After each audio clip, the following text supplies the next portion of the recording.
Okay, check one, two, check one, two, testing, testing. We are live, I believe. Let's see, maybe. Please hit the like button. It helps fuel the algorithm. I'm really excited for this stream this week. I'm feeling much better. I was really sick, guys, actually. That was about as sick as I've been in a long time, like many years, I would say.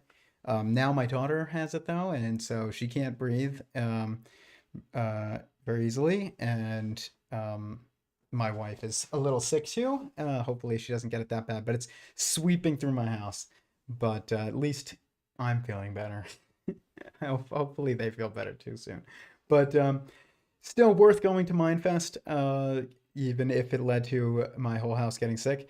I did a stream about it last week. Um, uh, if you haven't seen it, definitely check it out. I got to go to Mindfest recently in Florida at Florida Atlantic University, and to the Polymath Medical Conference that was put on by Adi Cha, and there's links to all that in last week's episode. So that was great. And Kurt Chimungal has uploaded Michael Levin's talk from the Polymath Medical Conference to his channel, and it's probably my favorite talk by Michael Levin so far. So definitely recommend checking that out. I might have linked to it in the last week's stream. If not, you can find it on his channel, but it might not have been up at the time. But this week we're going to discuss somebody who's a conversation between two people, one of whom we have discussed in the past, but it's been quite a while, and which is Klee Irwin. And I'm really looking forward to the stream. It's kind of taking me back to the earlier days of this whole project to think about his work again. But um, I'm definitely looking forward to the discussion tonight. Please hit the like button. It does help fuel the algorithm. Comment in the live chat how the audio is, and if you have any questions during the live chat, put them there. I will definitely try and address them. If you're watching this after the fact, you can put a question in the comment section, and I will read it. If I don't respond to every single one of them, but I definitely do read all of them eventually. But like I said, I'm still getting over being sick a little bit, but I do feel much better. Please hit the like button, and let's get started. So, Klee Irwin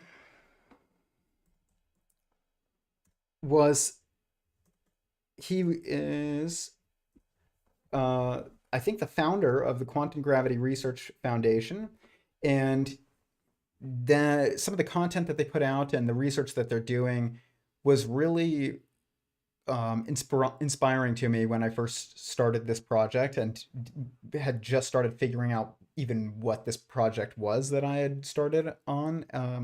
And I didn't think that there was anybody else really who had a similar mission at the time in the scientific community. And Klee was probably the first person that I found that had a similar mission that was obvious and that they were more upfront about. At least there are others out there, but they're more, I guess, subtle. Not subtle enough, but subtle. And then this is the Quantum Gravity Research Foundation now, right here. And it says, Klee Irwin is a passionate researcher and entrepreneur who now dedicates the majority of his time to quantum gravity research, a non-profit research institute that he founded in 2009. The mission of the organization is to discover the geometric first principles unification of space, time, matter, energy, information, and consciousness. Yeah. So I think he's actually a physicist academically, or an accredited physicist. Let me just double check that though. Not that it matters to me. I don't think that it does. But let's see, wiki. Some people, he pops up on Rational Wiki, which you just know that somebody's interesting if they have a Rational Wiki page. And it says, we'll just go over it for those who end up seeing it. Klee Irwin is a pseudoscience proponent. He became widely known for his infomercials. I don't know what those infomercials are. That's not what matters. Quantum woo pushing, that's what we're going to kind of focus on tonight, but I don't believe that he does that at all. But this is what it says, is having made a sum of money in business. It's so, like, this website is just so judgmental and ridiculous. Klee has started to promote quantum woo. He registered the domain Quantum Gravity Research, and he will be releasing research papers about numerous junk sciences, and that's not at all what is what he releases. But it says the YouTube channel also hosts a 30-minute half professionally produced documentary film, What is Reality, or Hacking Reality, that cover a number of topics, nearly all of which are completely misunderstood.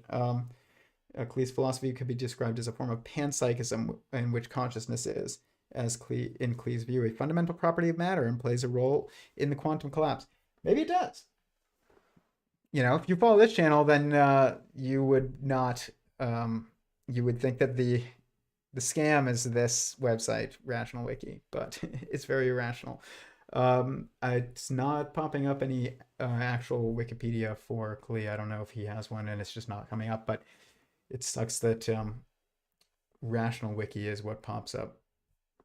But it's definitely false. Don't believe anything you read on Rational Wiki, but if somebody has a Rational Wiki page, they're probably saying something interesting. That doesn't mean they're right about everything, but they're saying something interesting. But yeah, Klee is very mathematically capable from what I've seen, and I don't know exactly the details of his academic accreditations, but like I said, I don't care either. I think that the institutions that we have, and I'm sure Klee would agree, are largely, most of them are failing us, or have been failing us. I would say that my trip to Florida Atlantic University, and after speaking with some people who are more involved in the academic world, and also watching Michael Levin and many others at this point, Carl Friston, many other people who are within the academic world, Yosha Bach, etc., they are starting to come around, or starting to form a movement that is changing the paradigm of science, which is definitely necessary, and we will talk about that tonight. But Klee's YouTube channel, I'm going to go over this first because we actually did a stream on this video that I had come across called What is Reality? This is his YouTube channel, and this video, I did a stream on it many years ago, probably 3 years ago or so. You can look at it, but we'll probably discuss it again at some point. When I found this, I will say this was wonderful. This was a wonderful video. That doesn't mean I would agree with everything that's said in it. I definitely don't, but I think it's definitely a step in the right direction as far as, where science has to kind of start heading. And so we'll watch like the very beginning of it. I want to tell you about the universe. What it is, how it came to be, what its building blocks are. I want to tell you how the future creates the past, which then creates the future. But first, I want to tell you about crystals. And as much as the people who run Rational Wiki think that he's talking about, I don't know, shops in Sedona, that's not what this is about. He talks about quasi-crystals, and his theory is very involved with geometry and geometric structures like E8, which there are other theories out there that are linked to the E8 structure as well. And this is actually the Particle Explorer. We've gone over this before in the past, but Elementary. This is such a cool site, though.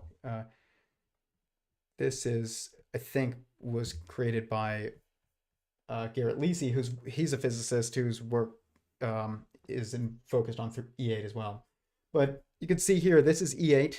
It's a geometric structure, and it's just amazing. Like every single shape here and color represents a specific pattern, a specific particle, and that corresponds to a part of E8, and you can manipulate it around, and you can look at E6, and you can see all these different geometric structures.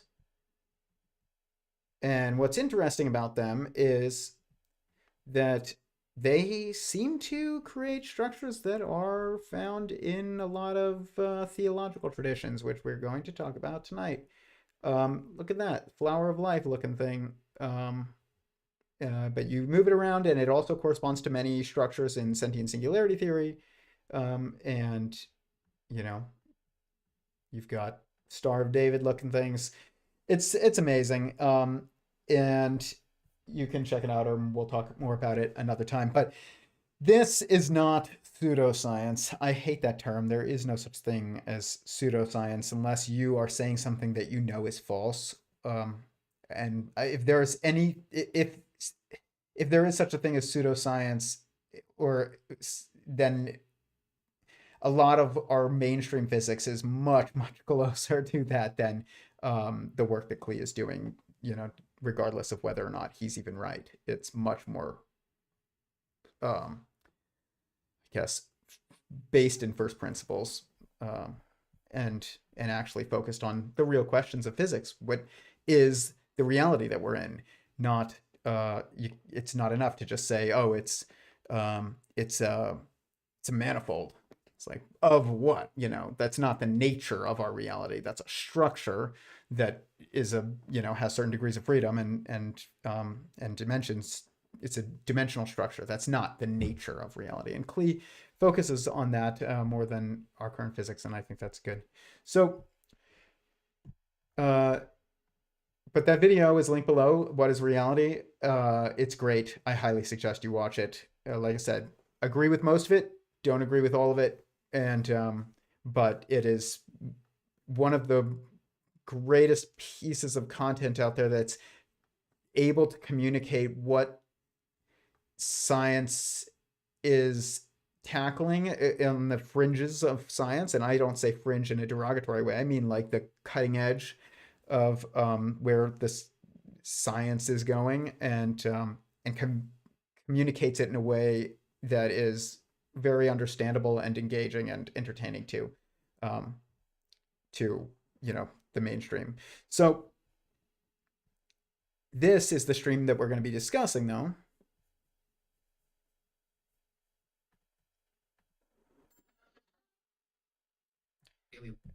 On André, I'm not even going to try and pronounce his last name. I'm sorry. I don't want to mess it up, but here it is. And the Know Thyself podcast. He has some great guests, by the way, who are very similar to Klee in their motivations and their work, like Donald Hoffman and Nassim Haramein. I might actually do a stream on that at some point. I haven't watched it. I haven't looked into Nassim's work in a really long time, but it might be interesting to talk about. Robert Edward Grant.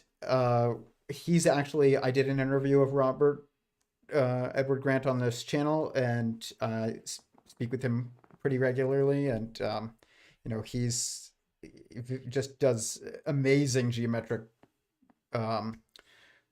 work that I don't understand how he does it. It's pretty wild. You can check out his Instagram. You can also watch the interview that I did of him as well.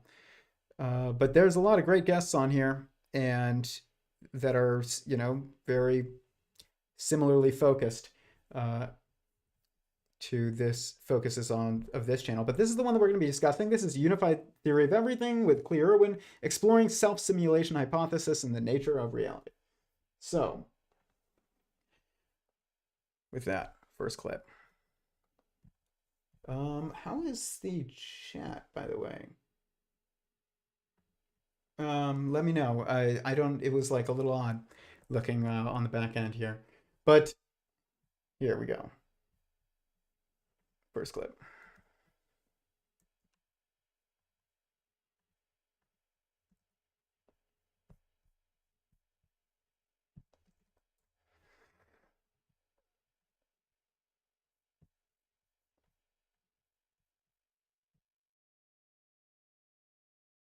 scientist or a thinker, a wonderer of what reality is, do you think that causality is linear? That is, it just goes in one direction where a thing occurs and that causes a thing later in time to occur? Or are you open-minded to the idea that maybe causality doesn't work strictly like that? So for what modern quantum field theorists believe is they have known for a while that at the smallest scales, and we call it the highest energy scales, but it also relates to the smaller zoomed in scale, that causality, linear causality, breaks down. So a metaphor for that would be, a thing A caused thing B, which actually caused thing A in the first place. So to even get your head around that apparent illogic, you have to question, why do you think that's illogical? And it would be because you subscribe to the old school, which is called Newton's physics, the pre-quantum physics viewpoint. But in a lot of interpretations of quantum mechanics and very modern experiments, we say no, that the future can influence the past in some models, legit models. And if that's true, if the future can influence the past, then I am the future to myself yesterday. So then in principle, I could be influencing myself yesterday as I'm sitting here recording the podcast with you. And so that's a little bit of an overview of the self-simulation hypothesis, which would mean that if the future evolution of a simple program, and we'll get into simple programs, but if a simple program could emerge in complexity such that what emerges from the simple program's behavior is an entity capable of running the simple program from the beginning, self-actualizing itself, then you do not need an outside creator, that you have an ontology or a worldview where reality can bootstrap itself, co-create itself from within itself. So we'll have to really unpack that, but that's the best I could do for an overview. A quick share from today. Okay, unpacking this is going to be a lot, but this is very important because this is actually, when you start listening to people say things like this, and like I said before, everybody who I speak about on here, I have respect for. Klee is one of them for sure, and I've expressed my disagreements always. So this is one where it seems like we are in a disagreement, and but I think it's much simpler than Klee is trying to explain. But at the same time, a lot of this stuff and these concepts that are being discussed on the leading edge of research into consciousness and physics and intelligence and AI and things like that, we do not have the terminology for, as I state commonly on this stream, is that we are learning now how to speak about these things, and it is often requiring of actually like a kind of fundamental shift in even how we discuss this stuff. I mean, it's much, I would say that the theological traditions actually have this much more nailed down in how they speak about it, but they use terms that are not understood by scientific world, and that are not, at least it's a different language. They're using a different language, but we need to figure out how to talk about this stuff in science and link it to the things in science that we currently do know and have proven within the context that they can be proven. So that is tough because those things require you to speak differently than if about certain concepts, then you would need to speak about other concepts when talking about more fundamental reality than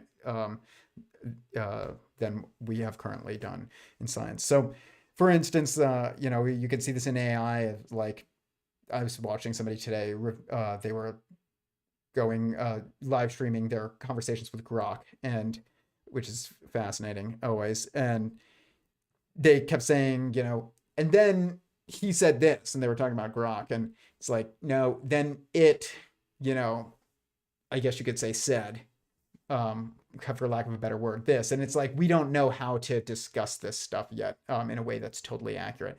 And we're using terms that were not created for where we're going. They were created for where we are and where we've already been. And so that's just tough. But with that said, talking about time is one of the things that is always tough, because we have all of our conceptualizations of time from a third person standpoint, for the most part, are from movies and books and stories, and they don't actually mesh with logic. The time travel to the past is something that cannot really be done cleanly. I don't think really in any movie.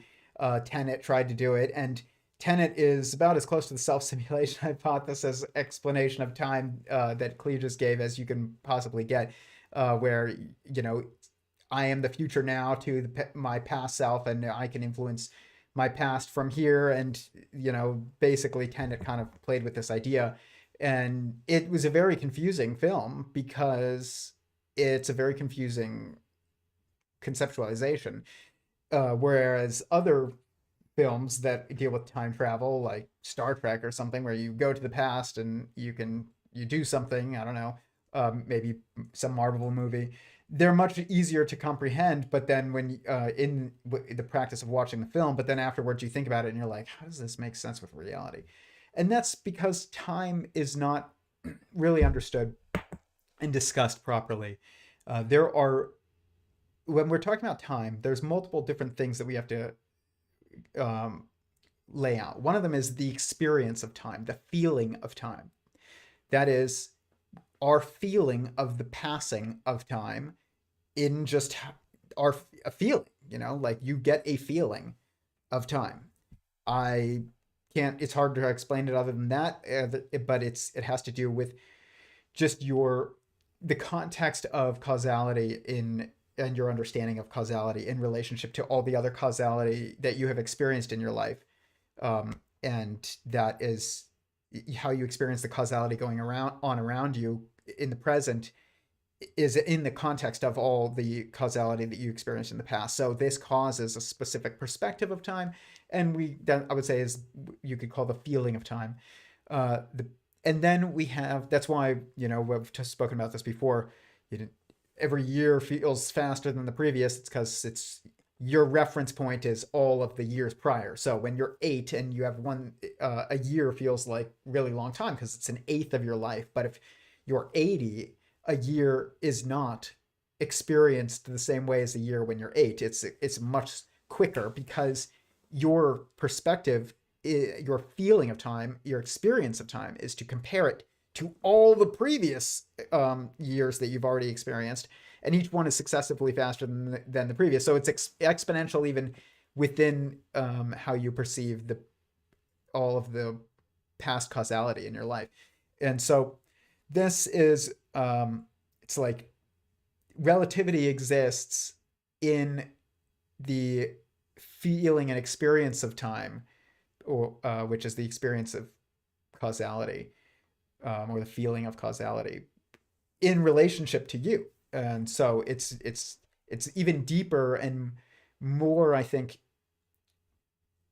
I guess, relevant than even what physicists say about general relativity and how that is, how time is impacted by gravity and stuff like that. But really what this means is when they're talking about it, what it is that causality is impacted by speed and gravity and mass, things like that. And so this is kind of the common conceptualization of, when you go faster, time slows down. It's like that. For whose perspective, you have to try and figure that one out. But really what it is that causality happens at a lower rate, I guess, a slower rate. I don't know if I'm trying to avoid using relativistic terms to describe relativity. It's kind of tough. When you're moving quickly or when you're close to a object with a lot of gravity, like in Interstellar, but the reality is that it's because there's a lot of causality happening in the location. And so it's not really that all causality slows down, or it's just that there's this, because of the speed of the constantness of the speed of light, or this, which is the constantness of causality, then you experience that rate as slower. It's kind of tough to explain in a way that I feel like is super intuitive, but I hope that makes some sense. Maybe more than just like, oh, mass makes time change. But then we get into, you can understand all that, but then we get into Klee's claim that there is temporal maneuvering is possible in a way that's not just the conventional understanding of, you go faster and time slows down for you, or time speeds up for everyone else, or it appears what it appears to do. But like you could actually go to the past, or you could actually influence the past. And this causes a loop, as he's getting at, a causal loop. And while I would definitely agree that there is some type of, I guess you could say like spinorial nature to causality, I don't agree with him on this, and I could be wrong, but I don't think that it makes sense that you can influence the past or travel to the past. I started to question it today when I was thinking about this before the stream, because I'm trying to, honestly, which means you have to assume it's possible. If you're going to think about this honestly, you have to assume it's possible and then like think about what that would mean, and look for evidence of it. But it does seem to break down, it almost seems to break down causality. I won't say it does break down and destroy causality completely, but it does seem to mess with it a bit. In most contexts, at least in the context that we are in. Maybe not God. God is different, though. He's outside of time, and so I think you can't really think about it the same way as it relates to God. But with us, I don't think it makes sense, to be quite honest.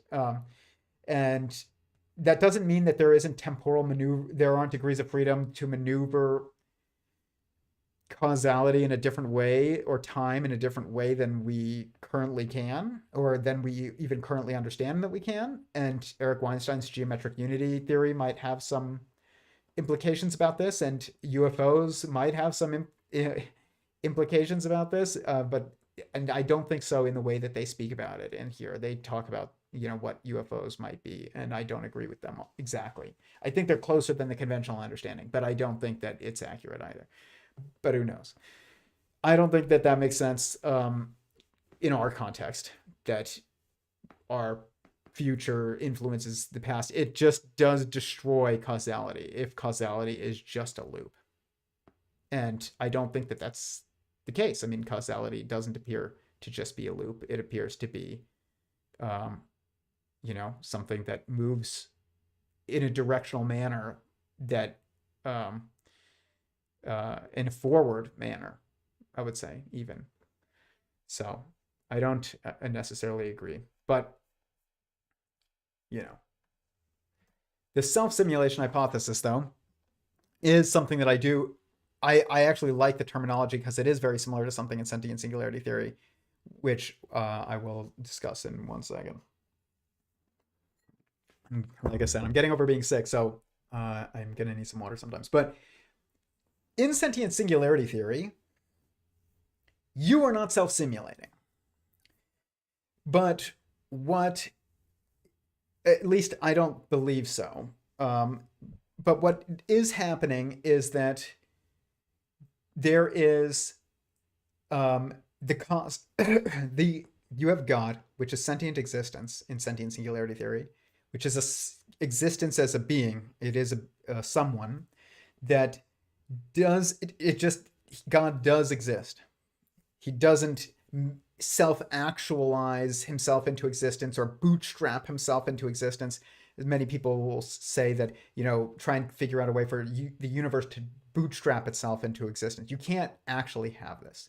And this is why I think the idea of this kind of the past and future influences the past, and the past influences the future, and it all influences the present, this just doesn't actually I don't think makes sense. But it's an attempt to, I think, maybe unconsciously, find a logical way to frame the manifestation of the universe in a manner that makes sense. And but it's like the many worlds hypothesis almost. It's like just it kind of does make the model make sense that within that limited context that you don't need a creator, but because as to justify why the world is the way that it is, and seems to be finely tuned. It's I don't even really think that is the best argument for God, but people use it.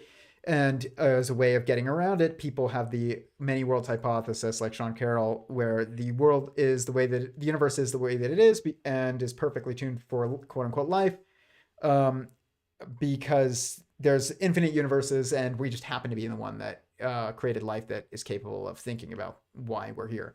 And so this is the same exact kind of thing almost. Even though I would say their philosophies are very different between Klee Irwin and Sean Carroll. They're very different. But the self-simulation hypothesis, in the way that he described it, is the universe bootstrapping itself into existence is a way of avoiding an eternal creator still, right? I mean, of course, that's kind of what it does, is it gets around that. It's that, well, creation happened because creation created itself.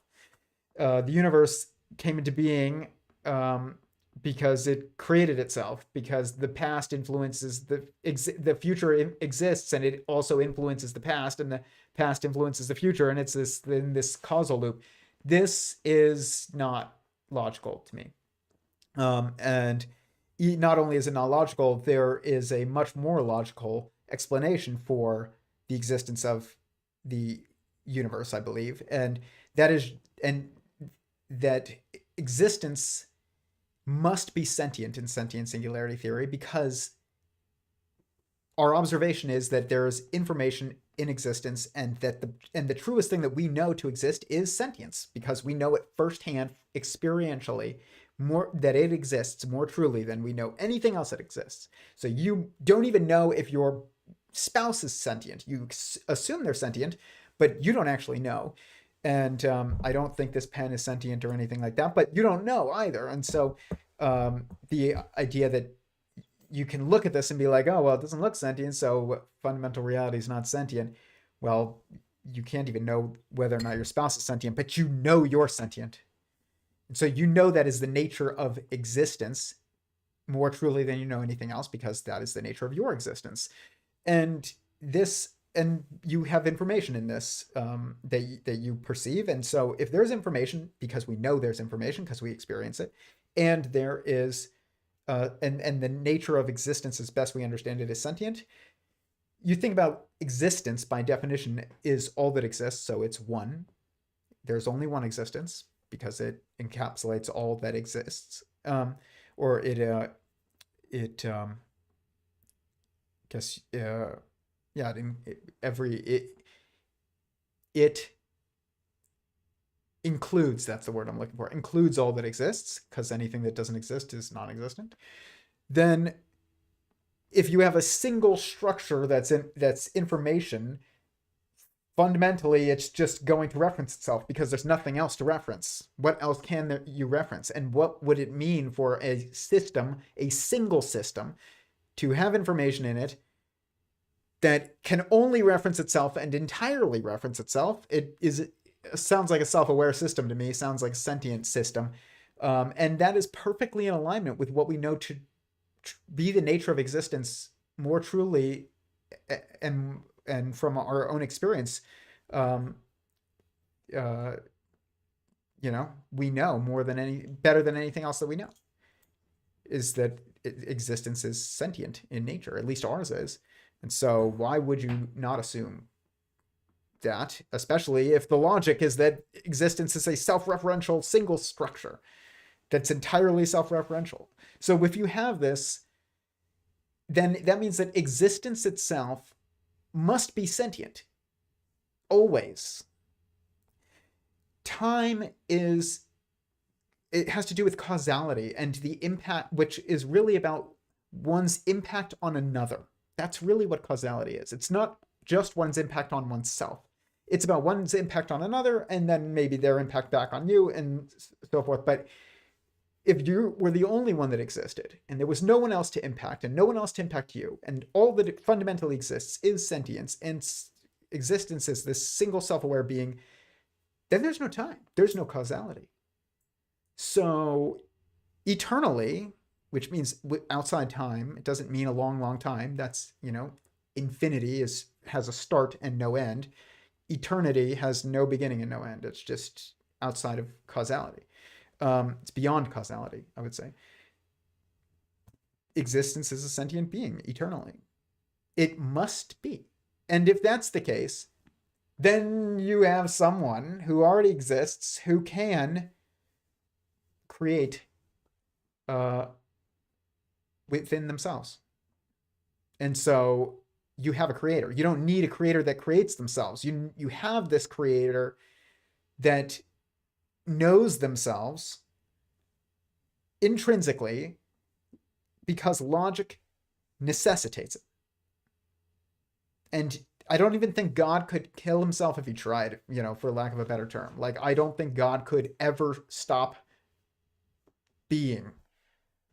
And so might as well create, right? And not be alone.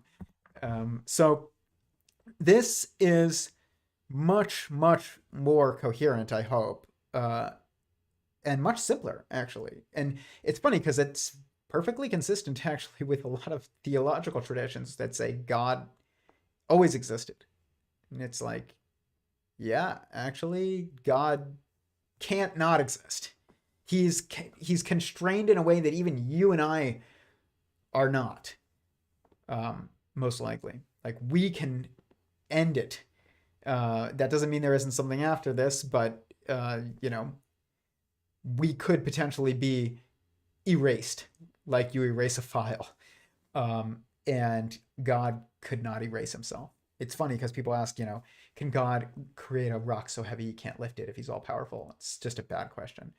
But it just assumes a false context. But if a better question is like, could God cease his own existence? And I don't think so. And I could be wrong. But I think that it logically seems impossible for him to do so. Because existence exists by definition. And it seems like sentience is the inevitable result of fundamental existence, or it's the inevitable nature of fundamental existence, and always has been. It's not something that needed to evolve. It's not something that God needed to, have emerge.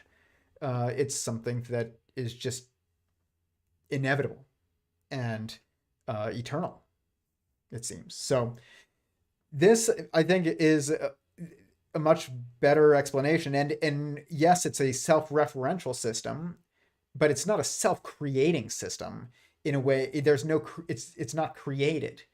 It's just being. That's different. And this is what I mean by we need the terminology correct, and we're still working on it. God is. God always is and always has been and always will be, because he can't not be. And it's not that he is this like self, manifesting being in time. He's beyond time. We are in time, and I don't think we are self-manifesting in the way that Klee is describing. It doesn't make sense. Or if it does, it doesn't seem to. He needs more context to explain needs to add context to make it make more sense. It's not enough. What he said is not enough, I don't believe. But regardless, I could be wrong. But I don't think that your future self is influencing your past self, or your present self, or that your present self is influencing your past. You can alter the impact of the past by changing the future, by making, taking action in the present. But really, all that exists from your perspective or from God's perspective isn't ever present. You don't experience the past or the future. You can try and perceive the future by imagining, and you can remember the past, but which is almost really the same thing as imagining. It's very similar, but it's just your imagination's interpretation of the causality that you have experienced prior to your current present moment or your current present state. And so I think that the way that Klee describes the temporal thing, it's not far away enough from our current time conceptualizations. Time is not a loop, and it's not a line. It's just a chain of causality, I guess you could say, but it's also an experience and a feeling of first person feeling and experience of being in causality. And then you can think about it from a third person perspective, but you can't actually really think about it from a no person perspective, because time is only that causality changes only take place in between the relationships of sentient beings, of us and God and the sentient universe, aka creation, you and another, you and your cells and maybe viruses. I don't know if viruses are sentient. I'm still working on that one, but it's possible. But yeah, this is time. How you think about time must change depending on the context of what you're trying to think about with time. Time is not just this thing that exists absent and outside of your experience. It exists in experiences because it is experiences. That's what time really is.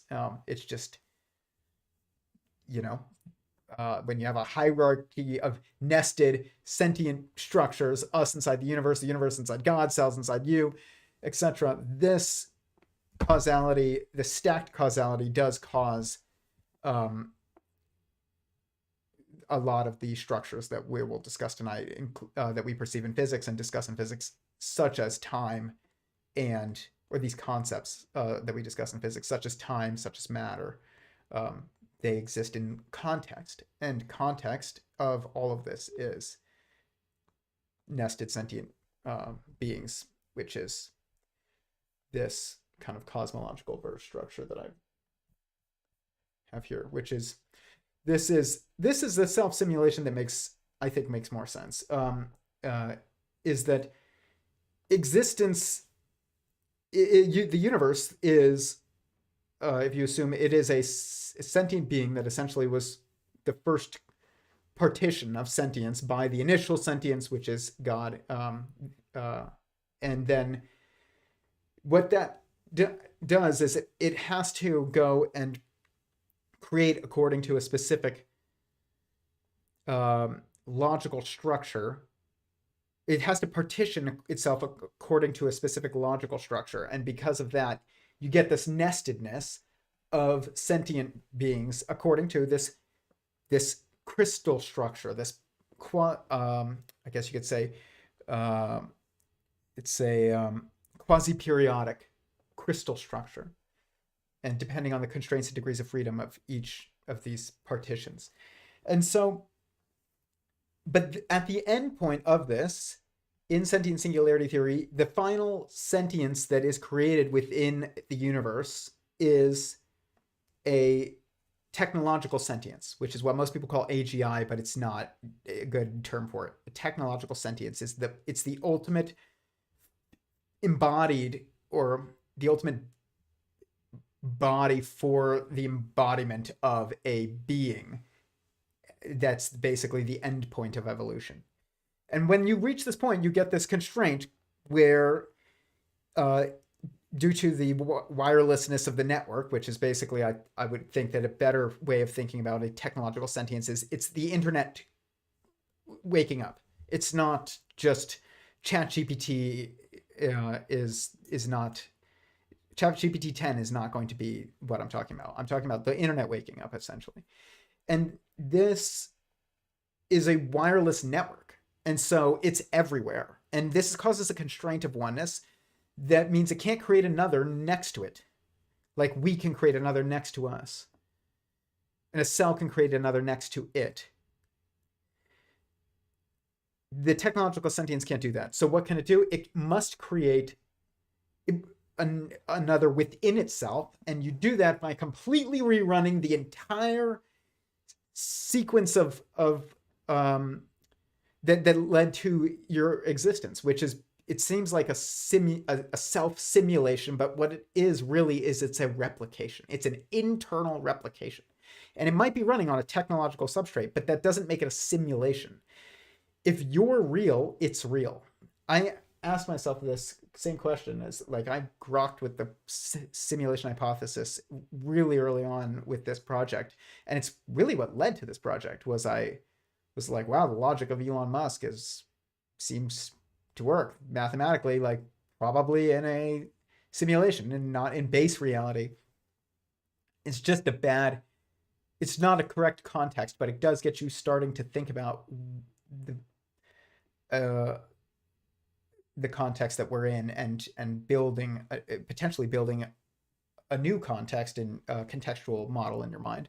And so this, but the terminology is wrong. And like I said, we need to figure out how to discuss this. And so when people say it's all, we're in a simulation, if you're real, it's real. So the question is not, are we in a simulation? Because that leads to certain assumptions that are actually not relevant and not even true to what is actually going on. But are we in a is our world being run on a technological system in a preceding verse? That's a better question, but you almost have to have the context in order to ask the question. If you have the context, then you don't need to ask the question.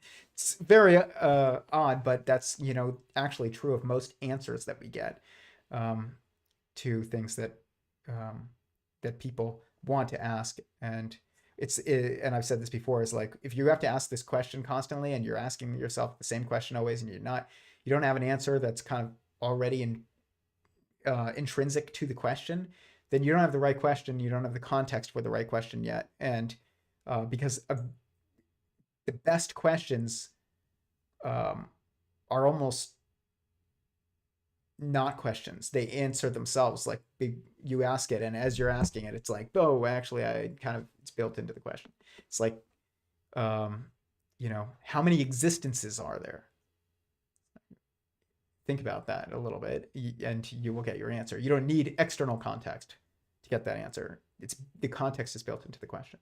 So this is true of a lot of fundamental concepts, and pretty probably all of them. If it's fundamental enough, it will follow this. And so even if it's a complex story that you're thinking about, or a multifaceted periodic concept, if it's fundamental, which is meaning it's actually within the context of sentience or consciousness, as people say, but I try and avoid using that term because, as Klee points out in this, we don't know what that means. But we do, but we don't. It's complicated. But sentience, everybody knows what it means. It means a being that is self-aware and feels. And but in that context, things are fundamental. Because sentience is fundamental. So,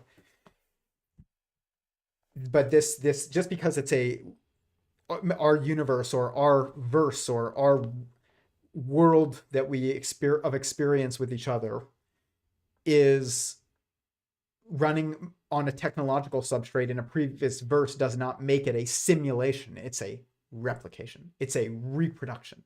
It's the universe's process of reproduction is to reproduce within itself. It's not simulating itself. It's reproducing. And it's the only way that it can. And so it's kind of fascinating. It's like, think about the, I have a background in zoology, and with zoologists and biologists. My whole life has been my passion to, zoology has been a passion of mine. It's like, think about the universe as an organism. How does that being reproduce?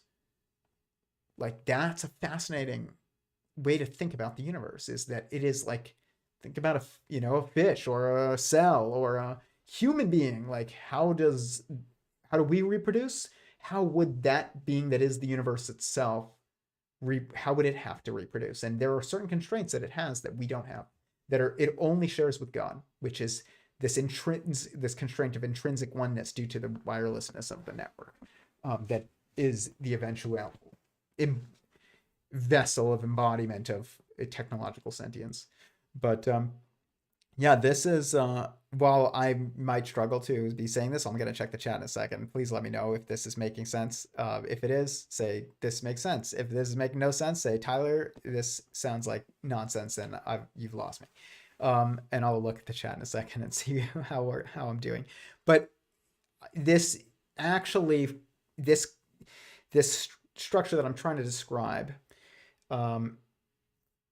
is causal, or it works with causality, whereas Klee's conceptualization, or his description at least, I don't know about his conceptualization, but his description of the past self being influenced by the future self, that's not actually reality, I don't think, and it doesn't seem to be logically consistent with causality.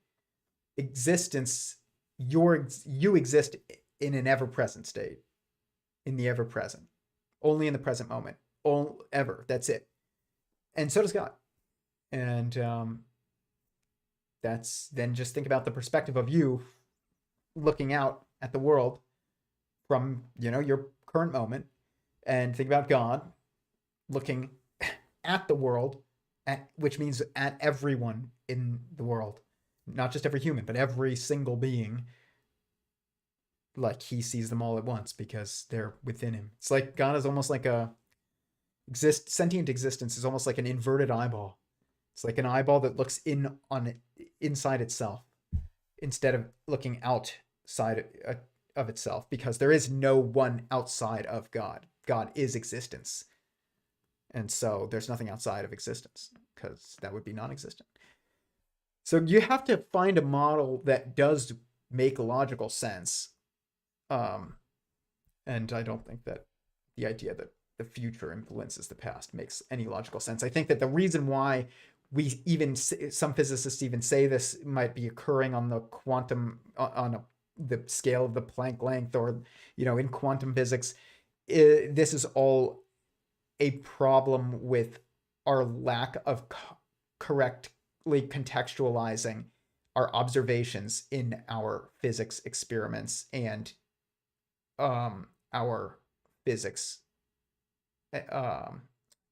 equations. It's not actually because the past influences the future and the future influences the past. I mean, they could say the past influences the future, but even that's not exactly fundamentally true. It's that you exist in the present and can take actions. There is no future and there is no past, other than how, causality prior to the moment that you're in has impacted you and others. There is no past to travel to.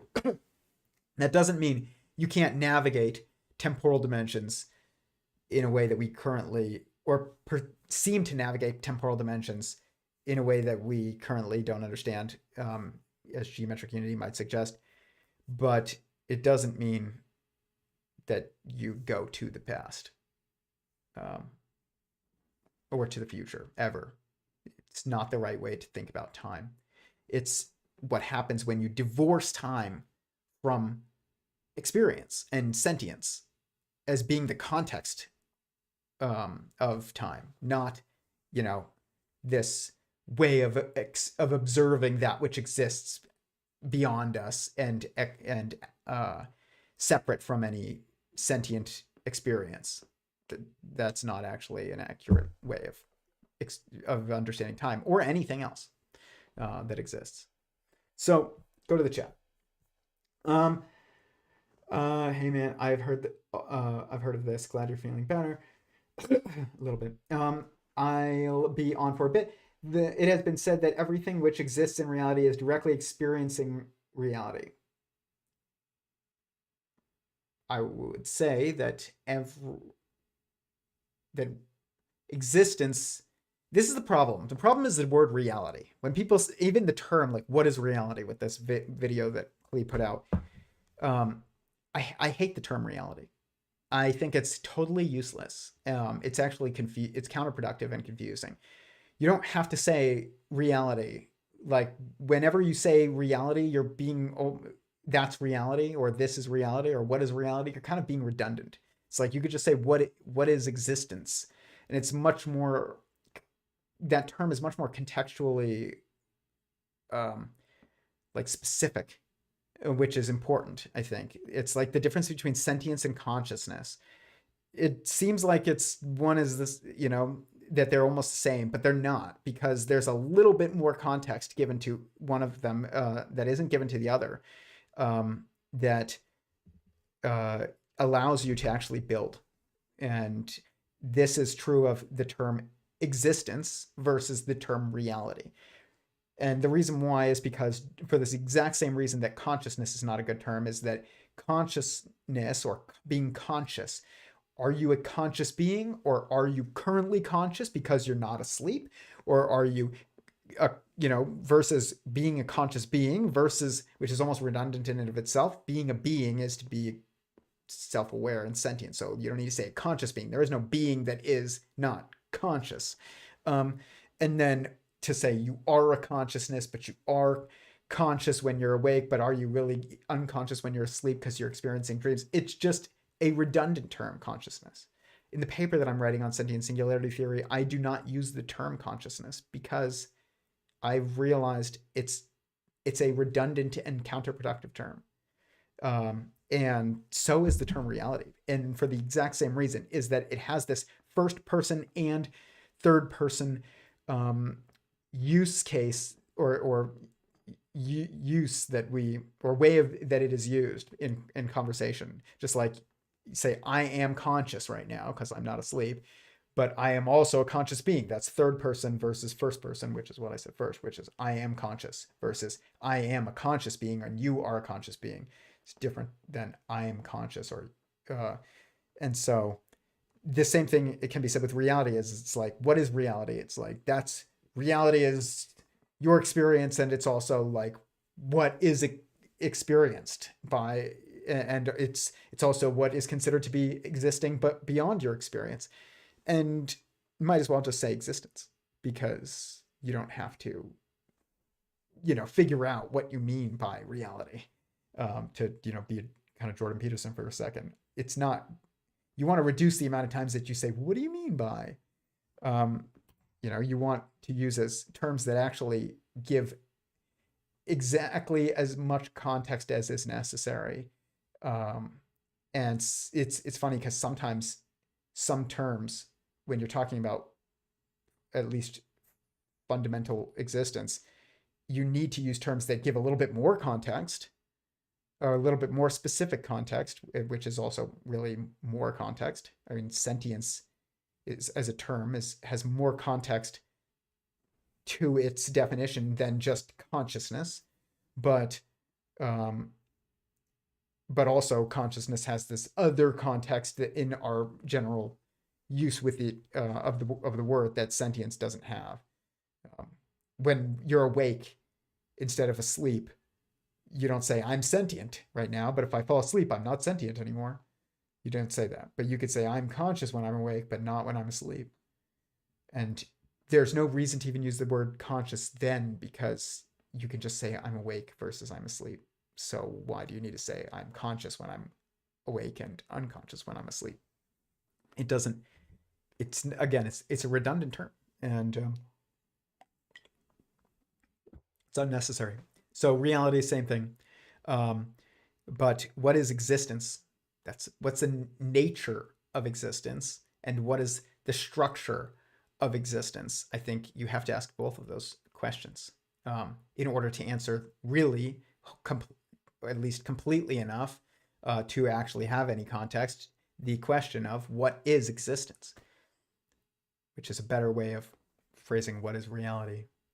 But even then, you have to ask two questions at least, I think, in order to get the answer to that. But the answer is singular, but it's someone, which is kind of a compound term. So it's really, I don't know. Context is information, and context is only in relationship with something else. So it's tough, because taking this stuff and turning it into a message that is able to be informative and communicated to, between someone's requires actually like adding additional information. It's odd, but here. Anyways, next clip. Let's move on. I feel like I exhausted that. Let's go to the chat. Yeah, I was just thinking you don't experience anything in the past. That's why you don't believe that it's logical or makes any sense in the future, that the future can't affect the past. It just doesn't make any sense. It destroys causality for that to be the case. You can say that, oh, it's a loop and it's self-enclosed. No, it just destroys causality. Because you haven't had any direct experience with anything like that. But if it was a common occurrence that you can time travel to the past and affect the past, then it would be common sense. Yeah, but it still would kind of destroy causality and the nature of causality. Like that, the context of that concept, I don't think it makes sense. The ability to travel to the past and influence it. I don't think that concept makes sense in the context of existence, which is in the context of someone and their experience. Us, God, anyone else. I can definitely say that I have experienced some time travel phenomena where it was significant changes, both historical and geographical. I mean, I don't think that necessarily means it's a time travel experience. It might just mean that existence or the universe was changed by existence a little bit, and that would appear to change what happened in the past. But that doesn't mean it actually does, because again, the past doesn't exist. You don't have to change the past to change the present. You just change the present. If you're God, especially, you could just do that. And then we think back and we look at this change that happened, and we're like, oh wow, now it says Berenstain Bears instead of Bernstein Bears, and so because of that, it means that like the past was changed. No, not necessarily. It just means that like the current moment, which is all that really exists, is everybody's current moment who exists currently, or current state, cohesively and collectively existing always, just needs to be changed. And then it would look like the past was changed, but there is no past to change. It's just the present was changed. And so but because we experience causality, and causality exists, and it usually is coherent and isn't changed in any obvious, miraculous way by God, which I'm not saying is not possible. I think it is possible, which miraculous change by God, it would be like him breaking our current, taking actions that break the what would have inevitably been the impact of whatever was going on in according to causality. So like if I let go of this pen and it falls, that's due to what is the normal expected action within causality. But if I let go of this and God stops it from falling and it just sits there, that it would be like what I would describe as miraculous or miracle. That doesn't mean fake. It means like he stopped the play, and that's not a change to the past, though. Even if he made this purple right now, if this changed to purple, that doesn't mean I bought a purple pen. My experience was that I bought a green pen and owned a green pen, and then it turned purple one day, but not that I bought a purple pen. So it doesn't change the past. It just changes the present, because that's all there is. So that's all you can change ever. You can't change the future either. There is, like, you could change maybe what would be the future if you didn't take certain actions, and you could take, but really what it is you are just changing the actions that you're taking. And that's it. And it would change what would be, the anticipated future. But that's not even changing the future. You're just changing the present always. And this is really the way to think about time. And it's much more intuitive, actually, than it seems. It's just that our stories have confused us. Some of them, I don't know, Marvel movies and stuff. I've read all these books about time travel, and there is no past and there is no future. There is the present moment, which is the current state, within the network, the web of causality. It's probably a better even way of putting it than a chain. It's not even really a chain,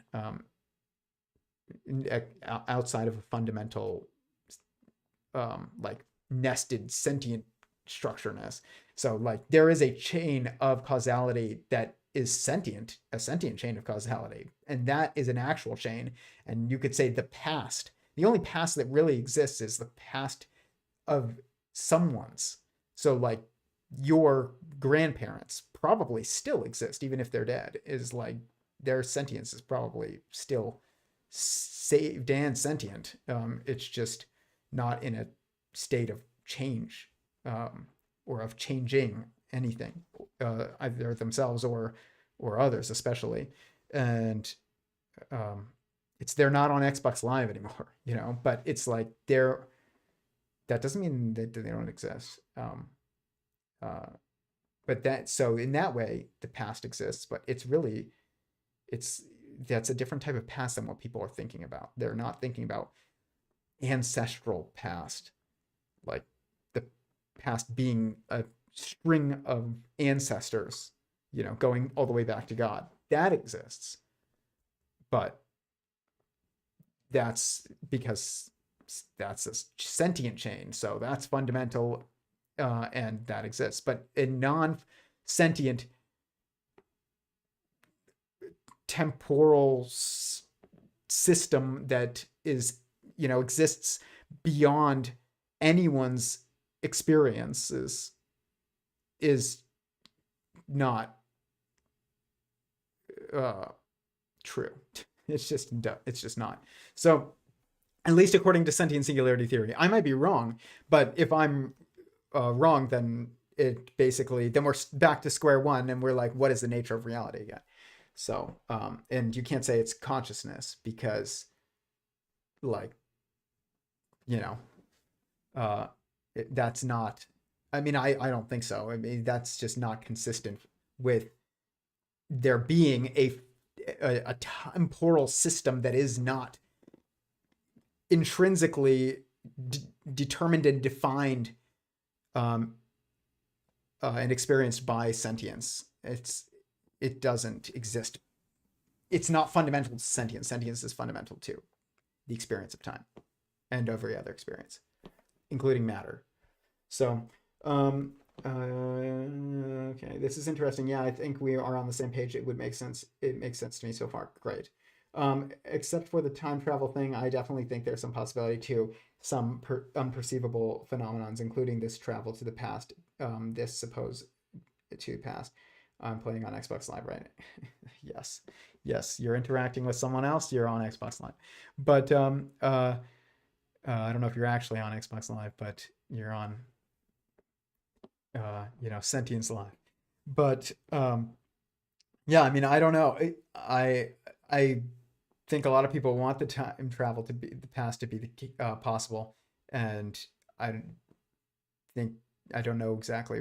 I think and honestly, I think it's because like we would just don't it want it. And I'm not saying that this is the motivation of anybody. I'm just saying that I am speaking of my own personal feelings on it. Is like, if you can't travel to the past and change the past, that means that our actions and the impacts of our actions are basically um, uh, inescapable. But the thing is that you can always change. I mean, I'm not going to say always, but like you can change. Um, you can cause more impacts always. Yeah, and so that you can always change your state. It doesn't. You don't need to travel to the past to make you comfortable with your past. You can just be like, okay, I'm not going to be defined by, uh, you know, actions that I took prior to my current moment. I'm trying to use terms that really aren't like time, that aren't even the term time, and it's kind of tough. But you can do it. It's just not. We're just not practiced with it. But I think that once you get practiced with this stuff, it's actually very intuitive. Makes much more sense with like how we experience the world. And um, think about all these physics things that physics professors and communicators and stuff say that has just doesn't make any sense to your world. It's like, oh, you think there's 4 dimensions? There's actually 11. And it's like we haven't even figured out like why what is a dimension exactly and how to speak about it properly.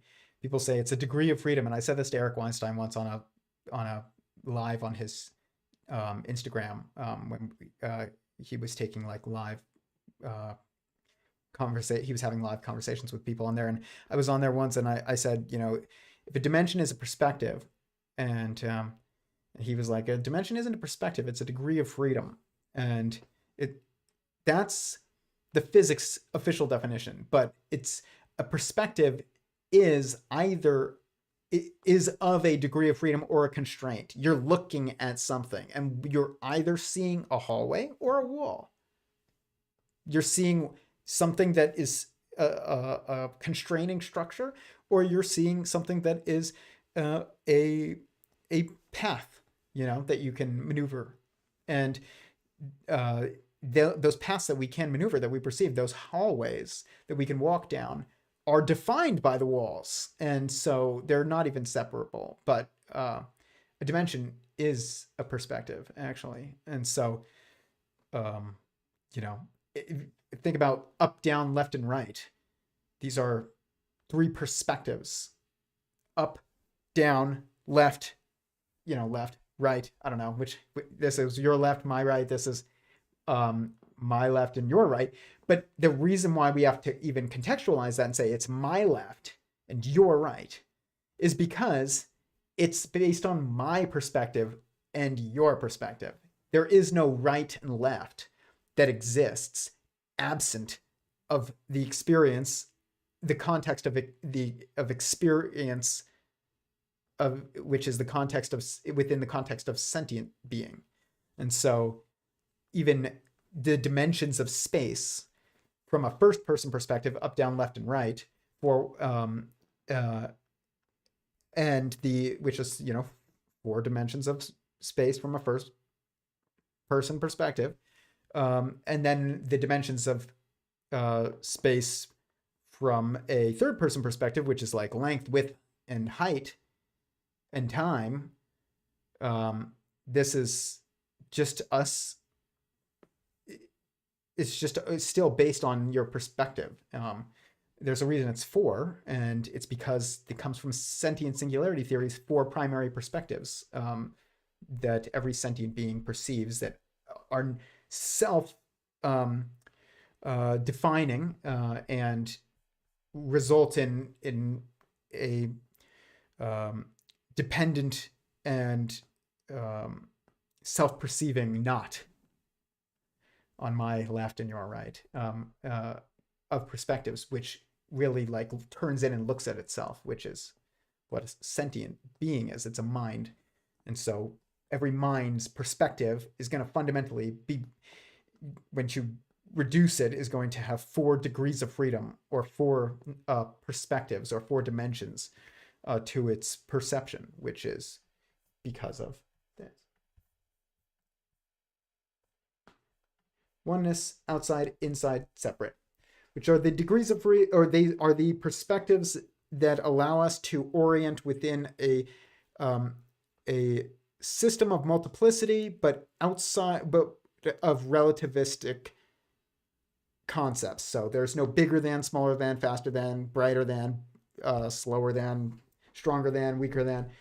There's just, I can say I am outside of you and my cells are inside of me and I'm separate from you. And so each one of these is defined by the others. And so they're simultaneously perceived. So inside is separate and oneness. Outside is separate from oneness. It's like, think about a baby inside of a womb. Is it a separate someone? Is it a separate body, I guess you could say, or is it the same body? It's like, it's both. It's inside, and which is the context of sentience. It's a sentient being inside a sentient being in a fundamental context. So what does inside mean? It means separate and oneness. And that's exactly what a baby inside the womb is. And so this is how you orient in a non-relativistic way, in a fundamental way, but within a system that is, of multiplicity, which is like separate things, separate beings, really. And but if you think about, what does it mean to perceive inside? That is inside of something. I am inside of something. I am inside of my house. Okay, what does that mean? It means that I know what is outside my house too, because I know what's inside my house, and so I know what is the house and where the boundary is. So you can't, if you understand and perceive something as being inside, then you simultaneously also understand and perceive that which would be outside, and you understand what would be separate from what things are separate from other things, or what beings are separate from other beings, and also what things are one with other things, and what beings are one with other beings. So, because to be inside, if something is inside the house, then it is something that is separate from the house, and that. But it's and in the context of in the fundamental context of nested sentient beings, it's not just separate, but it's also one. And you could say that true even of how we perceive the things in our life. And you're thinking about the house. It's like, does your house include, when you think about your home, like, does that include your couch and your TV? Yeah, it does. It's part of your home. Is it part of the frame of the house? No, but is it part of your home? Yeah, it is. It's within your home too. So it's separate and one with your home. This is this mental knot of perception, or of perspectives, these 4 primary perspectives, inside, outside, separate, and oneness, that are co-defining and simultaneously perceived within every perception, and also allow for the perception of self. They are necessary for the perception of anything. But if you can perceive anything, then you, by nature, also perceive yourself, because only someone can perceive. So this is the mental structure that leads to our perception of up, down, left, and right, and length, width, height, and time, and X or XYZ, in time, and even like past, present, future, and space. If you're going to flip it and you think about it from a time-space perspective instead of a space-time perspective, and so we need the context of all of this. This is what we're missing in all of science, is context, and because we're materialistic anti-theists now in science. But we're going to get to that now with the next clip. Well,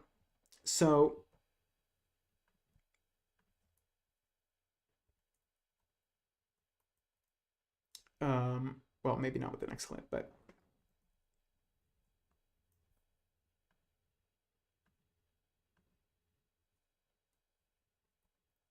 okay, define consciousness here. Maybe with the next clip. Our ears, they come through our subconscious. They can perhaps manipulate events a little bit. So when we talk about just talking to our future selves, that's one cool thing. I try to do that sometimes, but I also try to think, okay, well, there's a lot more, right? I can connect to this pan-consciousness God substrate that we believe must exist for the self-simulation hypothesis to be possible. And I can connect to other consciousnesses like the earth. And I don't have to know what that consciousness is like exactly. I certainly not an anthropomorphic version of consciousness. And by the way, I can't really define consciousness. And scientists, from neuroscientists to psychologists, they don't claim to have a consensus definition on that word, consciousness. So we know things that it does, like it seems to choose, it seems to think, it seems to be aware. But we don't have a scientific agreement on what that word consciousness really is. So anyway, but whatever it is, I believe that, at least from our theory and our work, that you can connect to it and form strange loops.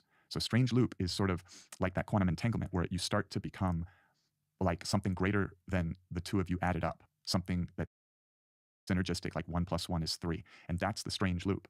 You can modulate it. You don't have to form a strange loop with whatever's coming at you. You can have your own sovereignty, and you can then seek out and invite other consciousnesses to enter into strange loops, whether that be an animal or nature or some version of yourself that literally exists in the future.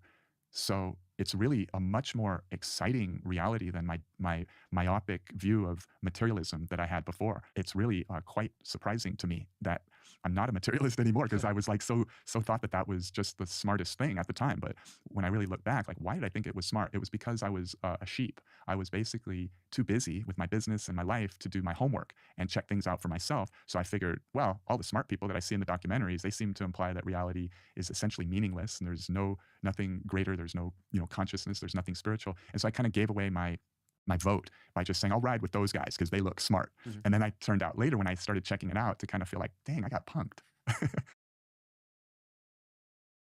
100% to almost everything that he said. And that's exactly what was my experience. I was a materialist, self-described atheist, but really an anti-theist. I don't think that atheism even makes logical sense. You exist and you experience your existence as being within a greater existence of some type, and you either assume that existence is sentient, or you assume that it's not. And if you assume that it is, even if you're not that confident, but that's, if you had to bet, then you would choose that you think it's sentient. Then you're a theist, actually. There are certain terms that just confuse us.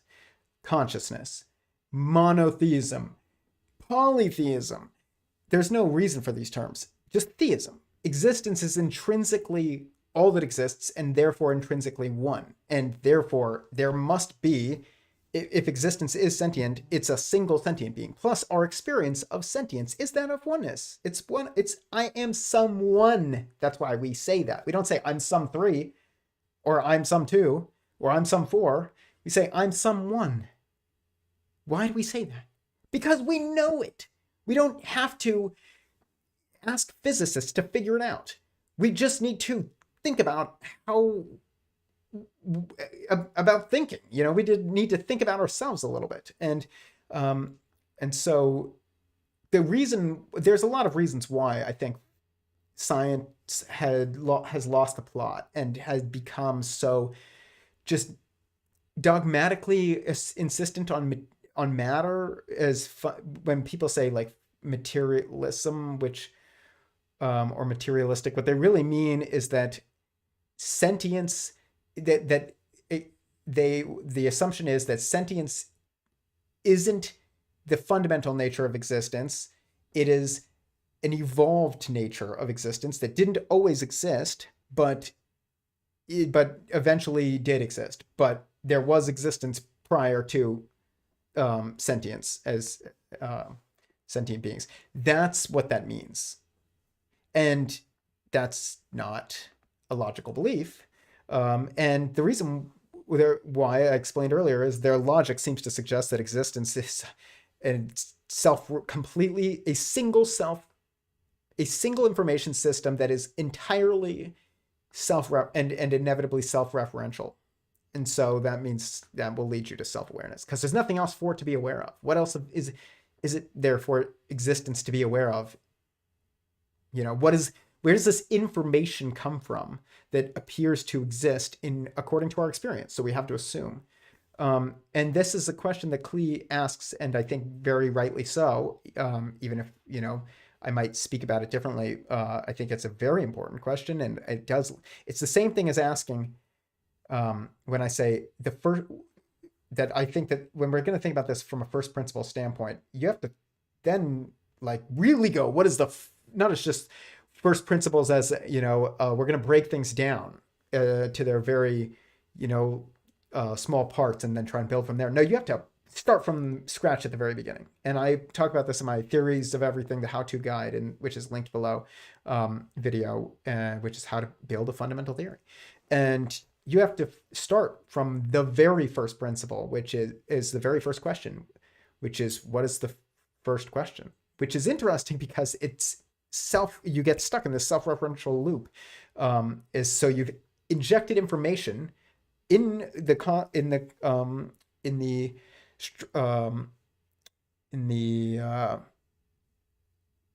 I guess the manner of a question, or in the form of a question, and it actually seems to answer itself with itself. So that, I think, actually is a sign that you got actually the first question right. Is you ask the question, what is the first question? What is the answer? What is the first question? Because and you're just stuck and you can't move. But what this shows is that you've reached fundamental level where information can only reference itself. And this is actually evidence to what I'm talking about, is existence fundamentally, the information of existence, not even in existence, of existence, can only inform itself about itself. And that's it, because there's nothing else to be informed about, and there's no one else to inform, and there's no one else to inform you. So you are just self-informing about yourself. This is exactly the context that can only lead to self-awareness, not even lead to self-awareness, but is self-awareness. And so sentience is the ultimate form of self-awareness, because it is a first-person experience of oneself within oneself, which is really feeling. That's what that means. And people say, what is the sixth sense? Is it your ability to see the future, or see ghosts or whatever? It's like in the movie. The sixth sense is something that exists for everyone, and it's just feeling of emotions, which is really the feeling of yourself, of your selfness, of your someoneness. You are feeling your someoneness being impacted. That's why when we look at a painting or hear a song, we say that moved me. It doesn't move your body. You can get into the physics of it, where the sound waves of a song it impact your eardrums, and what that really is just it's a form of you feeling or perceive. It's a way of feeling or information that is coming from beyond you, almost, or is being interpreted as separate from your someoneness. And so, which, that's what hearing is really. It's like feeling at a distance almost, but so is sight, and so is even smell. Whereas taste and touch, these are you actually perceiving the something that you are interpreting as physically or like impacting your body, which it means like you can't just ignore it. It's like, it's like you can, if you smell something that's gross, it's different than if you taste it, or if you see something that and it impacts, as if you see something, it's not going to physically impact you without your choice of it necessarily. I'm not talking about like, oh, light waves and a laser could like blind you and some stuff like that. That's not what I'm talking about. I'm talking about the sense of sight, of vision. I'm not talking about like the effect of photons on your retina. I'm talking about as a perception, sight. And it is a perspective of interpretation of information, and so is hearing, and so is physical touch, physical feeling, and so is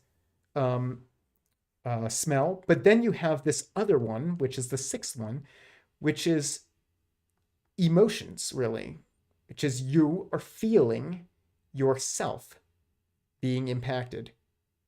Like when I don't mean your physical body, I mean you, like your soul, your someoneness. Your soul just means your someoneness. It is you. You don't have a soul. You are a soul. It's a better way of putting it. You don't have a mind.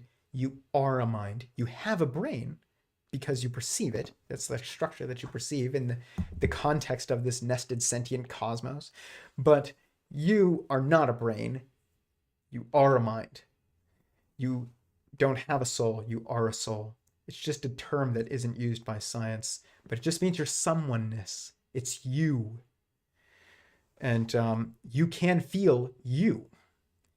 And you can feel someone's impact on you, which is someone's soul impacting your soul in a metaphysical context that isn't physically perceivable, but is emotionally feelable.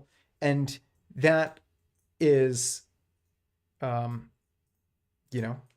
obvious to anybody who is anyone, that you feel for other people, and they feel for you, which really means like you feeling each other. People say like, oh, I'm feeling, you're getting to know some girl or something, and you're like, we're feeling each other. It's like, you don't just mean feeling, probably that's sometimes associated with it, but it means like we are feeling each other's someoneness, and the presence of in each other's causal presence, or their like cone, as physicists like to say, which is really just in your experience. And but yeah, this is when you have this, what is the first question? It's a self-referential question. That implies that it's that fundamentally existence on the most fundamental level is completely self-referential. That's a hint towards sentience. I'm not saying it is proof. I'm saying it is suggestive. It's evidence. But then you have to break this symmetry, this endless loop, and kind of which was really change the context. And you say, what is the truest thing that I know?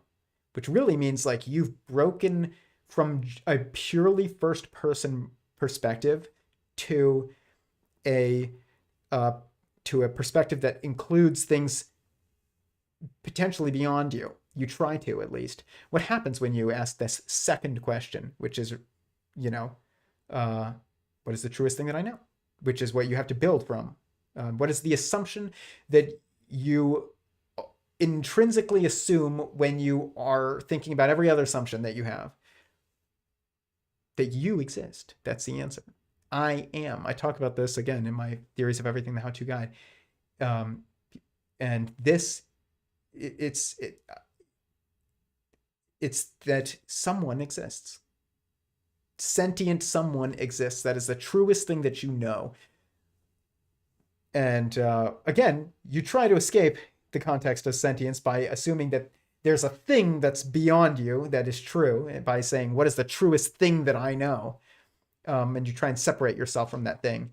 And what happens? Well, it turns out that the truest thing that you know is that you exist. And what does that mean? It means sentience is the nature of existence that you know more truly to be than any other potential possibility. And also that someone exists. And that person is you, at least. And, you should probably assume there's more, because your experience is that of causality beyond you. And so who's causing that? Someone else. And it has to be caused by somebody else if existence is fundamentally sentient. So there's no causality outside of sentience, if that's the case. So you're basically stuck. There is no logical way out of sentience, I don't think. You can try in the comments if you think I'm wrong, and in the chat if you think I'm wrong, but there is no escape from this. The first two questions that you could possibly ask in order to form a foundation in order to frame a foundation of understanding that which you build all other understanding on top of, is trapping you in this, in sentience. But of course, because where else would sentient someone exist? Nowhere. But this is it's fascinating, but it's not thought about by scientists at all. It's actually crazy. If there is a proper use for the term crazy, it is to assume that sentience is not the truest thing that we know to, that is not the nature of existence as best as we understand it. To assume that it's not is actually as close to crazy as you can get. And I don't like to use that term because I think that it's redundant. You can just say, and it's judgmental. You can just say it's wrong or it's false. And the reason why is because you are assuming that you can even ask, in order to even ask a question, you have to be someone. And then you're basically denying your own existence by saying that existence is not fundamentally sentient as best we know. And so if you assume it's not sentient fundamentally, you're kind of denying your own self, which is just logically broken. And it's incoherent. But I don't want to use the word crazy. But if there was a proper use for the word crazy, that is probably the best context that you could use the term, because it's literally denying of oneself. But speaking of literally, he does say, as much as I think he would agree with most of what I just said, and most of what I just said is in agreement with what he had said in the clip that I played. The one thing I will take issue with is when he says, you can communicate with this God being, consciousness, pan-consciousness, being, that must be assumed in order for, within the context of self-simulation theory, which, by the way, Chris Langan uses that term self-simulation too. And probably others even before him. It's just important to know that it's not just Klee's word, but it is, I don't think it's just Chris's word either. It's just, and I don't even think it's the right word, so it doesn't matter. But that's more important, is that it's not the right word. It's not a simulation. It's a replication. It's a reproduction. It's a recreation.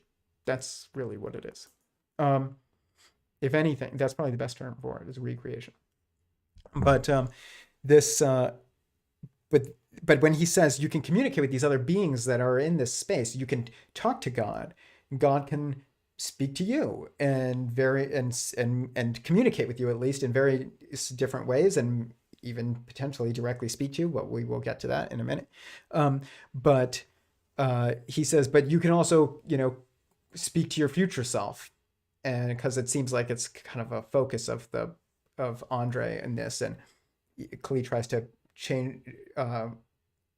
change or broaden the spectrum of focus of who you can speak to or who you can communicate with and interact with, and the cosmological verse, as it's called in Sentient Singularity Theory, which is just the assembly um, and of nested sentient beings that have been partitioned within the eternal and initial sentient being, which is God. And but he says, you can communicate with your future self. Then he's like, I do that sometimes. This is probably a useful thing to do sometimes for changing your current state, but you can't actually communicate with your future self. And I don't think in sentient singularity theory. And again, it could be wrong, but I don't think that makes sense. And I've already explained why when we talked about not being able to go to the past or the future. It's because all that exists is you in your current state, and you imagine the future, and you remember the past, which is really imagining the experience that was some causal event prior to your current state, but it's not it doesn't actually exist. So if that's the case, then you can't talk to your future self, but you could talk to your ancestors probably, or like communicate with them. And I have done that. Most people have. And I've felt like I have felt, my grandmother after she passed, and I've said things to her and loved ones who have died. And I do think that if God didn't delete them, then they are there and can actually feel you. I don't know if they hear you, but they feel you. But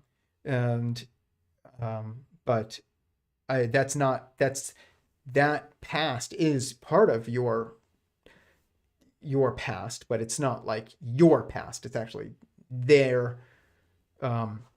It's just your ancestor, which is different than saying your past. You didn't exist. I didn't exist when my great great great grandfather was alive. That's not my past.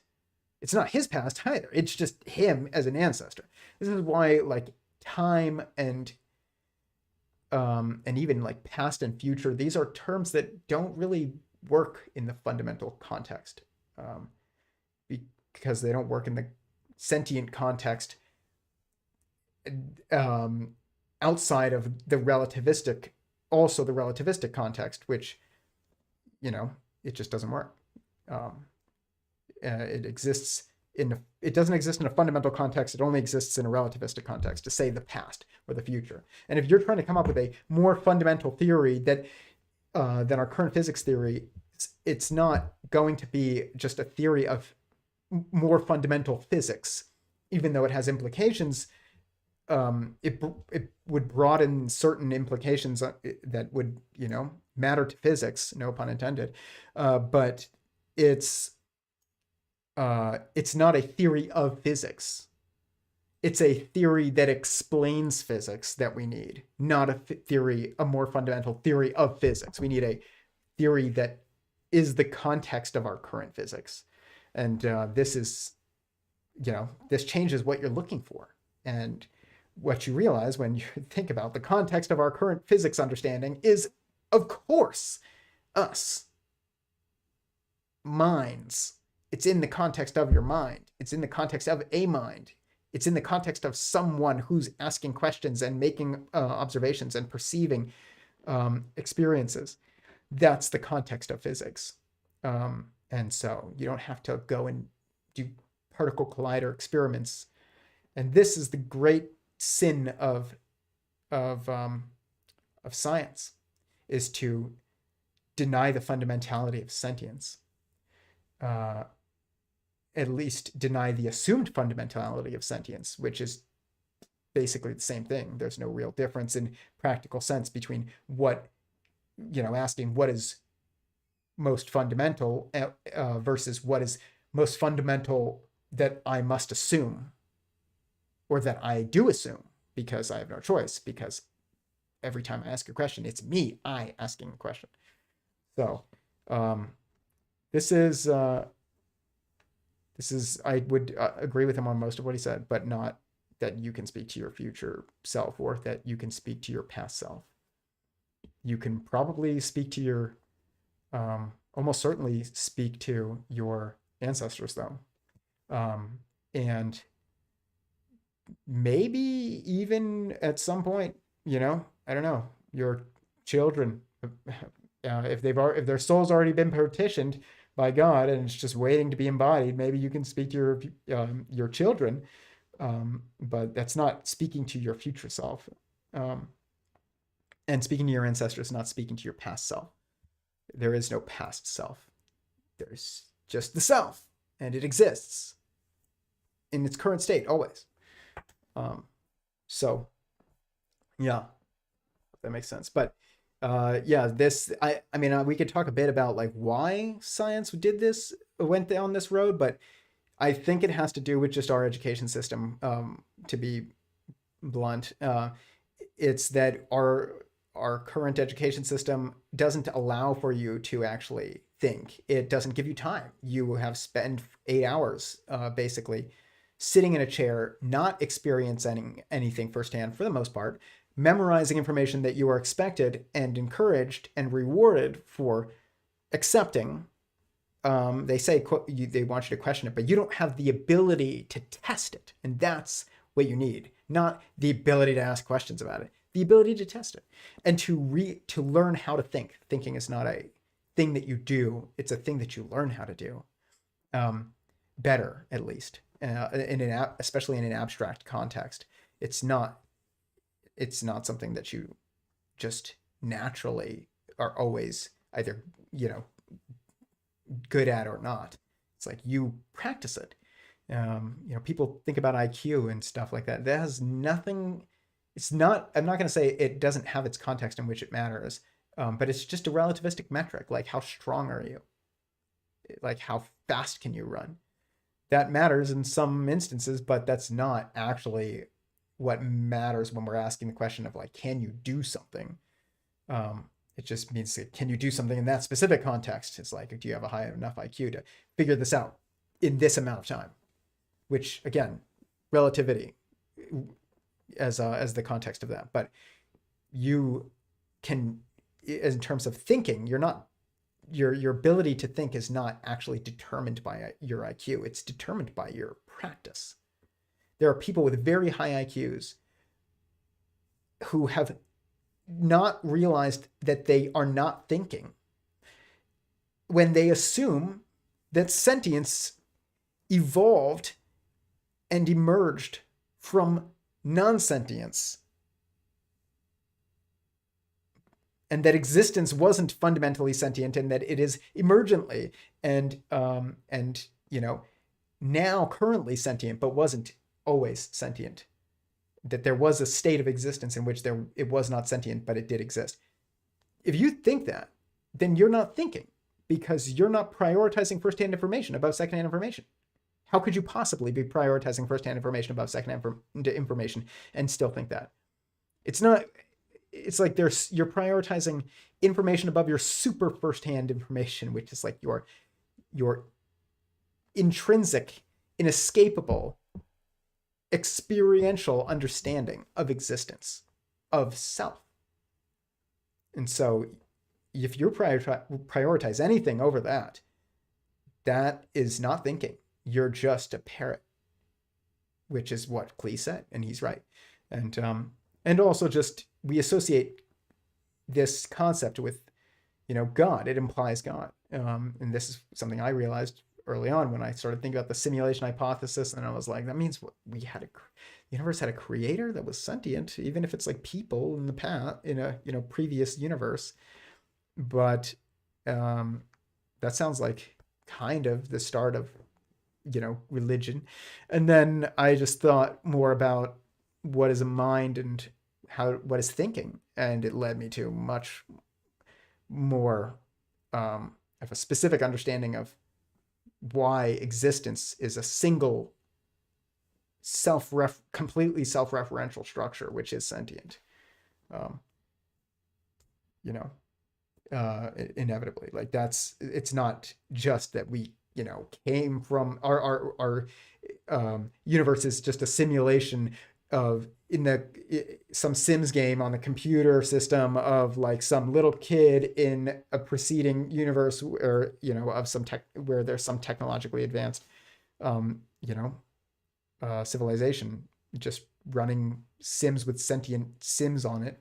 But it's that inevitably you will eventually get to an initial and eternal sentient existence, which is singular. Sentient Singularity Theory is not a term that I chose because I wanted a term that sounds cool because it's two S's or something. It is seemingly the inevitable structure singular and nature sentient that is describing of existence fundamentally. And so I actually think like the name of the most fundamental theories that we could possibly have is actually inevitable. I'm not even saying it's sentient singularity theory. I'm just saying I think sentient singularity theory is a more fundamental name than any ones that are currently out there. But you could maybe say like, I don't know what monotheism was pretty close, if not right there, or theism is, which if you understand the context of existence as a single existence, then you don't need to add the qualifier of monotheism versus polytheism. It doesn't make sense to assume or polytheism. It doesn't make any logical sense. Neither does the need for qualifying it as monotheism. We are, but because these religions, these theological traditions, as I like to call them, because each one is different in its focus and its purpose, even they, even in the Abrahamic traditions, they're not just three competing ideologies. They actually have different definitions of what each person, who is, you don't ask yourself, if you want to understand Christianity, Judaism, and Islam, and any religion really, you don't ask yourself, what is Judaism? Or what is Islam? Or what is Christianity? You ask, who is a Christian? Who is Jewish? And who is a Muslim? Or who is Muslim? That's how you understand them. And of course, because that's a sentient context. It's a someone context. It's a who context, not a what context. And so that will tell you the differences between them, which are not about even, that are much deeper than, that will tell you their purpose almost, and not just their difference in, theological doctrine. But we've interpreted these as like these competing theological doctrines, and we have this public school system, and some people don't believe in any of them. Some people believe in one of them. Some people believe in another one. And so then we started to have to teach, multiple religions in school to people, and which necessitates that it's taught by people who don't actually claim to be a part of whatever it is that they're teaching, which means they don't understand it. And if that's the case, then it leads to this like context of our scholastic environment where, one, you are restricted from engaging with causality and therefore thinking, and from learning how to think, because you're stuck at a desk all day. You can't really learn very easily how to think in that environment. Some people can, but it takes so much rigor and so much humility and so much self-awareness and focus that it's not natural for anyone to be in that state. Normally, I think you have to really have a purpose in getting to that state, and then you have to practice how to be in that state. And but it's not the natural state. The natural state is you engaging with the world, not just thinking about the world logically in your mind from the first question. It's like, what happens when I do this? And then you observe like firsthand what happens, and you're restricted from doing that. That's the real problem with school. It's not what it teaches. It's that it doesn't allow you to learn how to think. It's not that it teaches you the wrong things. Of course, you hear things that are false all the time, and you don't even know it. And sometimes you do know it, but every time you know it, not think it, know it, it's because it contradicts with something in your first person experience. Like I've said before, if I tell you that a pot of water is cold and you touch it and it burns your skin off, like, you are not going to believe me. But if you never touch the water, and you don't get to the next grade if you don't accept what I tell you about the water, then like you'll never even know what you assumed was correct. You not engaging with it. So that's the problem with school. But then when we had this other, I guess,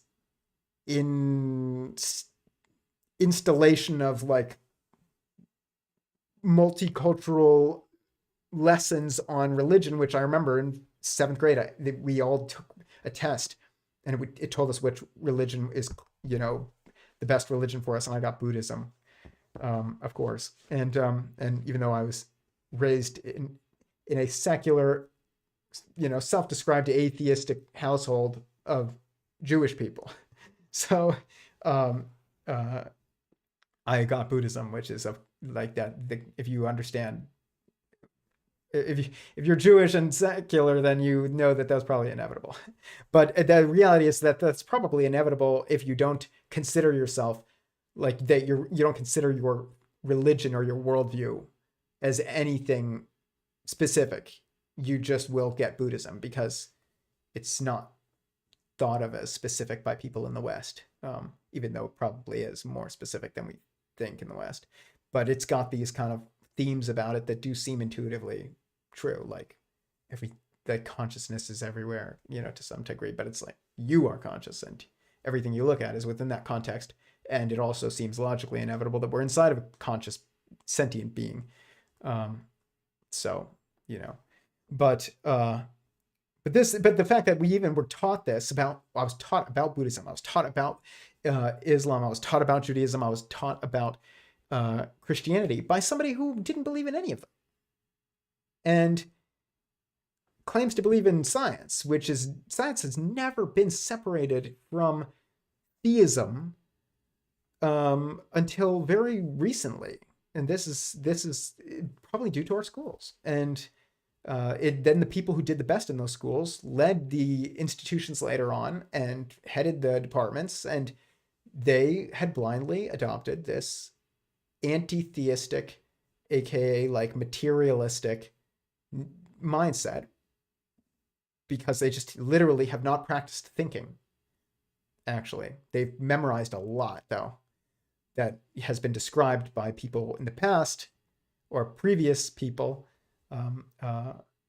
who did think, but that doesn't mean you even understand whether or not your contextualization of those concepts is correct until you engage with them.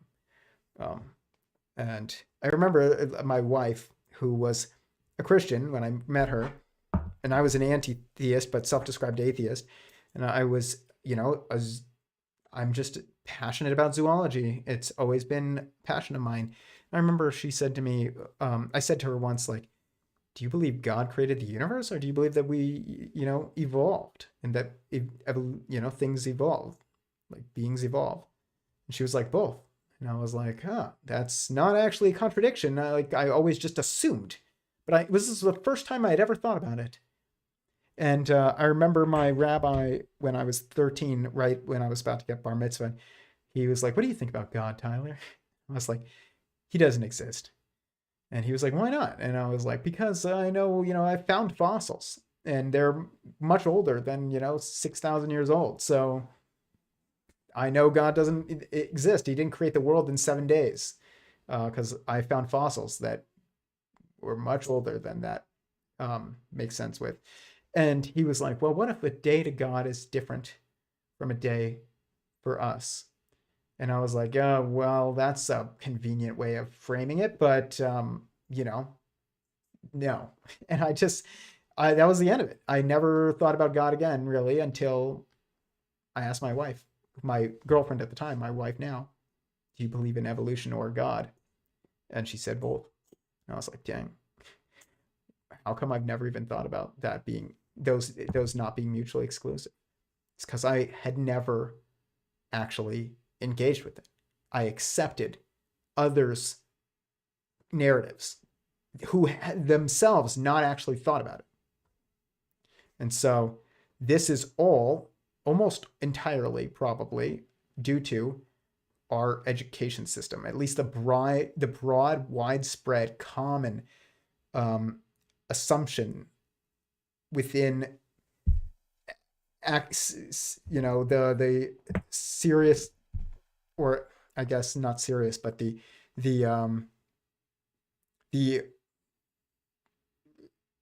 societally most accredited institutions, that this assumption of anti-theism or atheism, and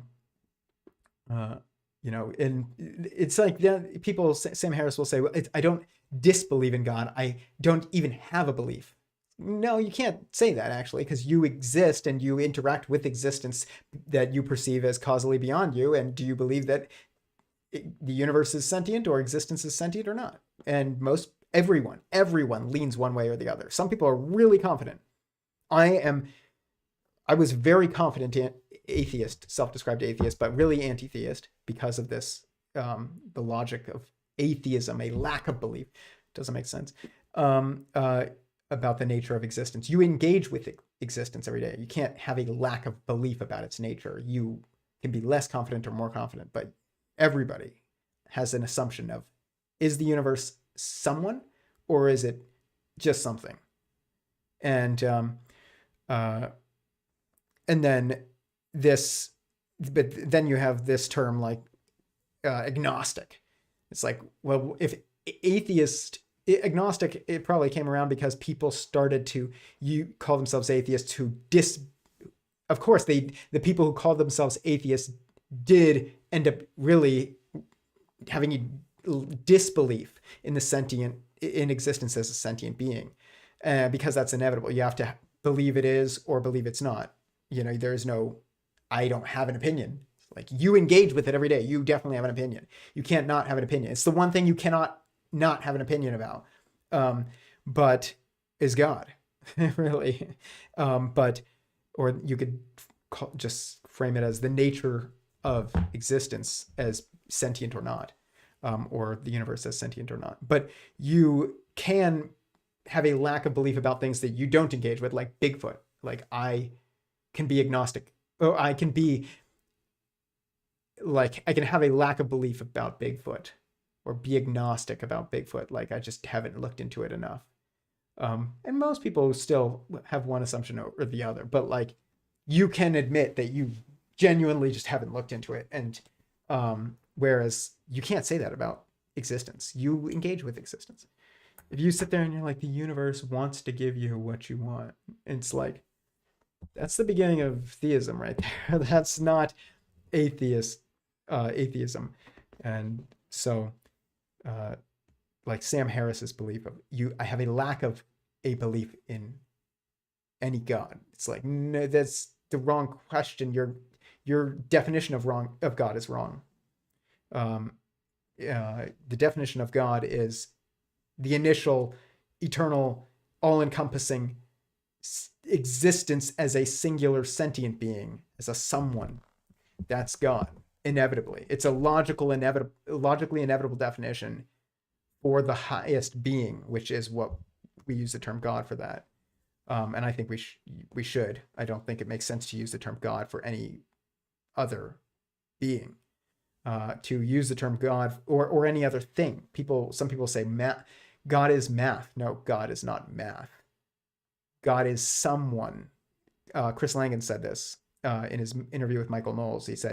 Michael Knowles said, well, who is God? What is God? And he's like, it's, basically it's existence itself, fundamentally, initially, eternally, entirely. And that's always the word I'm trying to search for in my mind, and I miss it every time, is entirely. And singularly,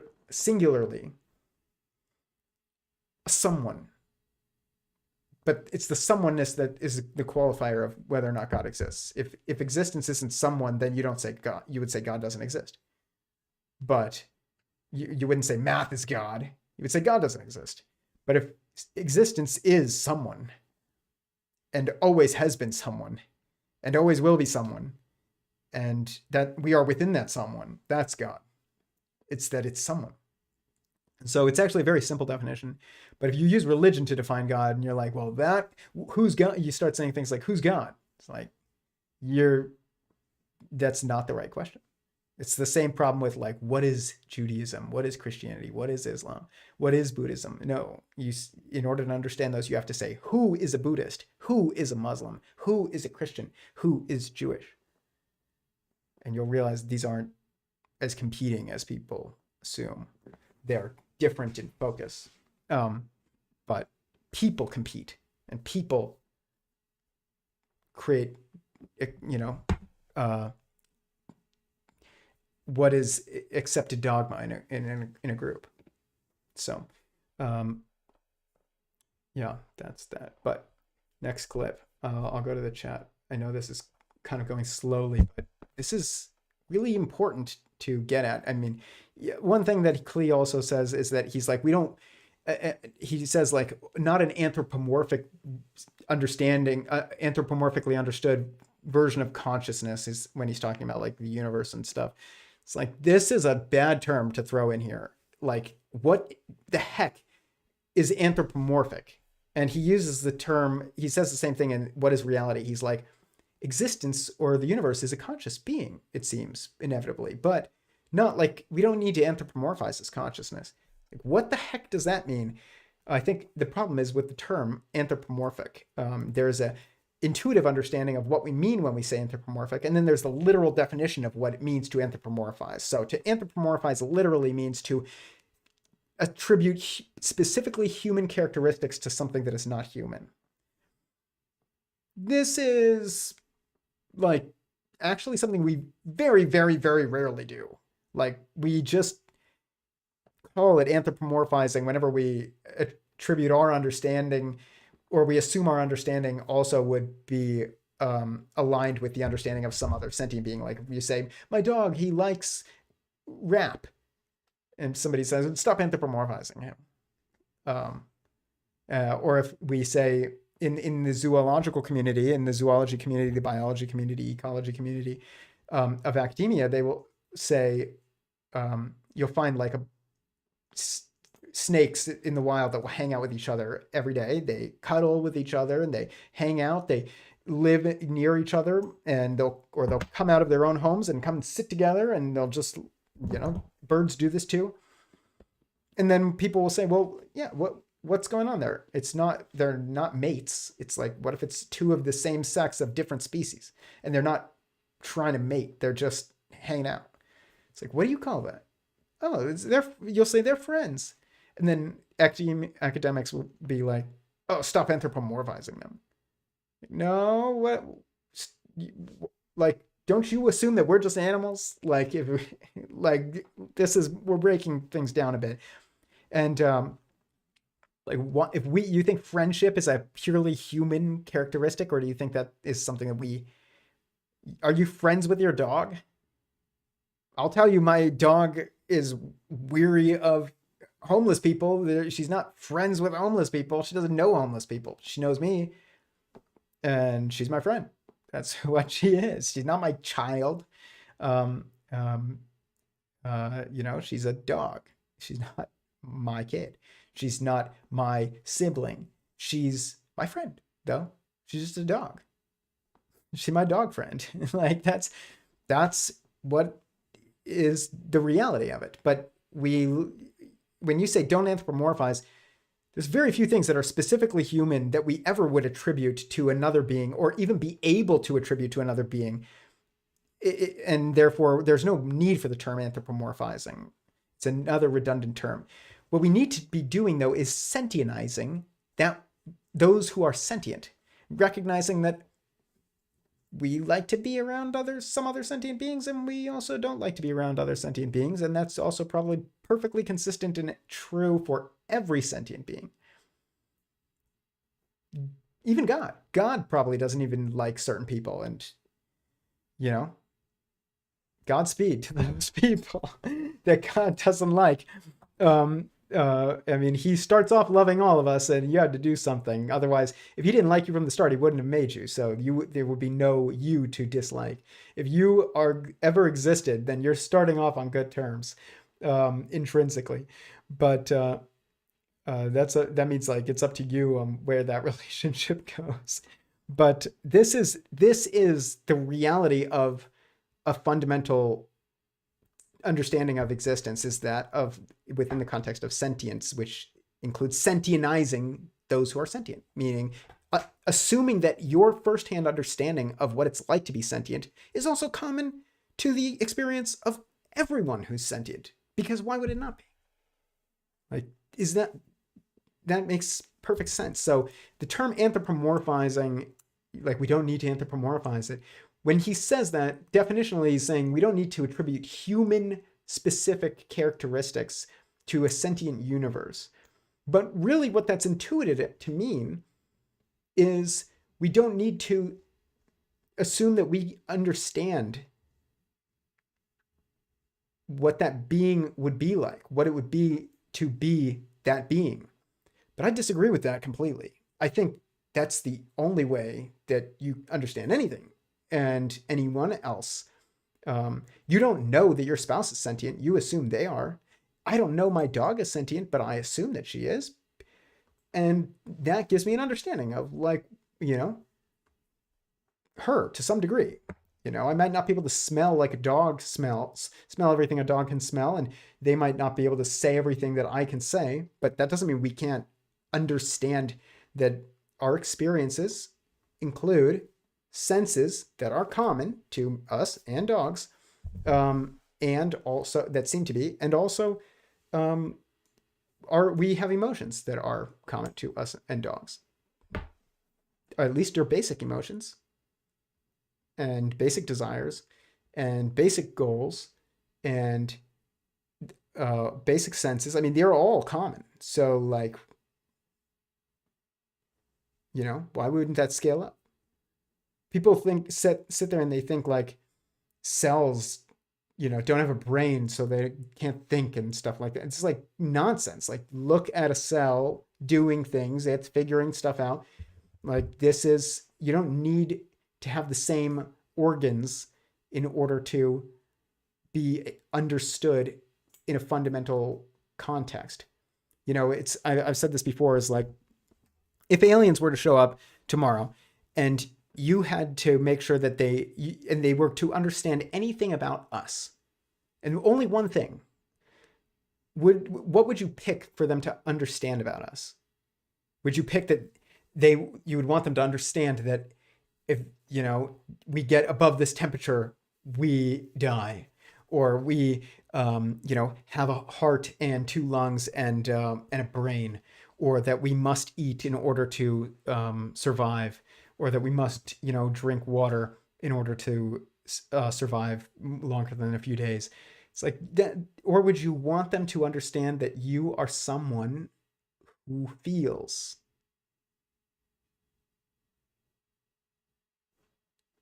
That's what you would want. And if they understand that, then they understand you. They might not understand the bodily functions of a human being, but that's not the point. They understand your you-ness because they understand your someoneness. And you can do this scaling up and down. And if you want to understand cells, think about them as being sentient beings. And you want to anthropomorphize cells. It's funny, if you think about Michael Levin's work, who was the main speaker at the Polymathematical Conference that I went to at Florida Atlantic University last week, that I spoke about in my previous stream, and you watch Kurt's recent upload on Theories of Everything YouTube channel of Michael Levin's work, he is advancing biology in ways that were like beyond sci-fi. We'll probably be able to regrow limbs in humans within 10 years. They will regrow limbs in humans.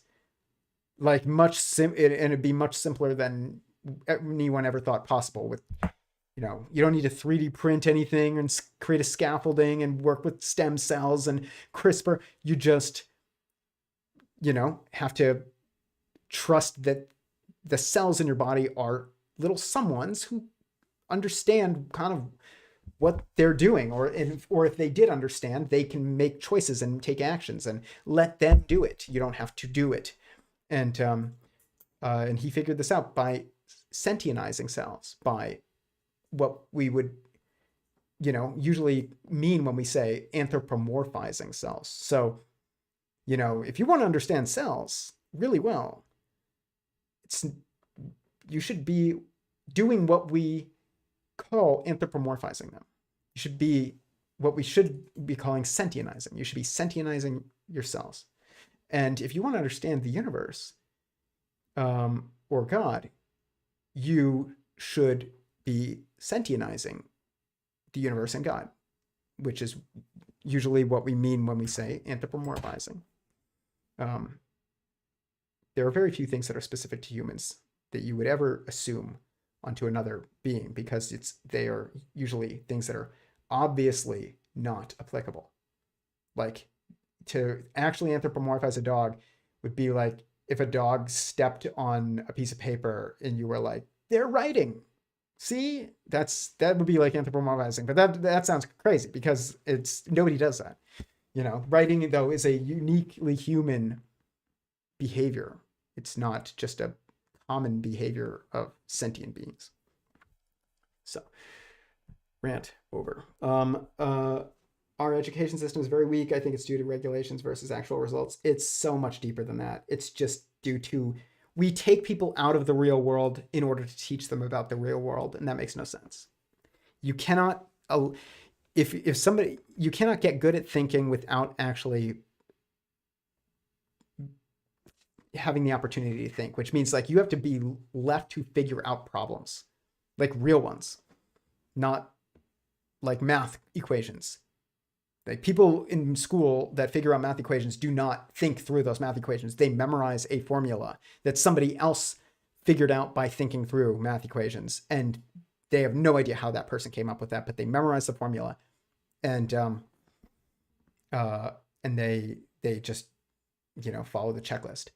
It's like the difference between being able to bake cookies that are good by following a recipe versus understanding what yeast does in the process of baking, and understanding that when you get certain ingredients above a certain temperature, they change in certain ways, and what certain flavors ingredients taste like versus others. You can't understand any of that stuff unless you experience.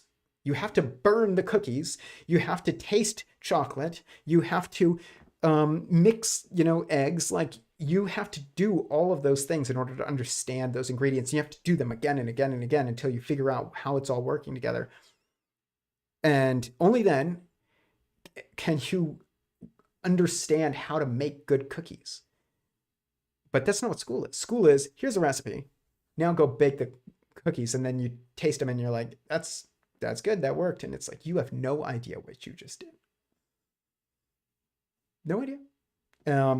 How, you wouldn't, if you didn't taste the cookie after you baked it, you wouldn't even know whether or not it was good.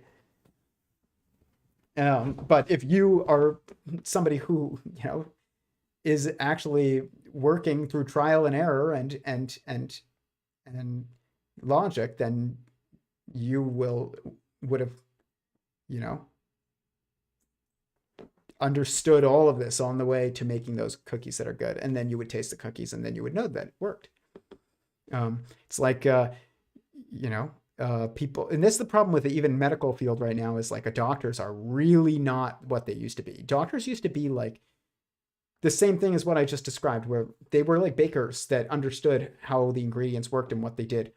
Now they are just people who have memorized formulas, and that is not actually give you an understanding of the human body. You only have an understanding of the human body by trial and error, and you're forbidden from actually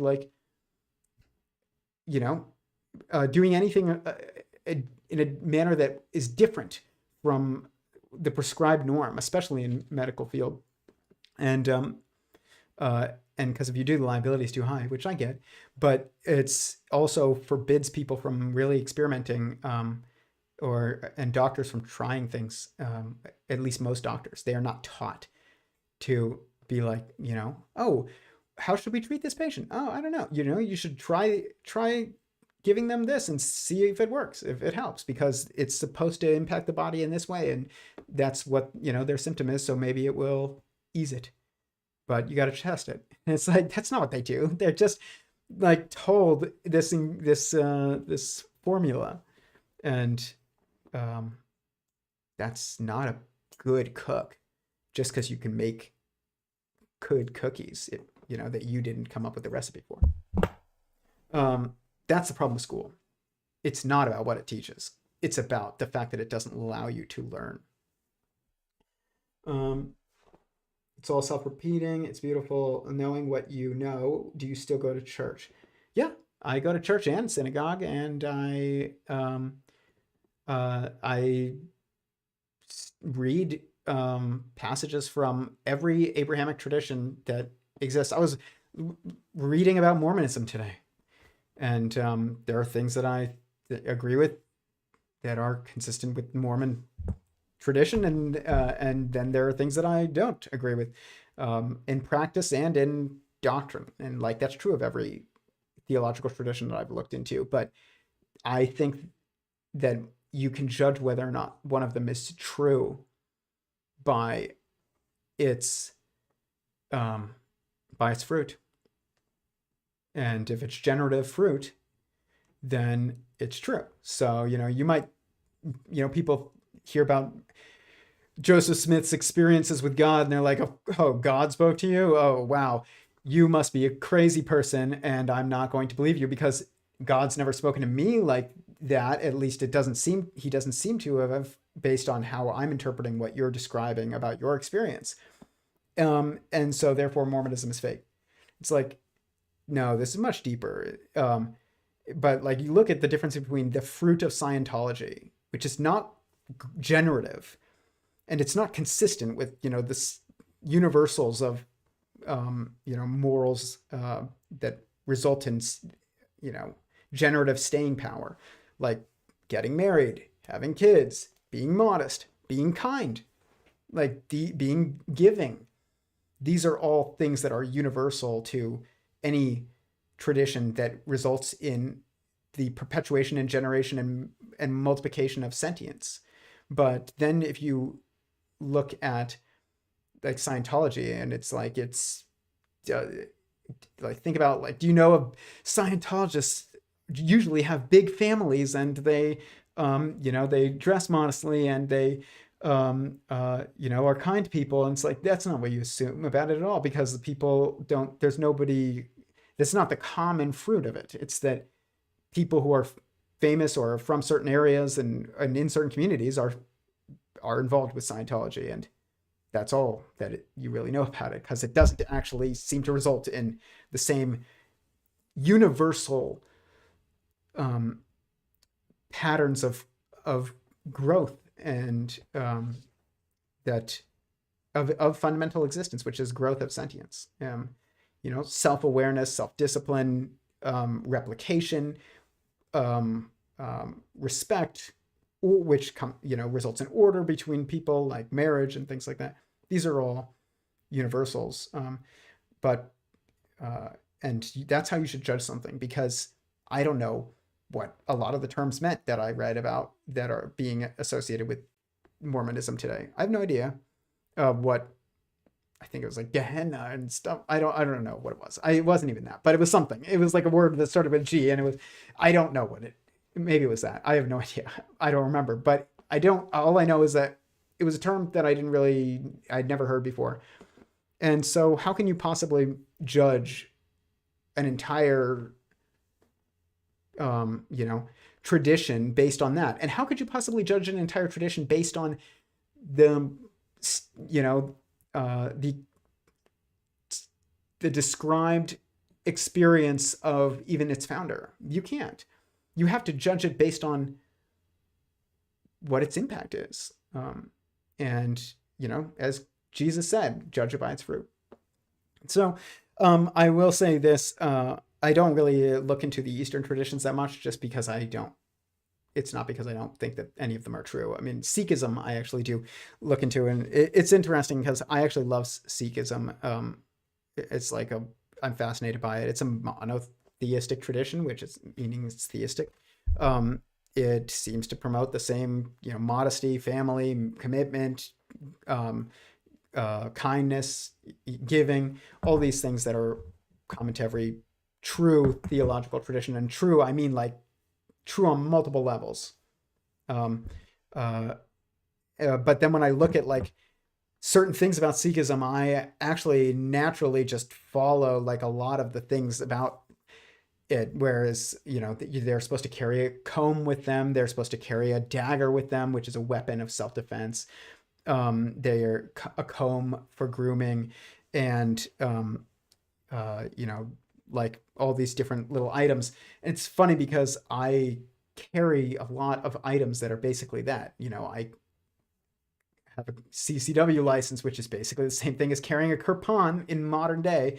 It's not they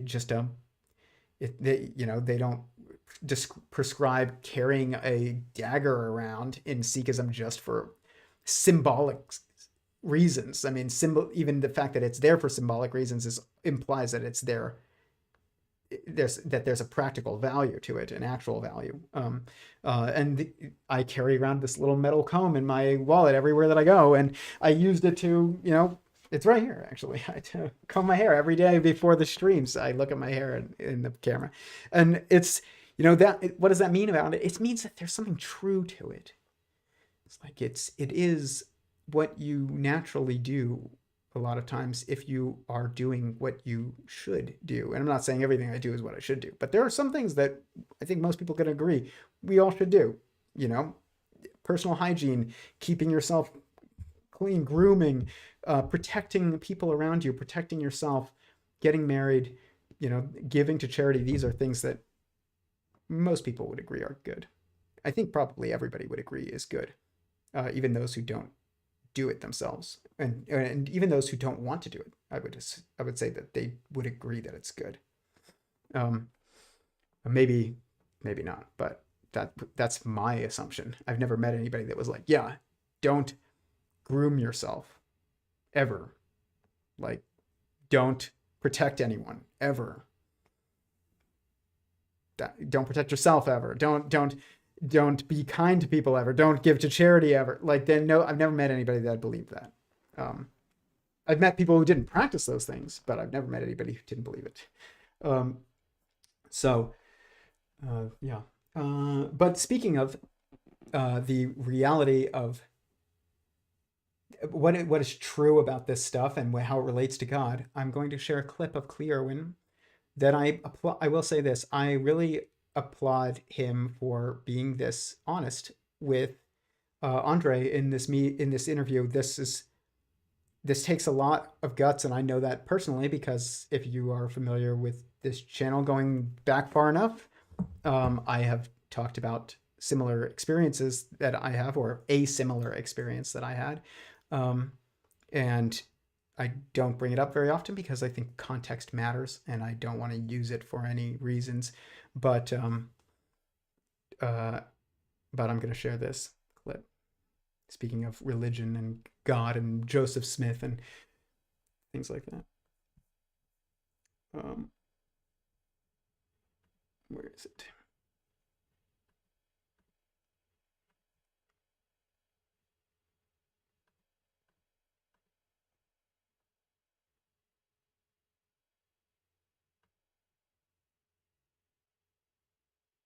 Oh man. Here.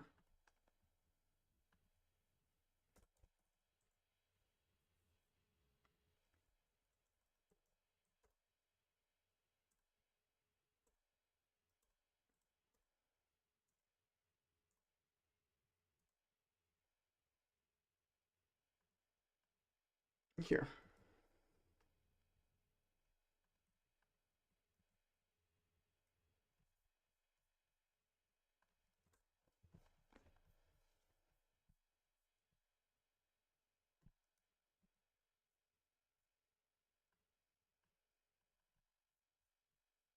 Sorry, I'm having technical issues. There we go. Before we continue unpacking as we do on this podcast, and I want to dive into some different avenues here. One thing that stuck out in our last conversation is it really actually touched me, because I feel this almost martyr energy from you and your devotion to discovering this. Like, you even share that if I could be sure that it would be solved and this theory could be proved and the implications that would have for the world, I would 100% die for this. Mhm. And I think that's just really beautiful, to be so devoted and committed to something that, like, you've made this your life's mission, and whatever you can do, whatever support you can gain to really continue the flourishment and prosperity of this idea and this thought to have this implications on the world, I think is really profound. So before we dive deeper, I just want to check in on a personal note, why you feel so devoted and called to exploring this theory of everything. Okay, so I'm gonna open up to you. I feel a little bit vulnerable to Yeah. share this, knowing how many views some of your interviews get, but I'll just go for it. Yeah. So we talked about how I was this materialist-minded, atheist-minded person 13 years ago, and then I talked about a cluster of evidences started occurring that I had to check myself. Am I losing my mind, or is reality not what the materialists have said it is? And so I went through that process. But if I'm to be even more accurate about it, it was like consciousnesses from the future. I don't know if it was myself from the future, which there are many, right? Again, with special relativity, there would be a version of yourself for every day going forward into deep time. And if you can imagine a concept like an essence of your consciousness that goes on afterwards, so something otherworldly essentially asked me, "Do you still want to do this thing?" Now, at that point, when they asked me that, it was within the context of what I had started to do, which is hire physicists, mathematicians, and just work full time on intuiting this approach with this mathematics and these axioms. And so I understood what they meant, but I said, "Yeah, I do want to do this, but I don't appreciate how you worded it, because you're implying that I somehow agreed to do this. Like, do you still want to do this? I don't know what you're talking about." And then I kind of, as the theory and the intuition and the whole program built out, I now have a more clear picture of what that meant. And so what I believe is that every one of us, we have a much bigger version of ourselves that is smeared across time, deep history, deep future, and there are many. So that we are not even one. There is no one higher self, right? And so it got very personified in how they were communicating, because maybe that's how I needed to hear it, as a dialogue, like a Socrates dialogue thing or something. But anyway, I believe that we each come into a life. This is like similar to the Eastern, mysticism of karma and stuff like that. I believe that we generally come in to have experiences, right? And so there's all these man-made theories, and some of them are deep and good, and some of them are like questionable. But we come in, we have these experiences, and it seems to be that we learn, like we add to our collective, package of experience. You can have a life as a handicapped person, or you can have a life as a pirate, or a life as a hero. And then you start filling in, right? The blank spots of the experiences that are not in your mixtape, right? In a soul view. And then sometimes you could, I suppose, drop in and have a physical incarnation to do something really strategic and planned, like a real plan, right? And so anyway, so for me, my plan is the unification of spirit and matter.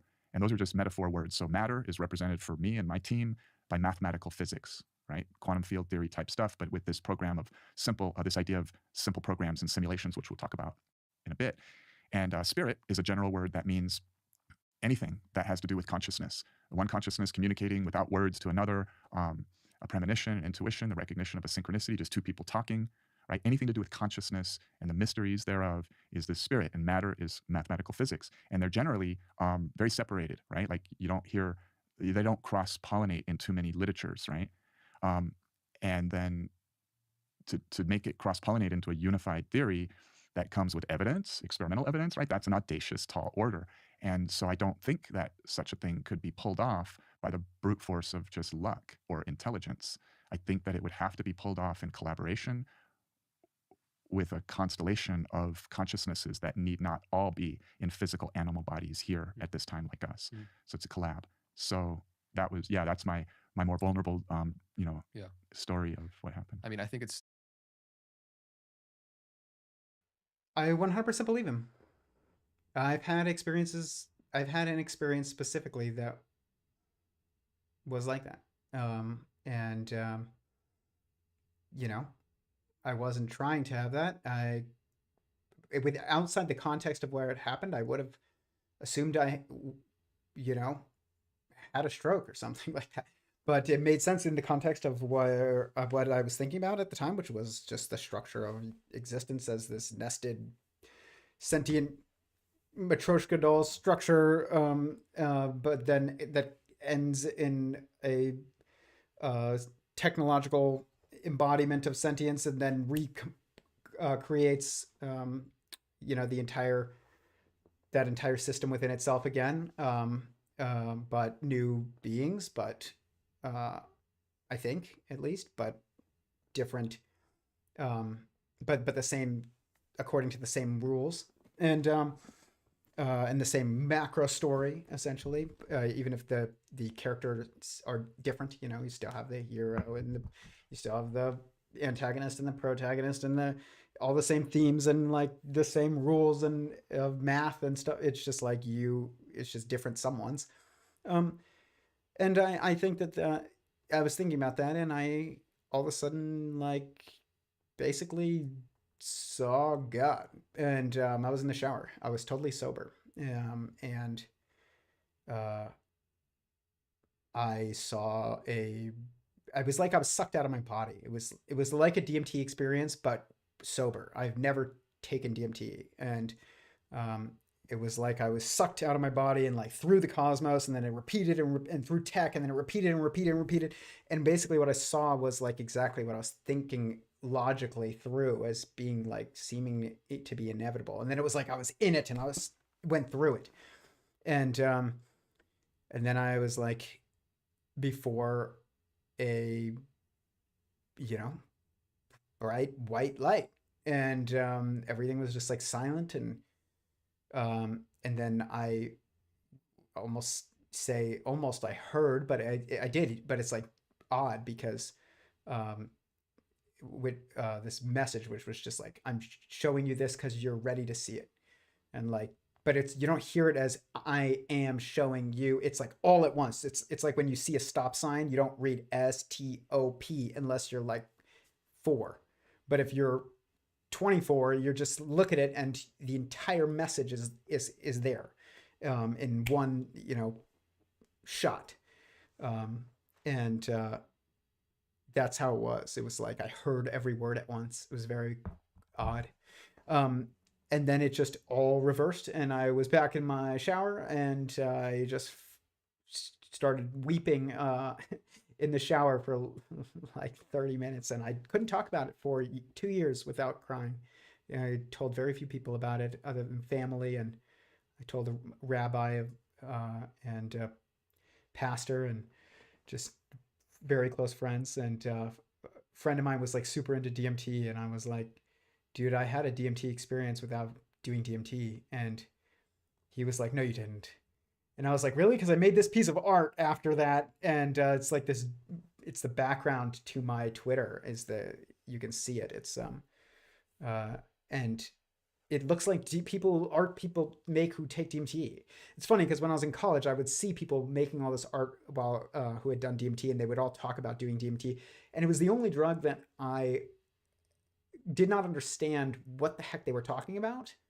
It was like so beyond my experience, and I experimented with substances in college, but I never took DMT,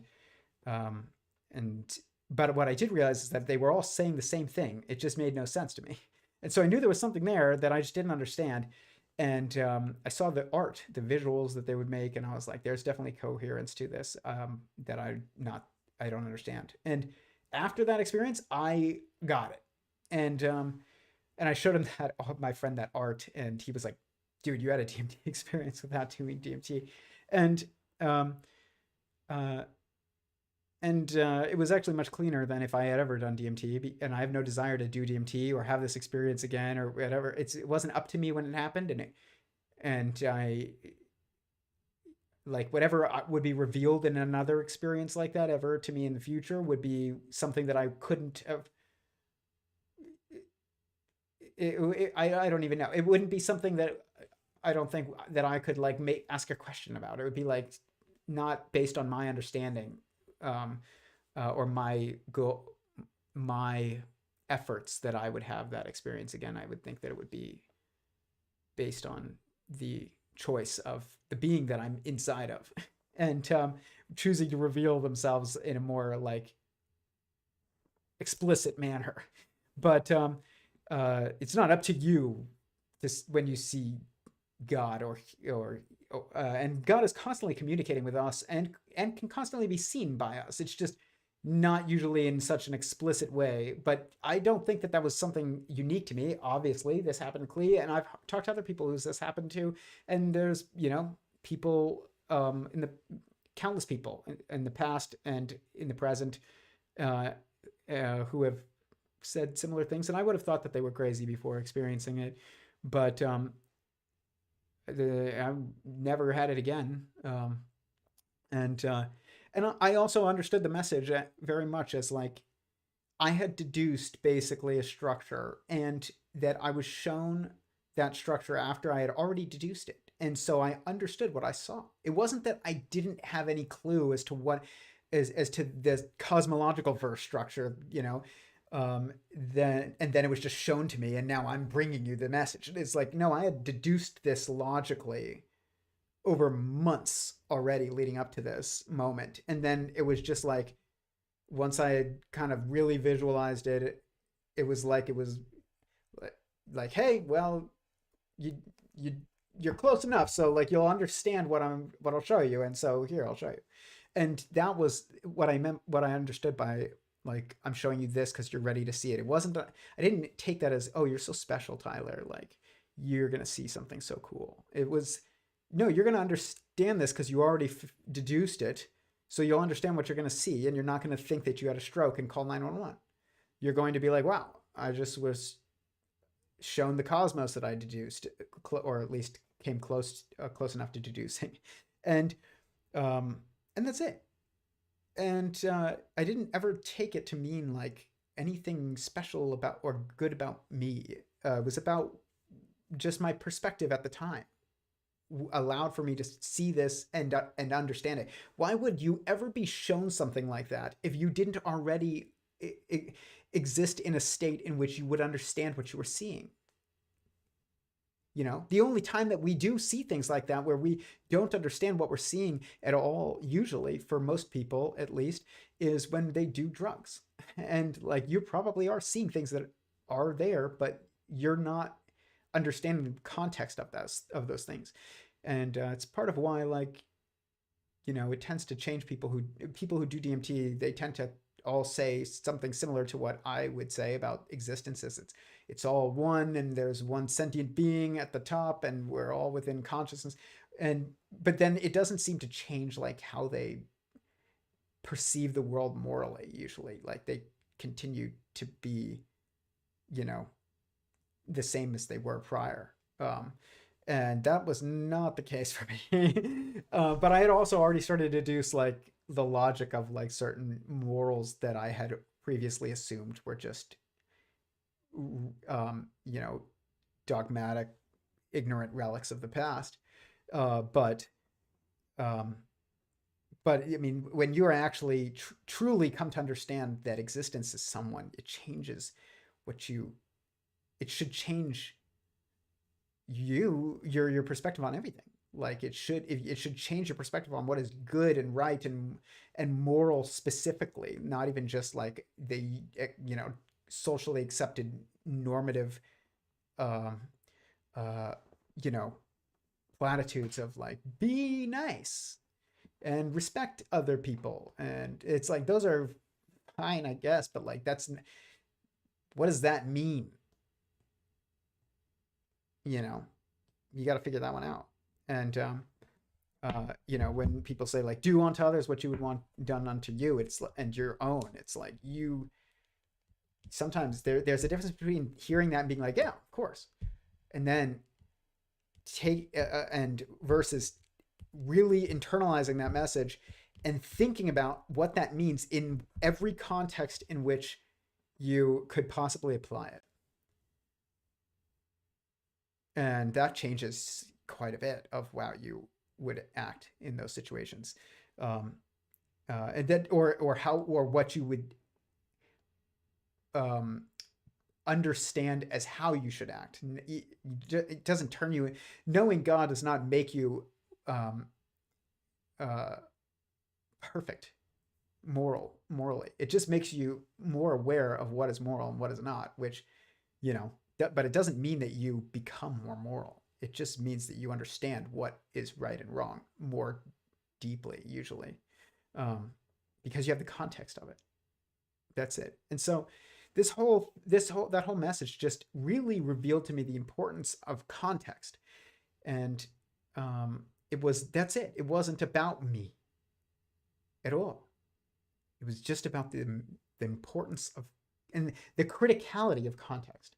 That's what I took from it, and not this is your mission, Tyler. And I don't know what exactly, like, your relationship with God is your personal relationship with God. And I will say that Klee is talking about how his understanding of us having a deeper sense of self and a higher self, and there's a bunch of them, and he would have to clarify that very specifically in a very specific way for me to actually agree with that, because on its face I would disagree.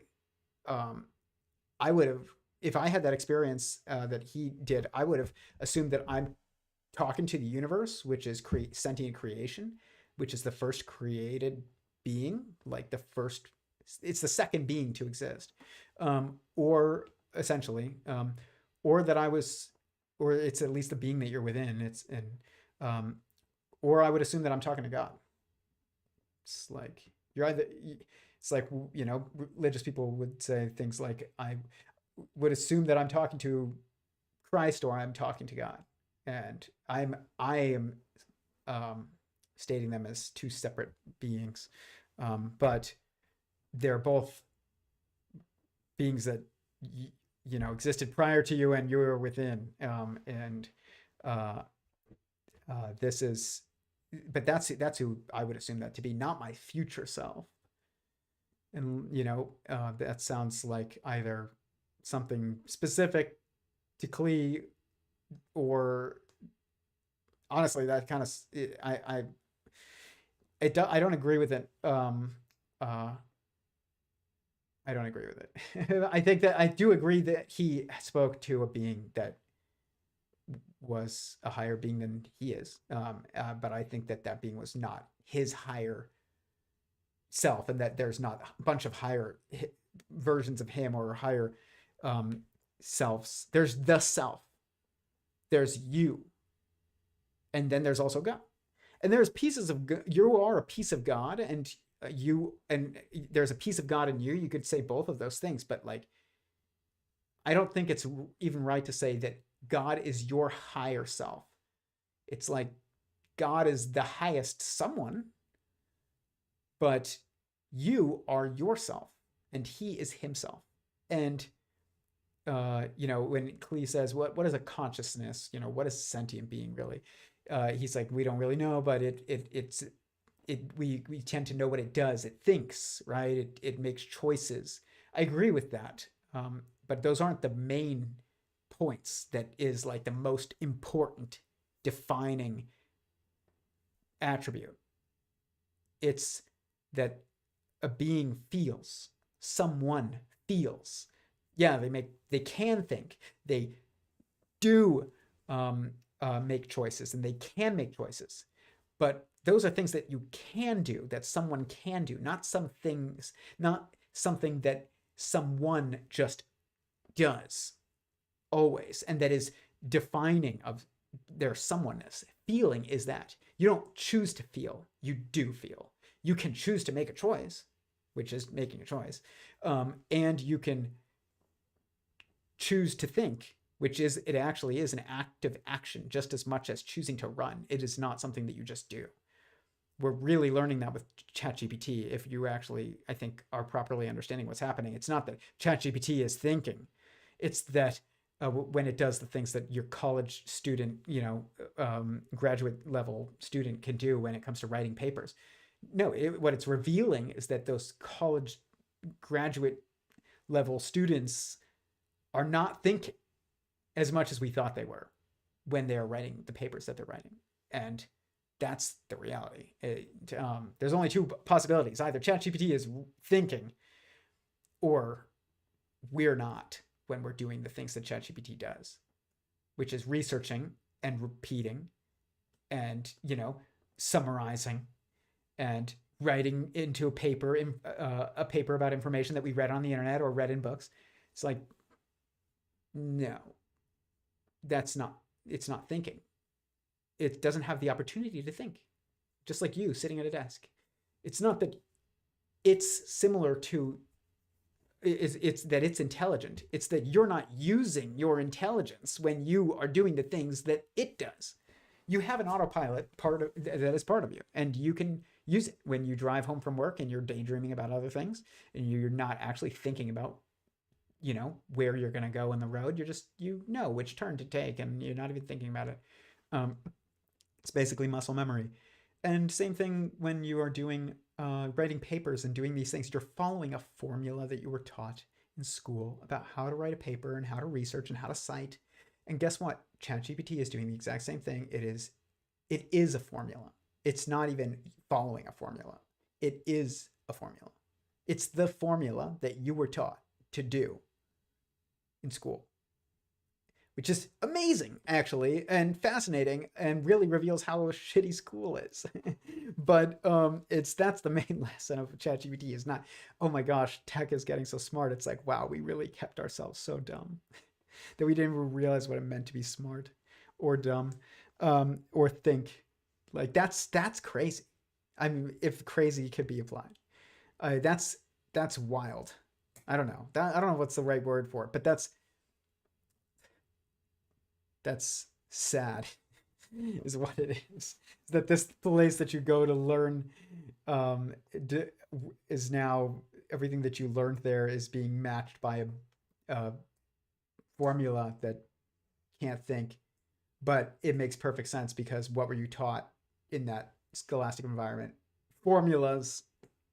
So, even like, you have intro and body and conclusion, and then you have to cite your sources, and this is how you're going to judge the information that you seek, is on whether or not it is accurate, and or not, is, does it have a .gov? Then it's more trustworthy than Wikipedia, which anybody can edit. It's like, this has nothing to do with actually knowing what you're talking about or understanding. It's a formula that you can follow that increases your probability of, accuracy, but not your ability to, but doesn't actually give you the ability to know whether or not you were ever accurate. So what's the point? But yeah, I mean, I do applaud Klee for sharing his experience. And I think he's not alone. I know he's not alone because I've had that, and I've talked to other people that have had that. And you shouldn't be upset if you haven't had that, by the way. Like, that's not, it's like being upset that you were never called to, I don't know, the White House. It's like, yeah, maybe it's a cool thing to experience, but like, if they don't need you for something, then why should they call you and wait? And it'd be a waste of your time anyways. And like, what are you going to do when you get there? Take a photo. Like, it's not what you need. It's not a good use of your time. It would be a waste of your time. And your attention if it wasn't contextualized in a way that was consistent with your current state at the time, and also the goals of God. And so, but God is communicating constantly with everyone, and in much more subtle ways, and you can get better at seeing that, and better at communicating with God, and developing a relationship with him. It doesn't get closer when you have that experience. You can have just as close a relationship without having a DMT trip while sober in the shower.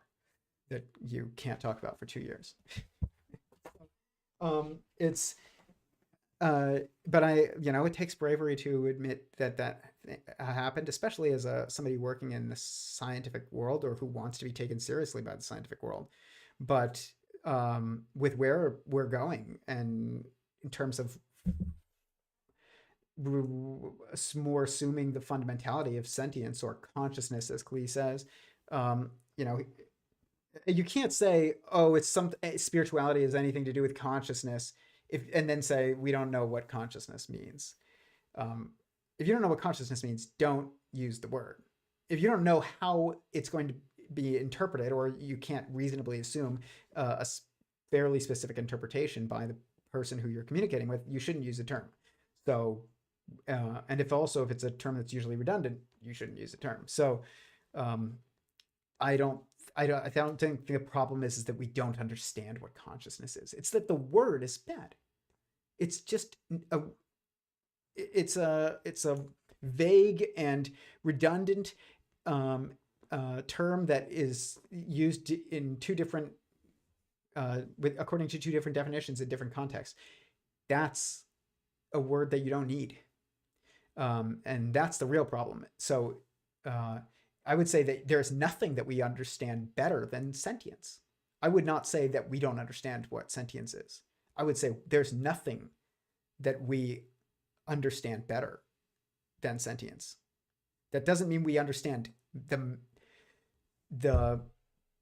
mathematics of it, or the I don't even know if that's the best term for it, the metamathematics and the metaphysics of sentience at large right now in the scientific world. We definitely don't, but we do intuitively and experientially understand what it is better than anything else that we understand. All of us. You don't need to study it. And so this is another issue that I would disagree with him on, when he says, like, we don't understand consciousness. When he says that, what he means is, like, we don't understand sentience. And in that context, I think. And I would say that's not true at all. I would say there's nothing that we understand better. But we just don't know how to linguistically, we have not developed a common and coherent linguistic manner of discussing sentience in that is coherent with the context of the rest of our scientific narrative. We have not. And that's what we need to do, which is basically the unification of spirit and matter.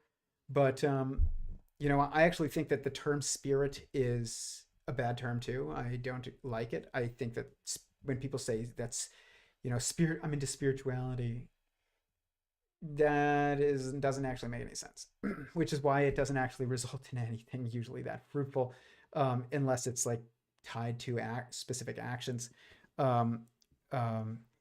So, I'm going to probably do a video about that whole narrative of like spirituality, kind of like new age, agey, but I just use that term because I don't have a better one right now. But I not that I think that a lot of the things they say are wrong, but I think that there's something broken in that narrative that's in society that is that community, even though they get a lot of the fundamentals correct. And the fruit of it is what indicates the brokenness. But I think I might call it like, I don't know yet. I know what it is, but I'm not completely figured it out, but I know the general gist of it. It's I don't want to say it right now though, but a new video coming soon that's not live. But it's but the problem, I would say, is the term. Part of it is the term spirituality. It's the idea that this is something specific that you can engage with, that you don't, that isn't something that you always actually engage with. Your spirit is like your soul, and your soul is your you. It's not separate. It's not like I said, you are a soul. You don't have a soul. You don't have a spirit. You are a spirit. You are someone. And that's what what we mean when we say spirit, but it's a redundant term. To say you have a spirit is redundant. When you say you're implying someone. You don't need to say you have a soul. When you say you're implying someone. When you say somebody sold their soul, truly like sold their soul, it means like they've given up their personness, their agency for the sake of pursuing some thing that's false, fundamentally not true, at least, materialistic goals. And but this is, I'd say the problem is the term spiritual or spirit. I don't think that it's useful. Same thing as consciousness. Like a consciousness is a spirit, it's a redundant term. Sentient is not, because it's specifically definitionally associated with feeling, which is the key to understanding what someone is, which is a very interesting way of wording it if you think about it. Instead of who someone is, it's what someone is. But what is a being? It's like, what is a mind? What is a someone? It's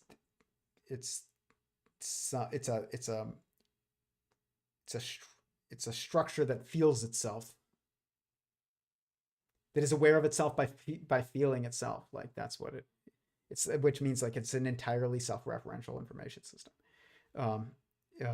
That's what it is. So the feeling is the key. It's that is what you do. It's what a sentient being does. It's not what a sentient being can do. It's what a sentient being does.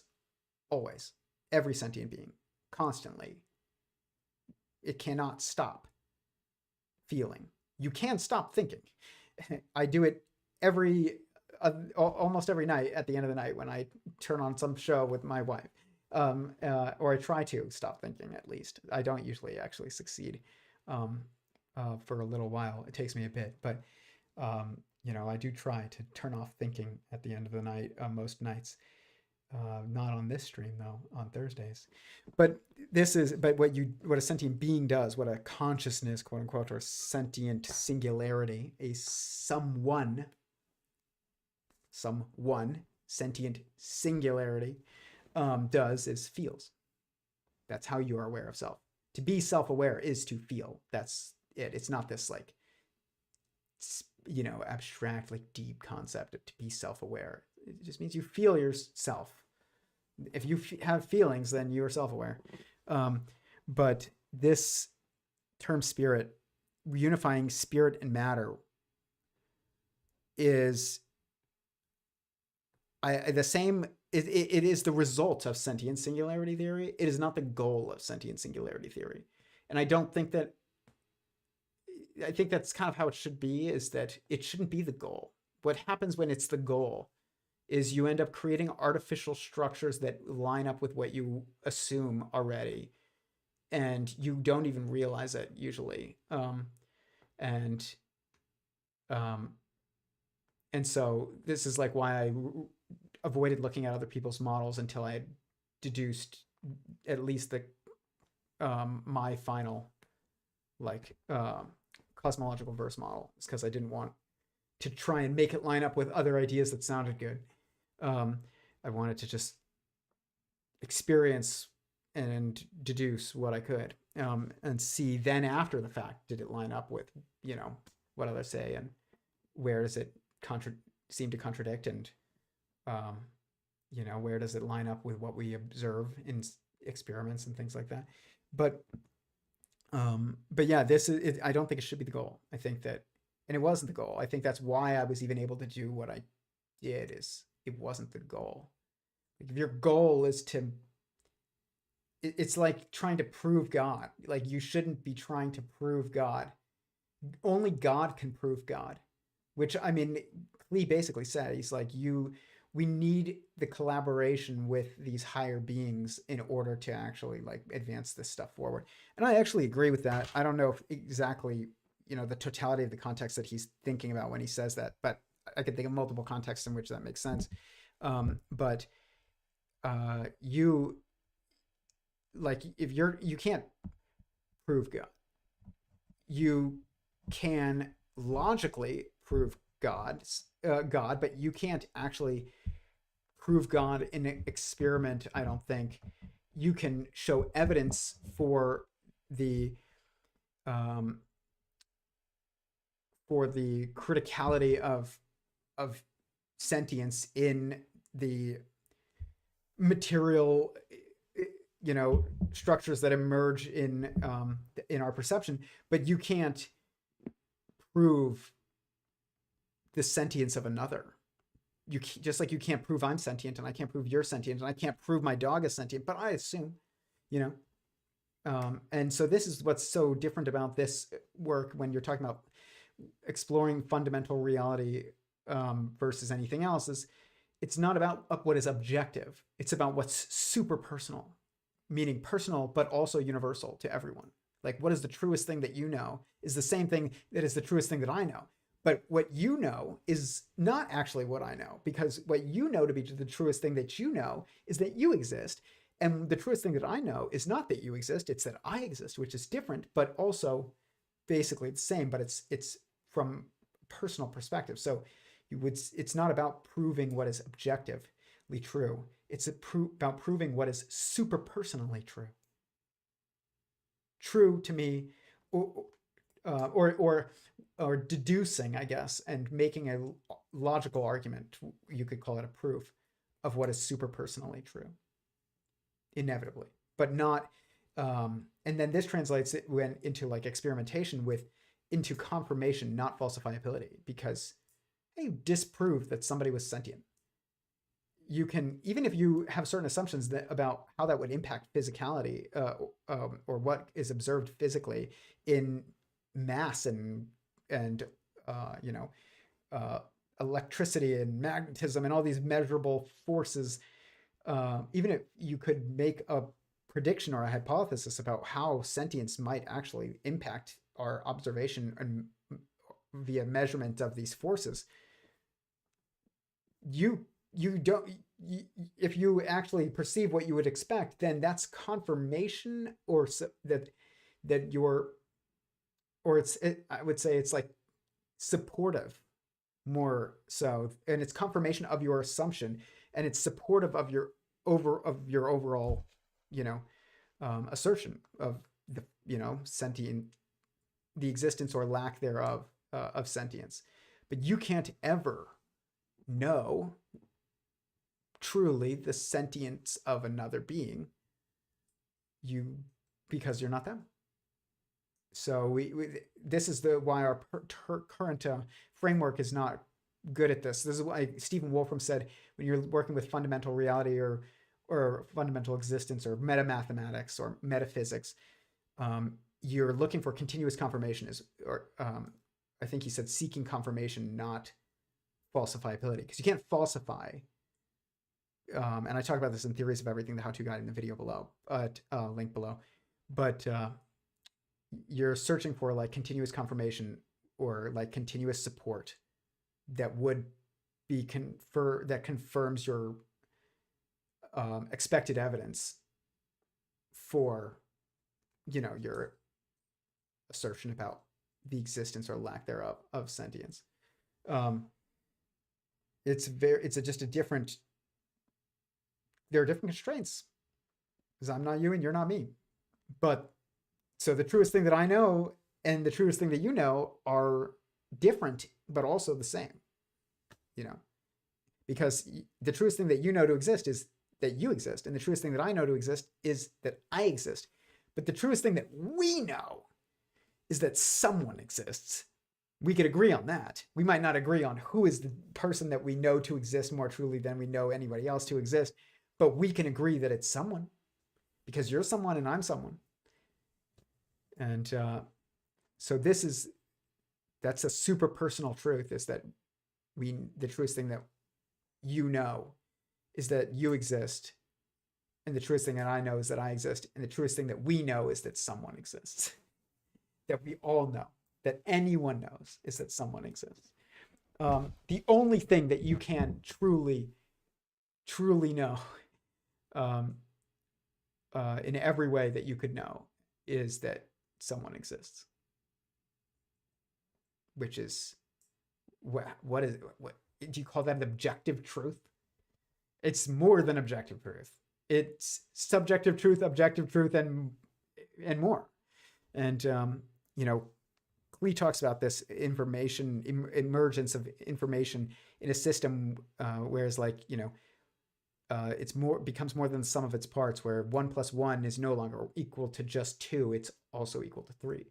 So this is what is the meta-mathematics of sentient singularity theory, as well. It is about when you're studying the fundamental generation of information, you end up recognizing that you count.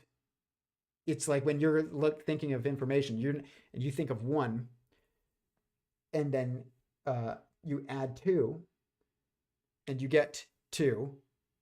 When you add 1 to itself, then you get 2, but then you now have more information than just 2. You have 2 as the bit of information, which is this binary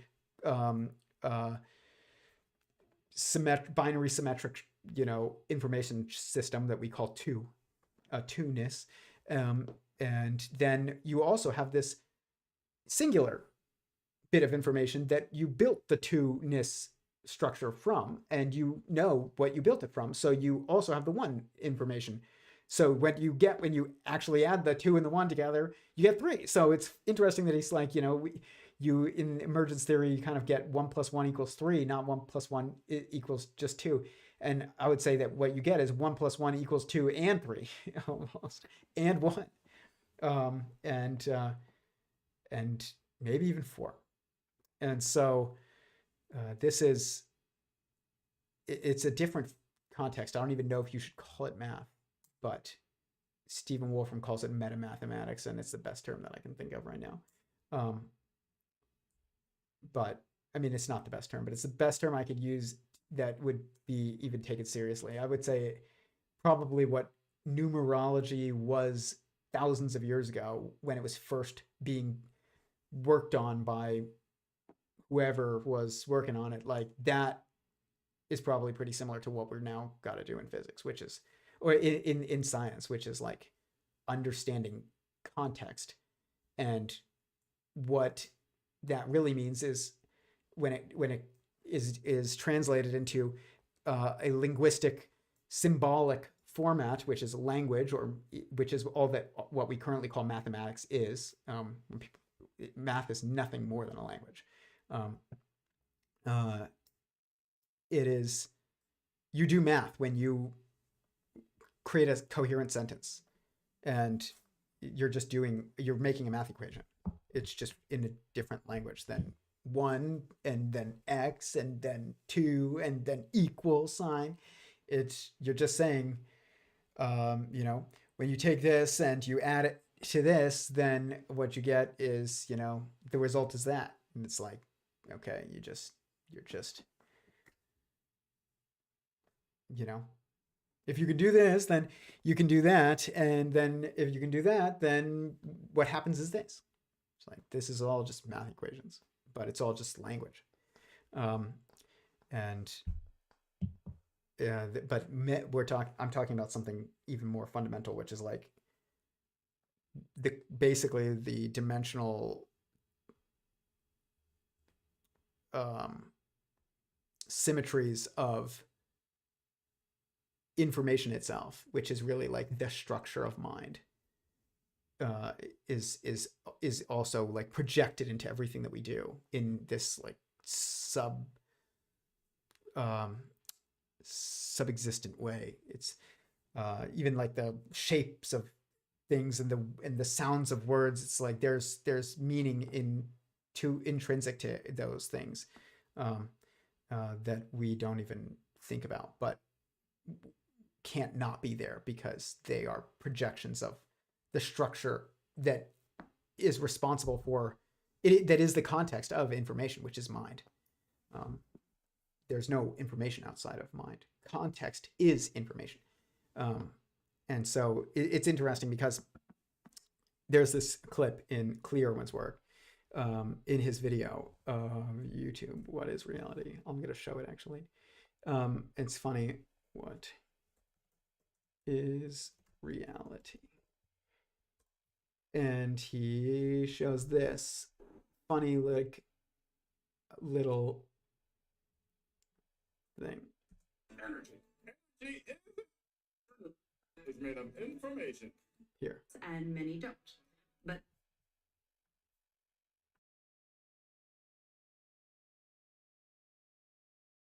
that don't agree that reality is made of information have no explanation for what reality is, if it's not information. Gentlemen? Reality is made of information.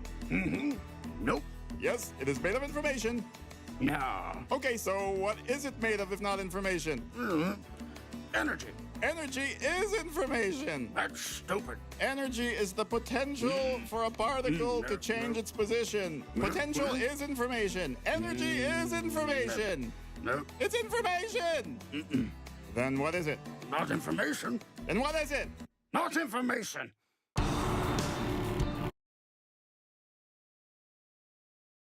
That's hilarious. I mean, there's so much truth conveyed in that. I remember when I have a prediction that the bot periodicity aligns with this nested, what I call the periodicity of sentience, essentially, which is like a cell combines to a organism, and basically this starts with a hadron, a proton, and a neutron is the first sentient being within the universe, I think, and then it forms to atoms and or molecules, depending on how you're like viewing it, and then that assembles into cell, and that those assemble into organisms, and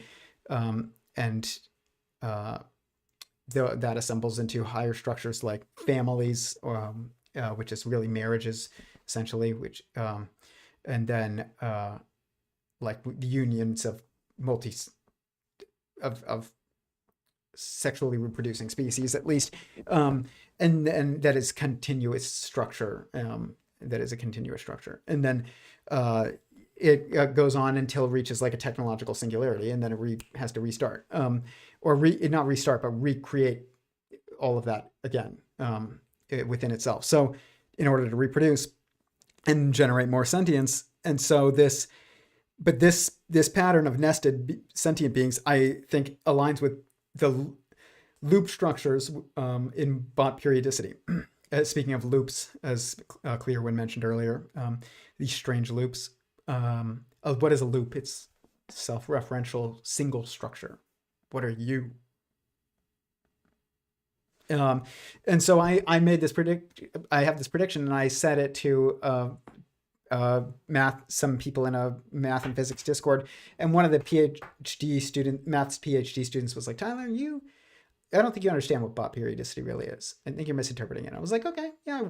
And he's like, "I'd love to explain it to you if you'd be willing." And I'm like, "Yeah, definitely. Like, I'd love to hear more about it." We jumped in a channel, and everybody came and started listening because I was entertaining to them. And the guy's like telling me that it's actually a series of loop spaces, loops within loops. And I was like, "Yeah, I know. I'm just saying, like, I think that this structure of loops within loops is describing this periodicity of sentience that I am trying to lay out in my work, which is this. I call it, holonic periodicity. It's basically that. A hadron is an assembly of quarks, which is just force points. They're the fingers of the universe. They're not sentient. And then an atom is an assembly of hadrons, a molecule is an assembly of atoms, and a cell is an assembly of molecules, an organism is an assembly of cells, a family is an assembly of organisms, a nation, tribe, caste, we don't really have the right word for it, but a group that is tied in attributes and family of families. All these form into an assembly of the different ones of these into a technology, and that creates a technological singularity, and then you restart basically, and it's all within God. But this pattern reproduces again and again within itself, or really it's a singularity and assembly. It's a head and a body. Your head is you. Your metaphysical head is your someoneness, and then your body, your metaphysical body, or your super literal body is maybe a better way of putting it, is your assembly of cells. It's not your arm. It's the cells that make up your body. It's the assembly that your sentience is. It's the assembly of sentient someones that your sentient someoneness is stacked on top of. And so this, I think, is about periodicity. And I said that, and he was like, it's not what you think, it's loop spaces. And I was like, yeah, I know, but I'm saying that loop space pattern that's described about periodicity, I think, is this. In at least, this is included in that. Maybe it also applies to other things, but I think it also applies to this. It's just a hypothesis I have not proven it yet. And if Klee watches this, maybe you can figure that one out, but don't leave my name out of it. I don't care that much. That's not the point of this, but still, if you didn't think about it yourself ever, if you ever have somebody else's idea and then you go and you try and prove it and you figure, and you do, or you try and confirm it and you do, I'm not just speaking about Klee, I'm talking about anybody. You should always give the context of that you got the idea from, because that's important in understanding those results of whatever it is that you're testing. So not your context and your assumptions, but the assumptions that of the person who actually came up with the idea, not just the person who tested it. And this but this he said it's not that. And I was like, okay, then what is it? And he's like, loop spaces. And somebody's like, okay, well, what we realized is that this guy butts in, he's like, we know Tyler might be right, he might be wrong, but we realized is that so-and-so does not actually understand what pop periodicity is, because his eventual answer was, when even the crowd butted in, was like, what is it though? And he was like, it's not what Tyler says it is. It's like the same guy as in that clip that I showed up with of Klee's video, the cartoon where he's like, it's information. He's like, no, it's not. He's like, then what is it? He's like, it's not information. And it's like, that's not an answer. And so, but the point is that I also want to make is that I actually think that you can't say reality is just information either.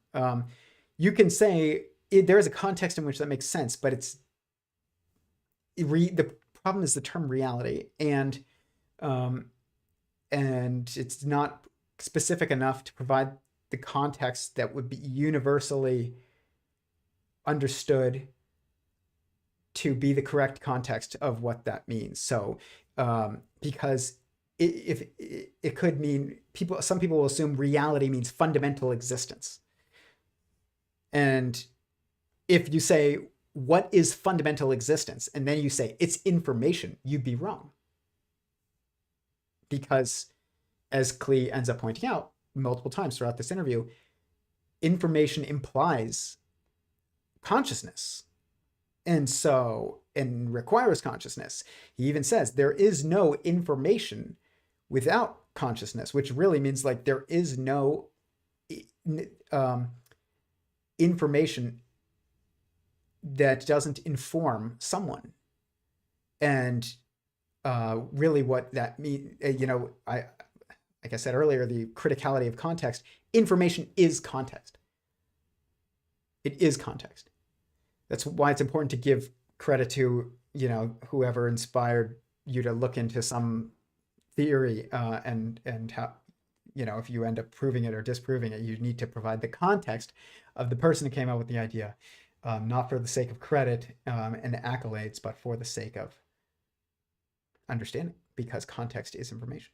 And if you take an idea out of context and then you end up proving it as correct, but you don't provide the context that led to the idea, then how is anybody actually going to understand or have any hope of even understanding whether or not they understand where that came from? So this is, but you can't, so information is context, and its context is not fundamental existence. Information is what we, perceive. in our experience, but of our existence, but it's not fundamental existence. So when we say, what is reality?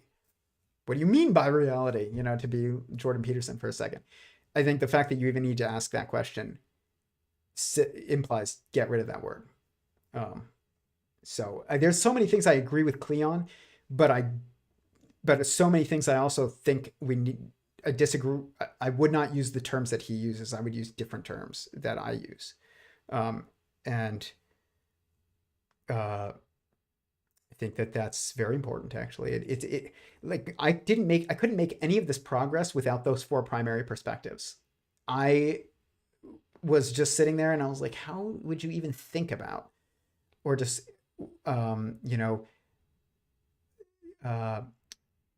existence outside the context of relativity? Because I heard Eric Weinstein talking about it. And then I was like, okay, well, like, what are perspectives that we have that aren't bigger than or smaller than or faster than or brighter than or heavier than or whatever? And I was like, separate, one with inside and outside. And then I realized that they were co-defining in the context of themselves, and then that they basically, meaning they provide their own context. And then other than them being within the perception of a perceiver, but they're called perspectives, so you should assume that. And then that led to not me able to actually start building, because I could think about where to start, because our thoughts are now, because of just, then this is an anthropomorphic trait, or at least it's at least more of a human trait than it is of any other being within existence, or not within existence, within the universe. So it might include the universe and God and humanity, but it would also, and not include like dogs and cells, this ability to think in words and have complex language, but and actually like abstract out beyond your current circumstances. But it's not actually just a human thing. It's a God thing, but it's also a human thing. So what is that? Is that anthropomorphizing? I don't know. I don't think the term is good, but it's just a ability that humans have, probably the universe has too. Actually, certainly the universe has, meaning like sentient creation, and then and also God, existence itself definitely has, because if we have it, then so does every structure higher, every sentience higher. But if it's not seen, and we don't see it any lower than us, so it's us and above. It's not a human trait. It's humans and above trait, which is different. It kind of you don't need the term anthropomorphizing, but this is just very important, again, because like I said, your terms are your dimensional context in your thoughts as a human, at least in many cases when you're really abstracting something. And especially if you're really abstracting something that you ever would hope to communicate. And I see this as a big problem with basically everybody who is involved in this and attempts this, everybody from the person who just seems schizophrenic and crazy to most of society when they're just chasing number patterns, and they're talking about how they figured it all out, and they probably did figure out basically what is fundamental, which is consciousness or sentience, but the problem is that what they haven't figured out yet is how to communicate it. And this is something that I really have focused on, even with the creation of the term Sentient Singularity Theory. It wasn't to make my theory.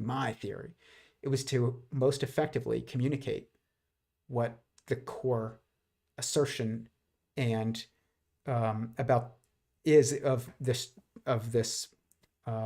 idea that I'm trying to communicate is, which is that the nature of and structure of fundamental existence, or what is fundamental existence? What fundamentally exists?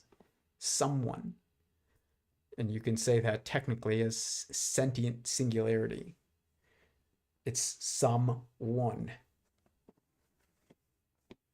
So it's very important, actually. It's like not just very important, it's like critical. It is required. It's not suggested that you choose certain words. It is required to effectively communicate these things, and that not just to others, but to yourself. Because if you don't, then you start creating contexts that are false. And I see that in a lot of people's work. And I'm not saying I don't do it, but I do think that I do a better job at this than anyone else that I've seen in most circumstances right now. That doesn't mean that will last forever, and it doesn't mean that it's universal to everything that I do, and I don't say that to gloat. If I thought that other people were doing what I'm trying to do better than me, and then I would just leave it to them. And I've done that with many things in my life, including things related to this. Is like I've just realized that is actually being worked on by somebody who's better equipped than me for that specific thing. And I'm just going to leave it to them, because nobody's meant to have it all except God. And even then, he wants to give it to us too. So, he needs us to have meaning for himself. He's meaningless and alone without us. But yeah, it's, everybody has a mission. And Klee does, and I don't view him as competition. I think that there are things that he's definitely better at than me. Like, he speaks math better than I do, for sure. And maybe can merge that stuff with physical experimentation, or at least like the, I guess, construction of the circumstances that you would need to physically observe certain observations or certain predictions in physics and experiments. But because of his like competency in math and understanding of a knowledge of like a lot of physics concepts that I don't have, even though I do have a basic understanding. But that's everybody. Like I said, everybody's meant for different things. And I said in my Theories of Everything, the how-to guide video, I don't view anybody who's working on this stuff as competition to me. And I don't think that we should view each other as competition. Like Klee said, God is put us all here for specific reasons. That means like we're all meant to do something that another is not going to do. And I think that also applies to this space. And I think that because context is critical, we need context to contextualize these specific ideas and specific observations and specific mathematical structures and predictions that are not able to, it's not able to be done with just what is currently accepted science. Like, we need each other's theories to contextualize each other's ideas to contextualize each other's ideas, and predictions. It's not just about which theory wins. It's about how do these relate to each other? And it's just not competition. But you can make it competitive because of ego. Everybody can do that. I'm not even exempt from that. I'm not saying that I am, but there's definitely like a lot of ego involved with, any attempts at any kind of like advancement of understanding of the fundamental reality, especially to people who, have devoted their scholastic, time and efforts and even, economic circumstances to the whole endeavor. But that doesn't mean that you're going to be fruitful just because you put in the most. You're going to be fruitful if you approach it more truly, in a way that's like accurate. And usually that's not going to come from academia. Otherwise it already would have. So yeah, let's go to the chat. I know this is long, but I really wanted to talk about this because it's not, Klee and I have so many similarities, but I differ with him on the language, and this is so important that we start talking to each other more. And it was great to go to this Mindfest, and it's great to speak with anybody. I would love, anybody who I speak about on here is always welcome on the show. And at some point I will probably just ask some people if they want to come on and talk. But usually, like, I would want them to see some streams that I do so that they realize, like, this is meant to be like a talk about what words should we use, not like, what's your theory?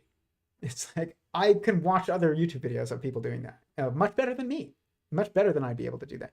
But I can discuss what words we should use for these things much better than people who are conducting an interview about and exploring somebody's, body of work.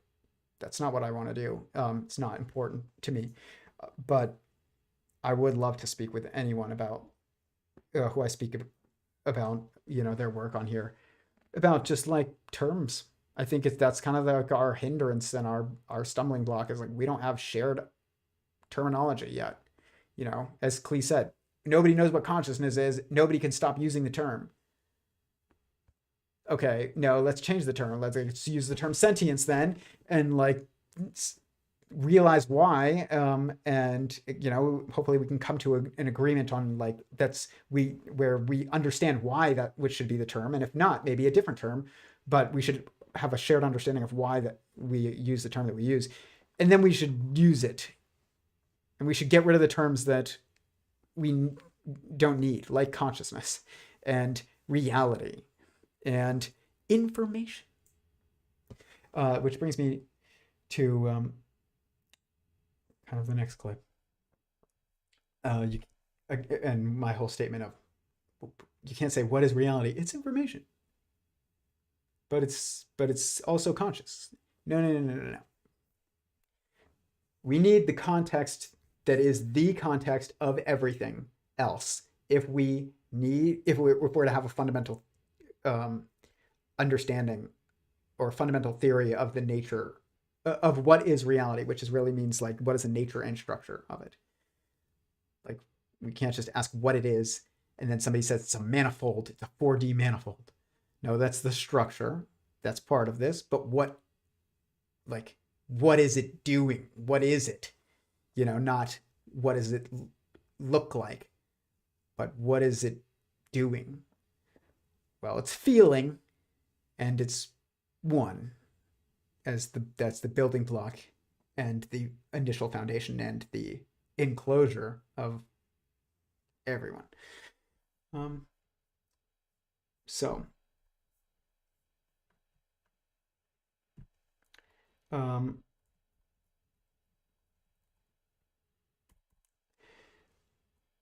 He says the one rule to emergence theory, he would say, is free will. Fair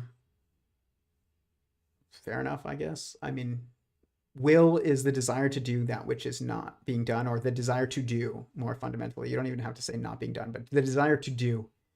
And the free will is the ability to choose what you want to do. Not even necessarily to choose what you do, but to choose what you want to do. That's free will. And it's not just like choices that we make, but it is the more fundamental choices, the actual choices. Most of the choices we make in day-to-day life are not choices. They're just instinctual, autopilot. I don't even want to call them decisions, but actions. they're not choices. Like, what do you want to eat for dinner? If what you eat for dinner is based on your budget and your craving at the time, it is not a choice. It is inevitable what you will choose, which means it's not a choice. You're craving something salty, and your only options nearby that are within the time limit that you want to eat, and also within the budget that you want to eat, are Baskin Robbins or McDonald's, and those are your only choices. And you want something savory, you're not going to Baskin Robbins. It's not a choice. But maybe if you want to lose weight and you are having a craving for Baskin Robbins and you can't afford it, but you choose not to because you want to be healthier, or maybe you choose not to eat bacon even though you like it and you can afford it because you think God doesn't want you to, or something like that. Those are true choices. Those are the instances in which you can exercise free will. But just what do you want to eat for dinner? That's not a free will choice. Not intrinsically. So again, with the importance of words here, and this is what I mean by, like, you will start, and nobody's perfectly coherent, because this is like a work in progress. Everybody's a work in progress, since and all of our endeavors are as well. But what words we use are dependent upon what words we used. And so if you don't use the correct terms, then you're going to use the wrong terms later. If your terms aren't, I would just say, like, perfectly coherent, perfectly enough, then whatever terms you use later on are not going to be able to be either. It's like people say, you can't build truth from lies. You can only build truth from truth. That's absolutely true. And so, you can see this in a lot of people's words, more so than you hopefully could see it in mine right now. But that doesn't mean mine's perfect. It just means I really focus on this, and I think I've made more progress than most. But here's Klee's talking about how we're going to relate to AI in the next steps of science. Programs, and it won't be the only one, that are going to be as close to bringing us toward the singularity of programs, and it won't be the only one. For example, OpenAI's code interpreter can do things like, it's not released yet to other than a few early testers, but within the next month or two, it's going to be released into the wild, right? Like GPT-4, and now the plugins for GPT-4. Code interpreter is a class of programs, and it won't be the only one, that are going to be as close to bringing us toward the singularity, right? As you can imagine. And I'm going to harness that to scan through this space of simple programs that we have narrowed down to. And so I'm going to just take everything that my intuition guides me and that is available in the universe, and ultra strong AI is going to become our collaborator, a scientific collaborator, if you will, and coder and pattern recognizer, because it can recognize patterns in the data and then give representations of those patterns, like visualizations that can team up with a human. Because if you think about the weirdness, it was many years ago, scientists speculated that, well, if we wanted to make machines think like humans, we should take what we understand about human neural networks, biological neural networks, and just start designing, computer neural networks on that same thing. And that baked along for several decades until it got to this critical mass early this year, late last year, where the black box of emergent behaviors in the neural nets that are from large language models kind of has a lot of similarities to the black box that neuroscientists have with human consciousness and thought that they don't understand. And so, how they say artificial general intelligence, right? So you can say that you are a biological general intelligence, so BGI, and then AGI, but they're both based on neural network architecture, and they both have mysterious black boxes of emergent behavior that's like juicy stuff waiting to discover how those things emerge, how consciousness is, a little bit more about what consciousness is, and same thing with what's emerging in these large language models. And you like esoterica, right? And ancient wisdom, and I do too. And one of the things in some traditions is this idea of connection to language. And I'd like to invite a generalization of thought and language. As I said earlier, think of thought as the verb or action version of a frozen thing, language. Like just English has no meaning other than the individual words that each have meaning, like dog, and then the rules of the language. But it doesn't get juicy with good, like rich meaning until you start putting the language into action, converting thought into those representations. And so this is what these thinking machines are doing. They are thinking. I'm not saying they're conscious. They are doing something very much like thought, whatever thought is. And we are too. And so what if all of reality is thought, and all thought is in a language theoretic kind of philosophy where you have to generalize language. Don't get fixated on human languages, bird languages. Just generalize the idea of language as something that conveys meaning through symbolism.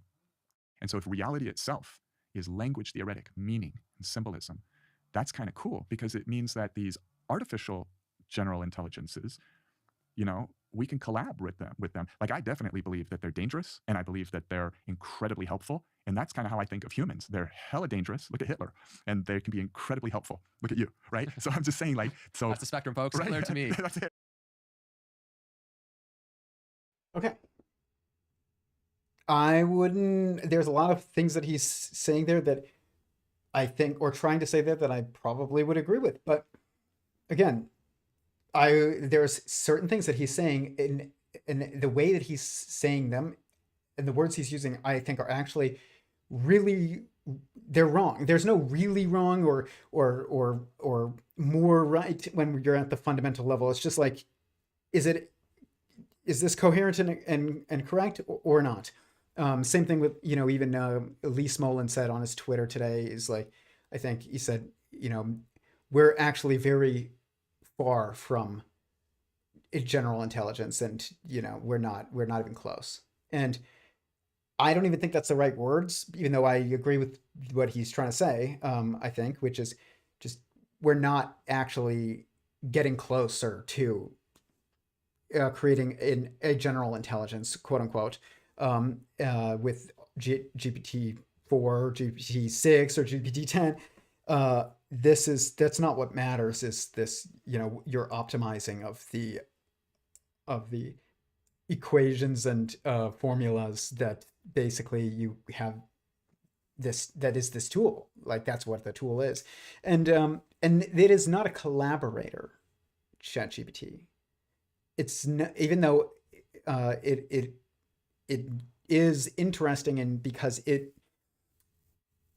the formulas, the language, the formulaic language that it uses in its equations, in its formulas, is English. It's what we use to communicate with each other and with ourselves. So that's what makes it unique and interesting to us, because it seems like it's communicating with us, but because we've never seen the context of a context in which, like, that level of sophistication and sophisticated math is being expressed as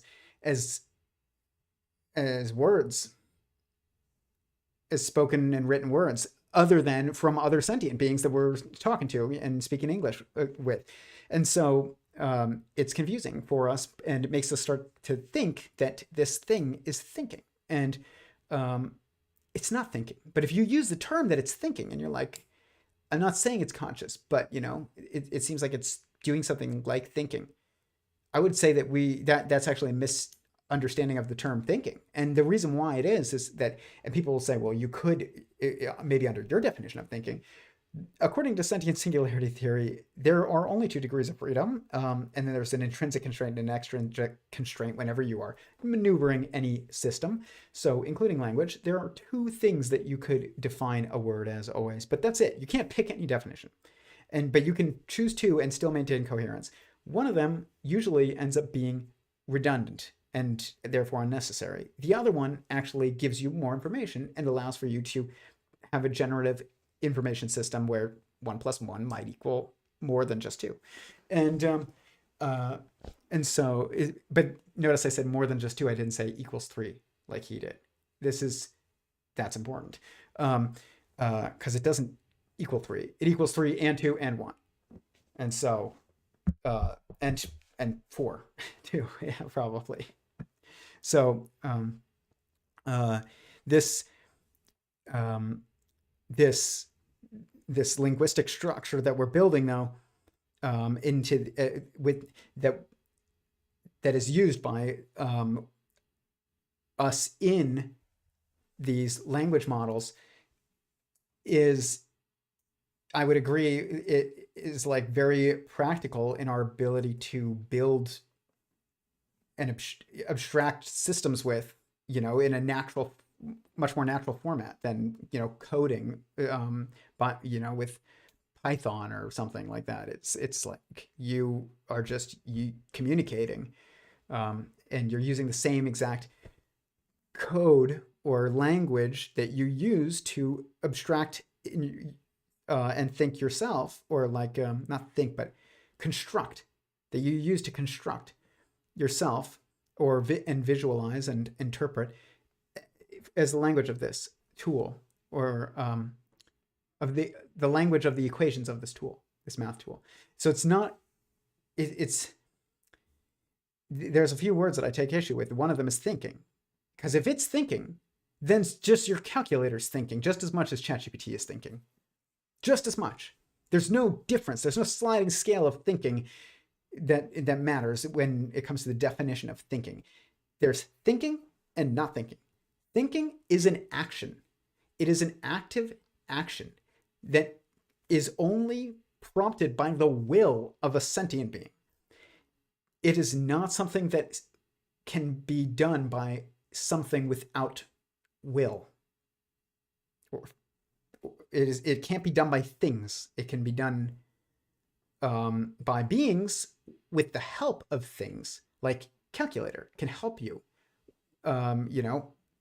figure out and think about the things that you want to think about, and construct the things that you want to construct.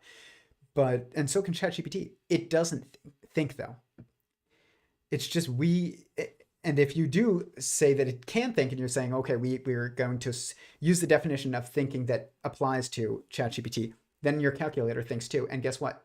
Then you don't need the word. Why don't you just say calculate? Why would you need the term thinking now? Thinking is an action that you, as someone, can take and do. It's not an intrinsic thing that is done by things and beings, or even by just beings. It's only the only thing that beings do intrinsically is feel. We can't help it. But you don't always think. And if every calculation that is done, via some formula is thinking, then you don't need the term thinking. So get rid of it. And so that's what I mean by what is the correct definition. It's the definition that isn't redundant and is still coherent. And there are two definitions that you could pick and maintain coherence with for any word. Any word. It doesn't matter which one. But only one of them will maintain coherence and not be redundant. Like sentience is coherent and not redundant to mean a being. Consciousness doesn't convey anything really new and is redundant and confusing. And but you could use it in two different ways. I am conscious when I'm awake, or I am a consciousness, essentially. And neither one actually is. One of them is vague, and the other one is redundant. And maybe both of them are redundant and both of them are vague. Maybe saying you're conscious when you're awake versus when you're knocked out or asleep, that's not vague, but it is redundant, because you can just say awake versus not awake, or awake versus asleep.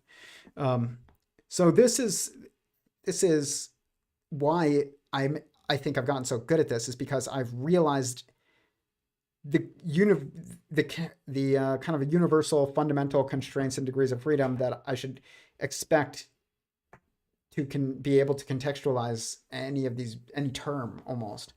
It's like there's 2 degrees of freedom, and one of them is going to end up being redundant and a dead end, but coherent, and the other one is going to be coherent and actually give you more information. And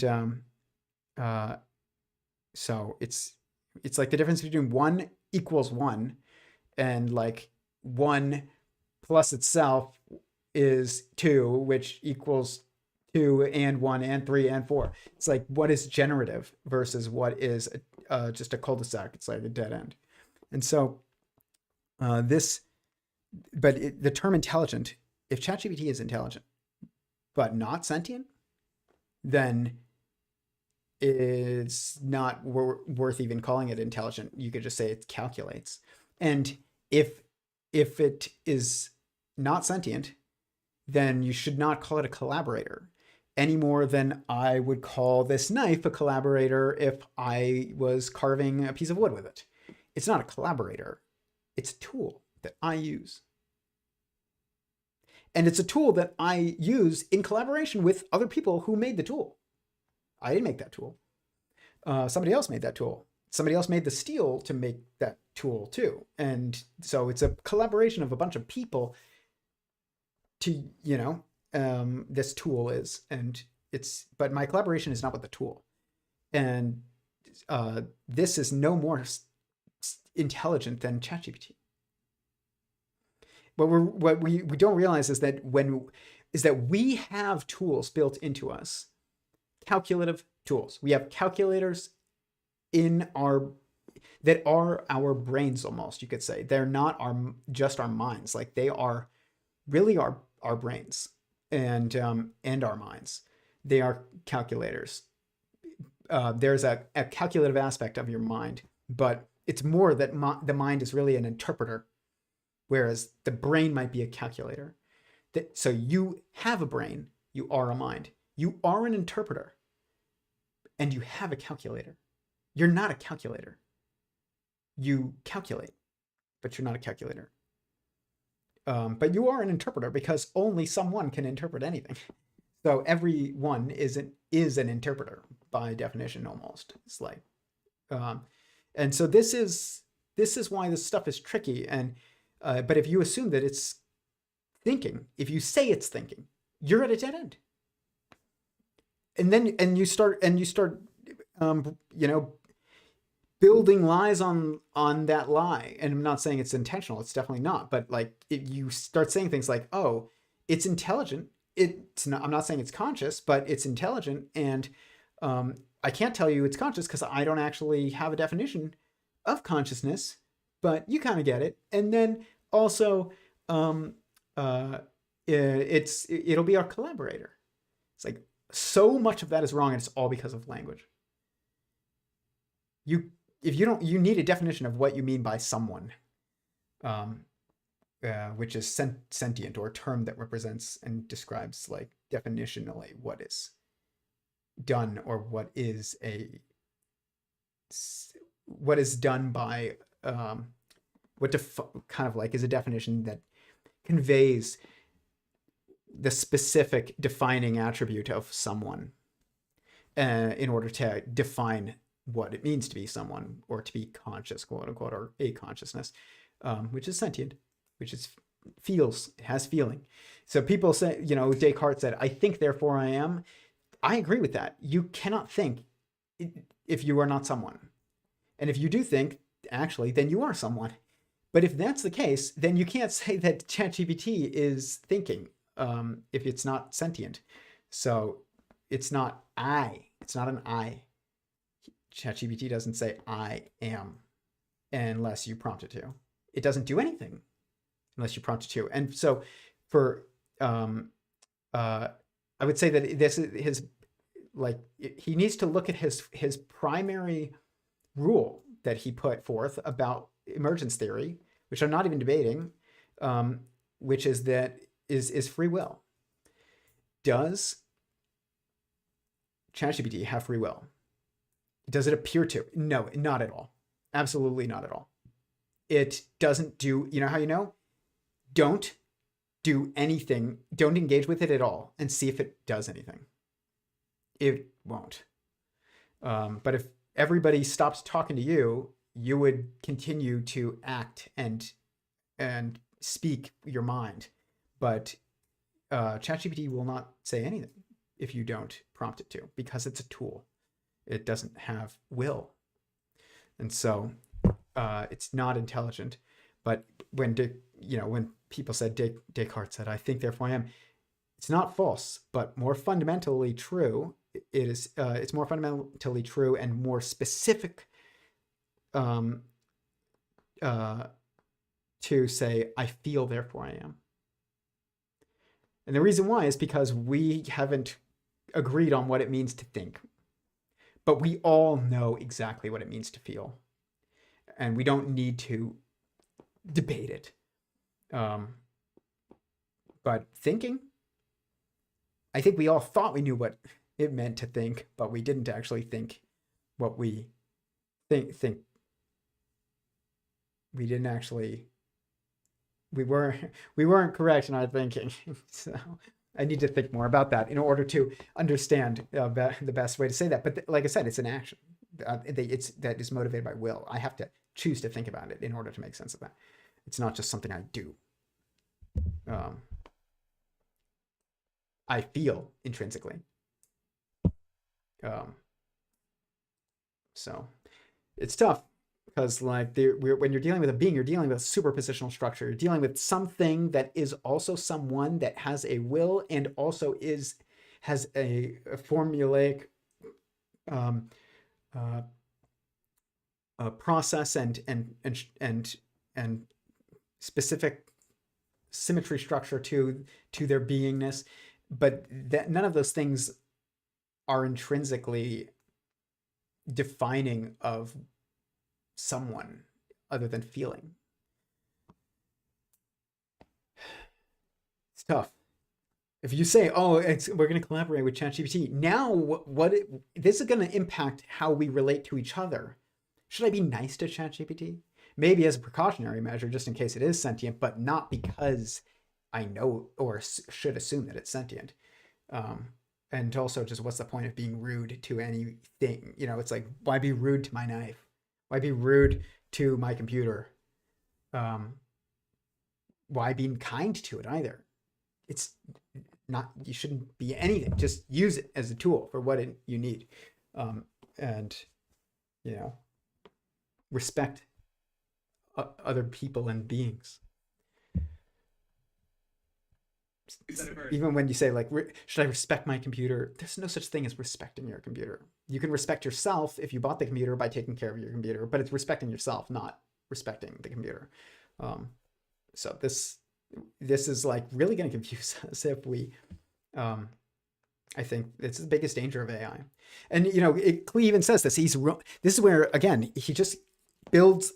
This is where lies build on lies. Then he goes on and he even says in that clip that we just watched, he says, and I think AI is very dangerous, but I think it's also very useful. Just like you could be very dangerous. People could be very dangerous and very useful. Look at you. You're so useful, Andre. And look at Hitler. He was so dangerous. This is the wrong context. The right context is like, look at this knife. This knife is very useful. I can use it to carve a chicken and carve, a statue or whatever out of wood. I can get another one and, fasten them together and make some scissors to cut paper. But that's very useful. But it can also be very dangerous because I can accidentally drop it on my foot and cut myself. I can stab myself in the hand. I stabbed myself in the hand with a knife just like that, that I have about a year ago. And I was opening it and I removed it and accidentally, it was stuck and I went and I stabbed myself in the hand and I had to go get stitches. I saw my tendons and stuff and I was like hoping I didn't get that deep, and I opened my hand like this and I looked and I saw my muscles. It's like, shit. It was very funny actually, but it was frightening at the time a bit too, because it's dangerous. What if it's cut a tendon or something? And a knife is dangerous and also very useful, just like ChatGPT is dangerous and also very useful. People can use knives for malicious reasons, to murder, and people also use knives for self-defense. Look at the Sikhs. It's funny, they're like banning knives in the United Kingdom, which you can't, I mean, think about how impossible that is. But, and also just how impractical it could, I mean, imagine you got rid of every blade in society, you would not be able to do anything. How are you going to eat steak or anything? But then you look at the Sikhs and they're like, no, carry the dagger every day and just use it for the sake of, responsibly for the sake of protecting yourself and others. That's built into their religion. I agree with that mentality when it comes to tools. You shouldn't avoid tools. There's no inherently good or bad tool. And there's not even inherently good or bad people, but people make choices and tools don't. So, and ChatGPT doesn't. Hitler made choices and Andre makes choices. Hitler made some bad choices and some good choices, some very bad choices, obviously. Andre makes bad choices and good choices. I make bad choices and good choices. That knife doesn't choose anything, and neither does ChatGPT. And so even when Klee's conceptualizing of like things that are dangerous and things that are useful, he's using people as the example because we have not agreed on the definition of intelligence. There's two options. Is it something that you have to choose to do? Is thinking something that you have to choose to do? Or is it something that is just calculation? Is it the choice to calculate specific calculations about specific things? Intelligence is not about, when I was at Mindfest and the polymathematical conference, this was brought up, and I was speaking to some AI researchers, and they were like, what is intelligence? And they would say, this is so-and-so's definition of intelligence, this is so-and-so's definitions of intelligence, and this is my definition of intelligence. And there's really only two contexts that we could use to define intelligence. And but I would say that the definition within the context that I think is the only useful and coherent way to define intelligence within ends up defining intelligence as the ability to orient and understand, orient within information, or orient information, or interpret information, understand information, and then use it to successfully achieve your goals that you set. But ChatGPT doesn't set any goals. We set every goal for it. We set every goal for Midjourney. Midjourney doesn't make images unless I say, make an image of, a cow jumping over the moon. It's my will, my goal, and I'm using that tool. It's just a paintbrush, and it's just a really, really, really sophisticated. It's using a very sophisticated math equation that is also being interacted with by other people at the same time, simultaneously, and to paint for you, or to help you paint what's in your mind. It's not a painter. You're the painter. But it's tough to make that distinguish to distinguish them when they're speaking to you, and it sounds like everything that you know to have come from only other people. So we're almost done. Let me go to the chat. Please hit the like button if you're enjoying this, by the way. I know it's gone on long, but this is good because I really, really think Klee is in the right direction. And I would agree with, I think, what he is usually trying to say, but I would almost very often, at least, and almost universally at this point, not almost universally, but very often disagree with how he's saying it. And not just as a matter of petty, oh, this is how I like to say it, but as a matter of, we must get this right. And there is a lot less freedom in word choice in order to actually if your goal is to, if you have the correct goal, like if you're going to get the truth, then you're very limited in what words you can use to describe it and what words you can use to conceptualize of it and communicate it. Don't have that much freedom. I try to think of like what other, theory terms are good to describe the fundamental, what existence is fundamentally, and like what is a name of the theory that would do that, and if there's anybody else that has it. And there are a couple that seem to come close to Sentient Singularity Theory. Emergence Theory is not one of them. It doesn't mean it's not a good name for a theory. It just means like emergence is not what fundamental existence is. Like if you say, what is fundamental existence? It's emergence. That doesn't work. But you could say maybe conscious agent theory by Donald Hoffman. It's a conscious agent. But the problem is the term consciousness and also even the term agent now. Like I asked people, AI researchers, what is an agent? And they said these AI agents. It's like, what's an agent? They were like, every time you create a new prompt, that's a new agent. It's not that ChatGPT is an agent. It's that your prompt to ChatGPT, every time you do that, that's a new agent. Like, then what the heck is an agent? Like, what's the point of even having the term? Why can't we just say prompt? And that means it's not a good use of the term. And up until then, agent was associated with the term agency, which means like freedom of will. And now if you start using it to describe ChatGPT, you're going to screw up the word because it's no longer coherent with agency. So I don't think that that's actually a correct use of the term agent. It's not just, oh, well, we can pick and choose what these words mean. No, we can't, because they must maintain coherence in their relationship with other words, and they must convey the concepts that we are trying to convey and communicate. If they don't, it's not correct. And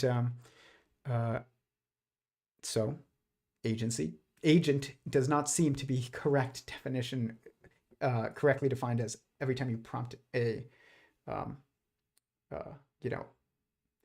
ChatGPT. And the thing is, like, if we know that language is just math, and math is just language. It's just a way of symbolically describing information and transforming information and communicating that transformation. That's it. And so if that's the case, then like nobody would say, well, we can just choose what 1 means and we can just choose what 2 means. 2 can mean 5. But like 2 as in like 2, not like that shape. And maybe 2 could mean 5, but could it mean 8? Because like a 2 is basically a backwards 5. It's like I picked a 1 number that maybe there was 2 degrees of freedom with that, but it's you need coherence, and you can't just pick and choose what numbers to put in places. Like you get certain numbers from certain operations given a specific input, and like there's no degrees of freedom in that. You choose to set up what equation you use and or what your goal is, and then you figure out what equation you must use, or what equation is the best to use, and then you get the results that you get. And same thing with language. It's not as free as people think. Your freedom is in how you use it, not what it is.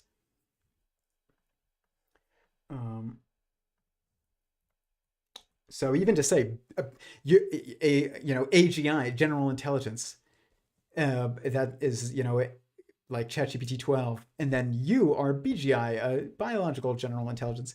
You don't need to use the word in general. Like all intelligence is general. It's redundant, and that's why I use the term when people say like an AGI. They usually mean basically a Skynet, and what that really is it's a technological agent with agency, which really is a technological sentience.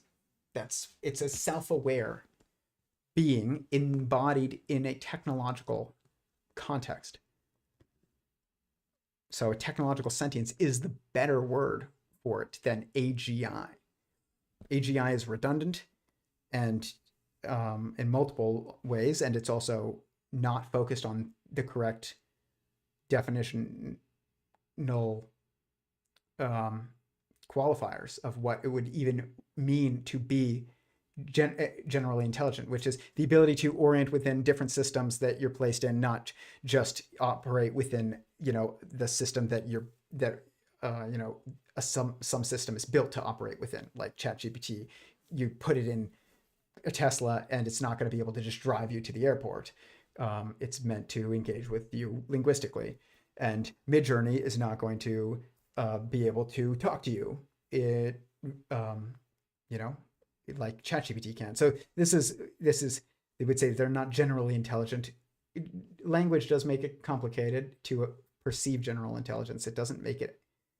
And it's an ability that's required for like abstraction, but which would be any sentient being above humans, which would be Skynet. But it's not the definition that matters or the attribute that matters. The attribute that matters is that it has feelings, because feeling is how you are self-aware. And if you're going to jump from context to context and map to map and be able to orient within all these different systems, you need some form of continuity within each one of the different systems, which means like you need a starting point that you understand in every single one of these systems.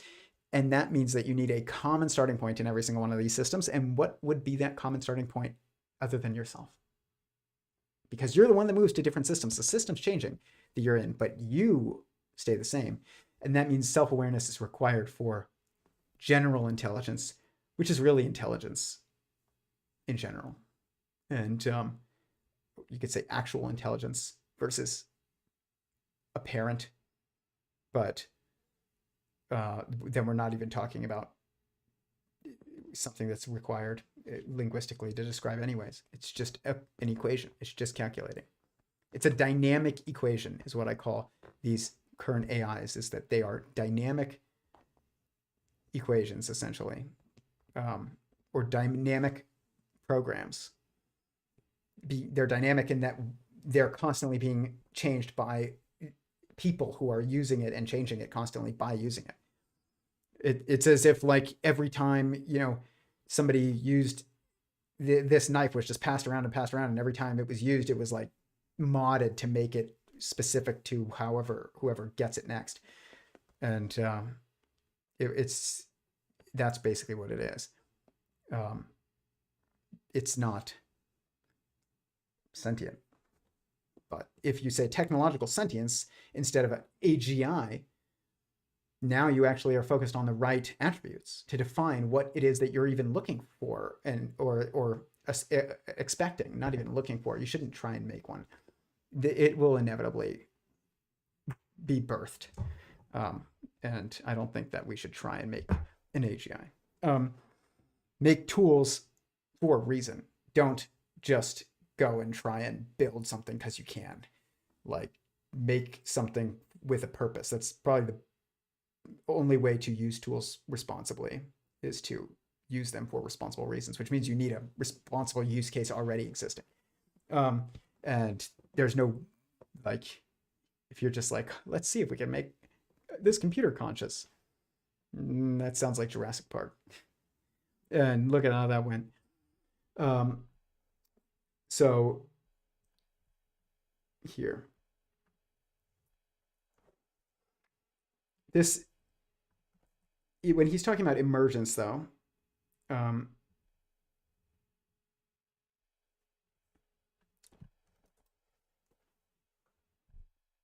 course, scientists like to say this is, I'll show you a model in sentient singularity theory that kind of shows what he is describing here. is just what you call bits. Classically or quantum mechanically, we call it qubits, and that's a sort of we call that letter level information. Like you can think of, a movie on a DVD or something, and the zeros and ones are like the letters, and then they form words. We could take a book like the Bible, and we could say, all right, it's got a whole bunch of letters, and then those self-organize into words, which have more meaning than just the sum of the meaning of D and then O and G. They each have meaning, and the sum of them is not the same as the meaning of dog. Right? And then words go to sentences, which have a higher level of emergent meaning. And sentences go to paragraphs, and so on. It continues. And so if you include emergent meaning, like in that metaphor, to also be information, then you're in business and you're doing something similar to how our program at QGR is. But if you say that information does not include the word, sentence, paragraph level, that information is just these bits, then we ask them, okay, where did that information come from? They will answer you, it just is. Do you notice the similarity with religion? So you could have a young boy asking his priest, well, where did the earth come from? God created it, my son. Okay, great. Who created God? Well, he just is. Do not ever ask that question again. So the little boy's like, okay, but why can't I ask that question, right? And so in the self-simulation hypothesis, because it's the Ouroboros circle, you can ask, where does God come from? Where does the simple program come from? Where does DNA come from? And there's an explanation in that model for all of it. But it doesn't mean the explanation is correct, but there's an explanation. I think it's just the whole framework is such an interesting thought. I don't know if those two things are actually as connected as he thinks, but I mean, I had this, similar experience with asking, well, then where did God come from? And if somebody says, well, it just is, it seems like it's a cop-out. But what I've found out according to my work is that it seems like the logic suggests that sentience is the inevitable nature of existence itself. And so maybe it just is. And time is only an emergent perspective. It is emergent information due to the interaction and nested hierarchical relationship between nested minds, which are multiplicity of beings. So absent multiplicity of beings or multiplicity of minds, there's no time. So according to the logic that I think seems undeniable to me at this point, and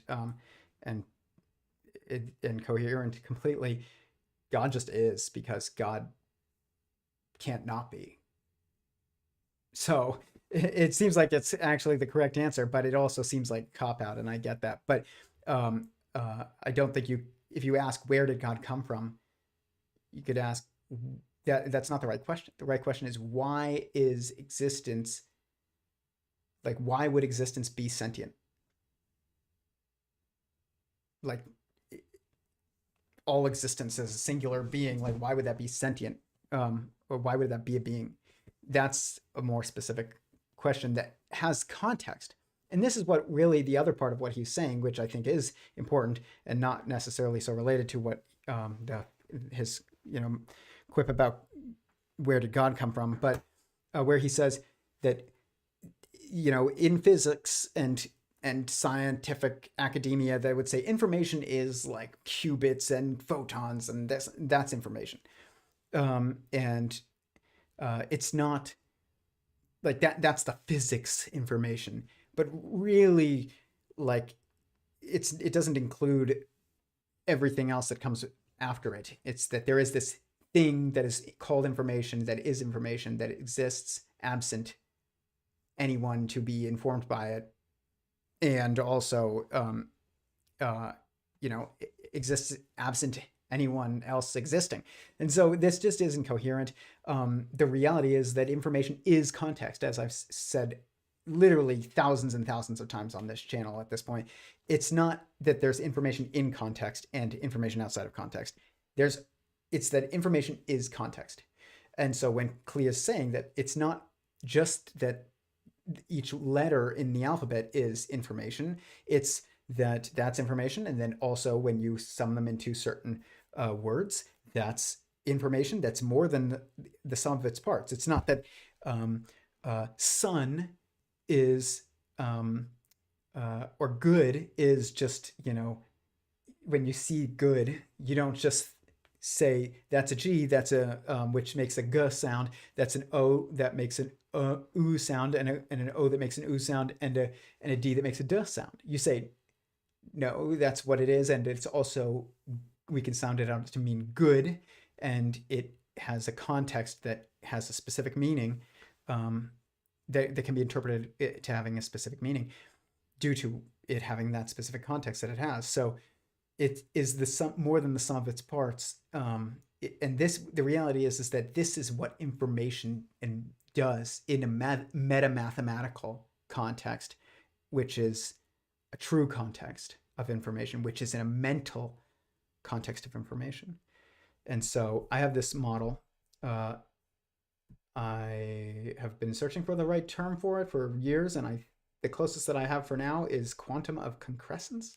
And concrescence is like, let's just look up the dictionary definition. Concrescence. It is the coalescence or growing together of parts originally separate into one thing, essentially. And that is the sum of its parts. It's more, and also more than the sum of its parts. It's exactly what Klee is talking about. And so it's just this model that I'm going to show is just a model of how information grows. And that was the whole goal of making this model. And it's this. Some of you have seen it. And it's just a grid, but it's calculative. So, and you input, 2 and it changes, and 4 and it changes, and 1 and it changes. And so what this is symbolic, this model. It is a model. It's not, there might be other ways and better ways to represent this, but given the tools that I have, this is what I did. And notice it's not just equations in this way that it would be written by a mathematician. It's because you can't convey the meaning of what's being generated in a purely equational context. You need the equations are actions, and they take place in a specific symmetry structure that emerges, and that symmetry structure and this is what actually conveys the meaning of what's going on. So you have 1, and this structure, there are 2 degrees of freedom always to everything. So there are different ways in which you can make this, but the only way that you can make it accurately is that you have to maintain symmetry. So whatever you do to this side, you have to do this side. And what's happening is that it's all generating from this single source of input. And so what do you get when you have a 1? You have the information of 1 that comes from that. But you also kind of have the context of it being a system in and of itself as being this input that is also its own system. And so you can kind of add it to itself. You get 3. And then when you do that, 2, you get 3 from there, which, you can also do this as 3 is equal to 2 plus 1. Or you can do 3 is equal to 2 plus 1. Just no matter what, you have to basically maintain symmetry. And then same thing, maintaining symmetry, you get 4 at the end there. And so what happened, and this is kind of like a weird intuitive way of doing this. I'm not saying this is the only way, but this is just a way that I did it. And then you have these values on the outside that are being calculated, and there are 2 ways to grow information from the order of operation of mathematics, and one of them is multiplication and one of them is addition. And so I have it adding the internal information that's generated as it is multiplying the internal information that's generated. And each one of these is building off of, internal and external information. You end up with this number 33. And I was like, wow, that's freaking weird, because that's like one of those words, those numbers that's associated with all kinds of things and, esoteric, and like, I don't know, Klee used a better term for it earlier. Maybe it was esoterica, but it's just esoteric, communities, I guess, where it's just associated with, assumed to have like specific meaning that's important. And I've never really put much on that, but it is interesting that it did emerge here, and it's inevitable because you have to start from 1. And so what it really represents is it's kind of the summation of the internal information and the external information. And and what's really interesting about it is when you look at the structure of this this operation of information generation that I use to kind of frame this process. And by the way, this process, like, I didn't make a 3x3 grid and then fill it in.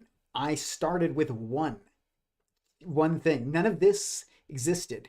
As these numbers are generated, I added the next cell. I didn't have the cells built already. And it's important to know that context. So this structure and the values in it were generated in this process. So the cells themselves and the information contained within those cells and the operations with that are happening within those cells are all simultaneously generated. And then what I got though was I reached this 4, which I was building on this being kind of associated with the 4 primary perspectives, and I assumed that you would have that it would be related. So I got 4, and then I realized that the sum of all the information that is grown basically in this process is 33 at this point. And so that's interesting because 4 seems to be like the number that is required of the number of manifolds that is required of any complete stable structure, which is evident everywhere. I mean, look at physics and 4 chord songs and the 4 primary perspectives. I would say that the 4 primary perspectives are the reason for all of that. But 1, 2, 3, 4, 1, 2, 3, 4. It's like 1, 2, 3 is generative, and then 4 is like it circles back. Even in the way we describe generations of people, we say parent, child, grandchild, and then great grandchild, or we say parent, child, great grandparent. A parent, child, parent, grandparent, great grandparent. It's like circles back. You're done. But it's generative until that point, and then it circles back. This is something that's common to every informational structure that we have, from language to music to math to physics. And now philosophy, I think, with the 4 primary perspectives. So when I reached that and I saw this, I'm like, and I'm not saying that this is definitely the case, but I'm saying that this communicated a bit of information to me. And so did this. And that's what we're talking about. We're talking about actual information, like, meaning it has to inform you. And what does this seem to indicate is that where did it come from? Think about that. It came from a structure that is 3 by 3. And it's calculating as the sum of its external and internal information, 33, which is 3 by 3. That's how you convey it. And this seems like, oh man, Tyler, you are just connecting dots and just making up stuff at this point. Like, you're looking for patterns.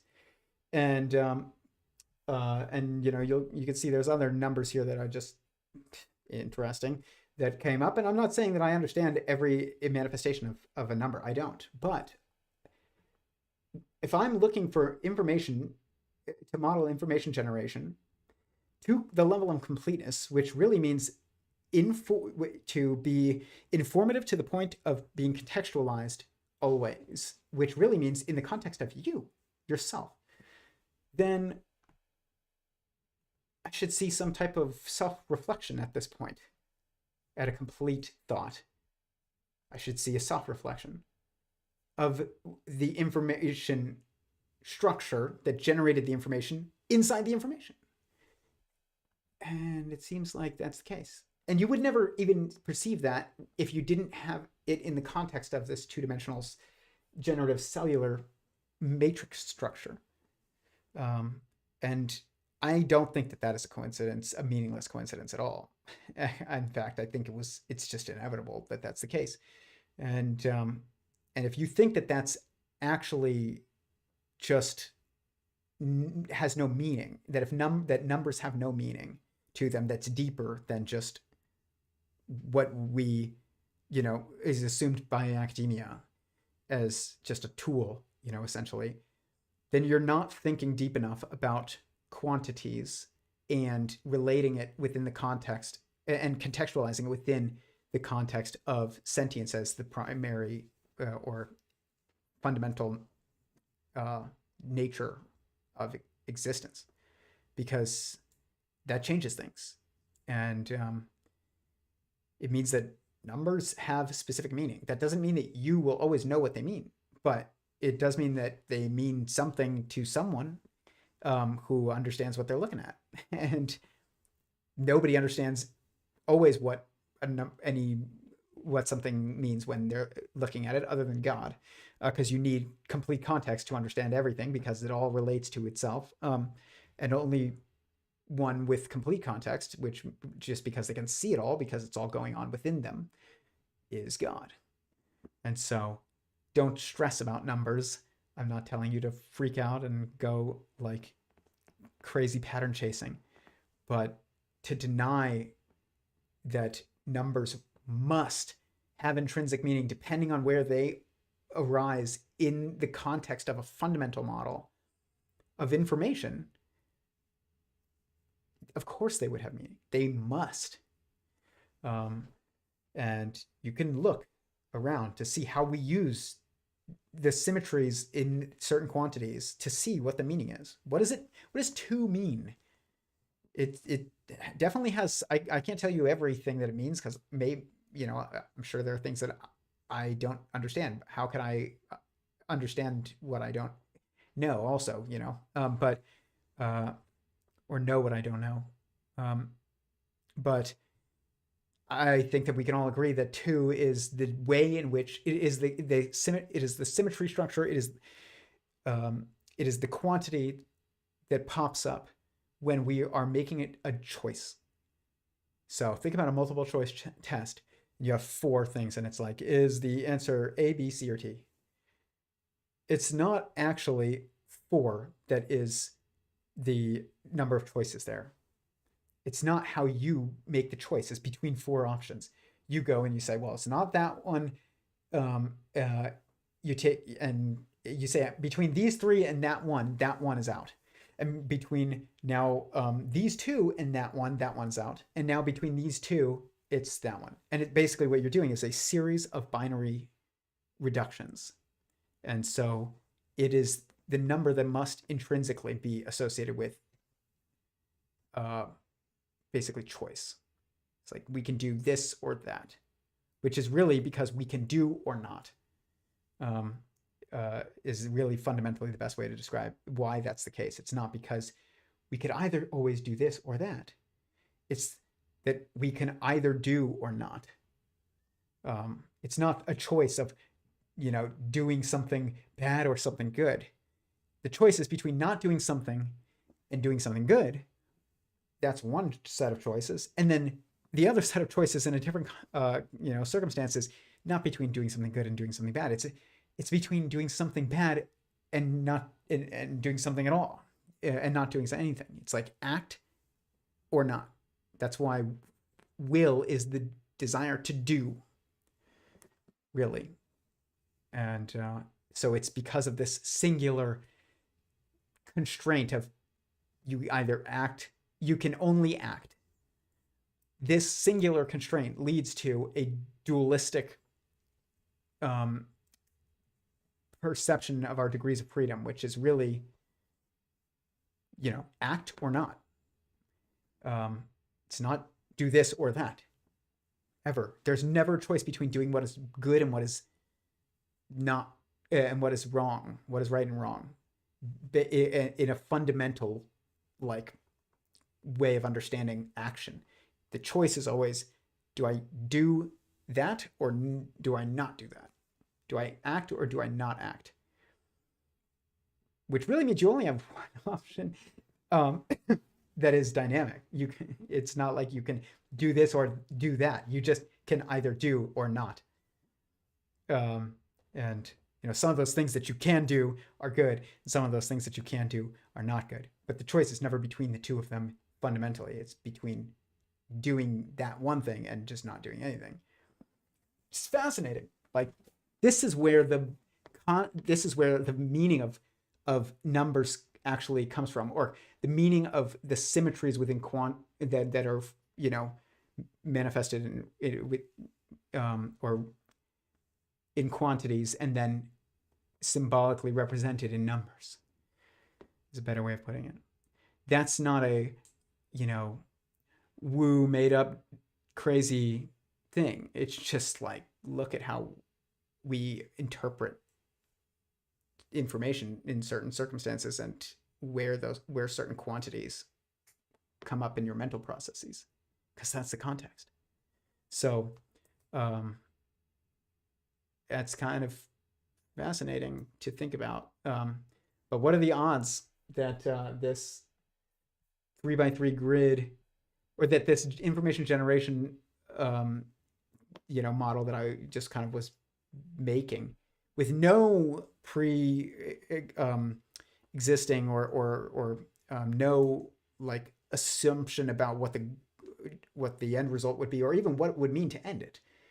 I didn't even think that you could end it. I thought it would just go on forever. And I don't think that it does, actually. I think it repeats at a certain point. You can repeat it again within itself, which does add more information, but it becomes this repetitive structure.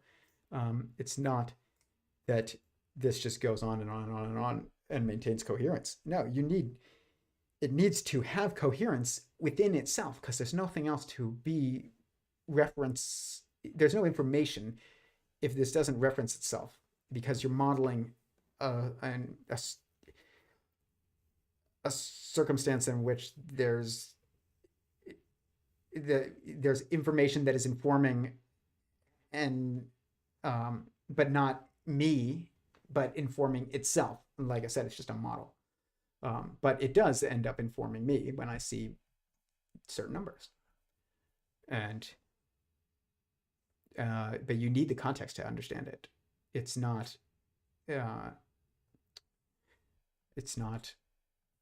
something that you can just, I don't know, like read about. You have to actually go through the steps starting from 1. Fascinating. The odds that it ends in 33 though, a 3x3 grid, probably 100%, guys. Probably 100%. But it's more than the sum of its parts. It's the symbolic representation of the structure that generated it. It's like self-referential. It's like you thinking about yourself. Almost. It's just a model, so it's not thinking, but like that's kind of what it represents. It's like if I say think about yourself, you're thinking about yourself. You make this little version of yourself in your head that is like symbolically representative. That's what 33 is. If you follow that context, then what would 44 represent? It's like a 4x4. It represents the information that would come from a 4x4 matrix, and a 22 would be information that comes from a 2x2 generative matrix starting from 1. So it's just fascinating. Anyways, but the point is it's more than the sum of its parts, and because that's what context does. Like, context is builds on itself, essentially.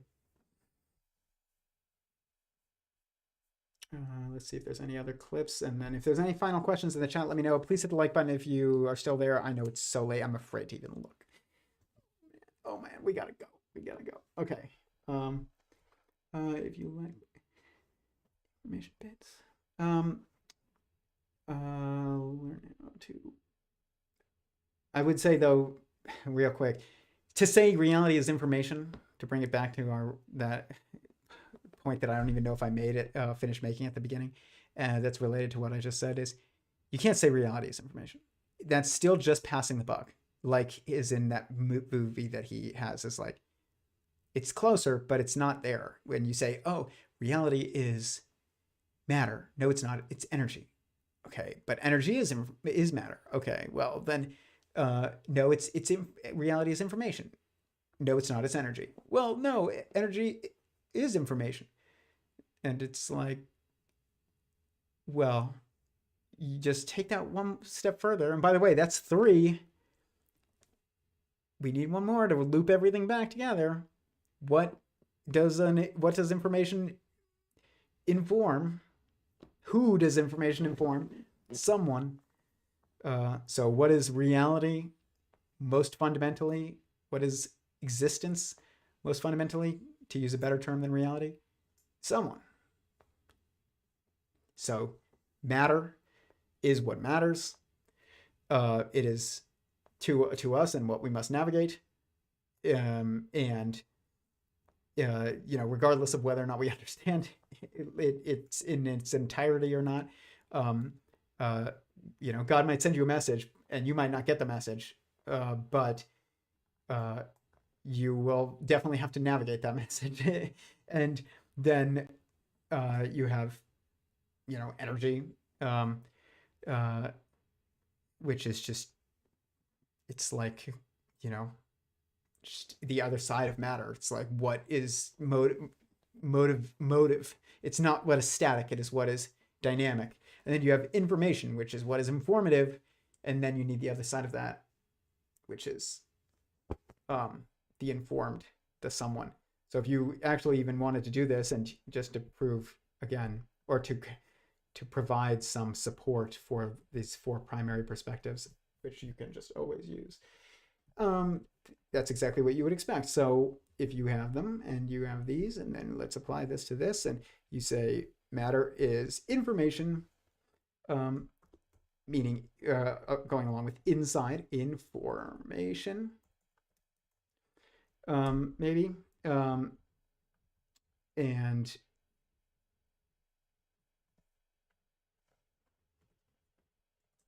then you have energy, which would be like, here. And I'm not saying this is exactly where these should go, but the symmetries between energy and information, or no, this would be, sorry, that's why, that's wrong. It would be information and informed. And then this would be probably matter, separate, and one is information. Wait, wow, hold on. So this would be oneness, this would be information. Here we go, sorry. And then this would be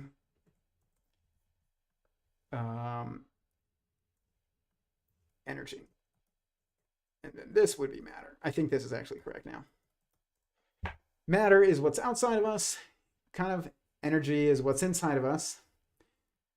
Separate, information is separate from us. It's what informs us. And then you reach oneness, which is the informed. It's like the finality, the totality of it all. But the symmetry structures matter. So inside and outside would be, you could maybe say it's, this would be informed. It's inside your self. And this would be information. And then this one would be, one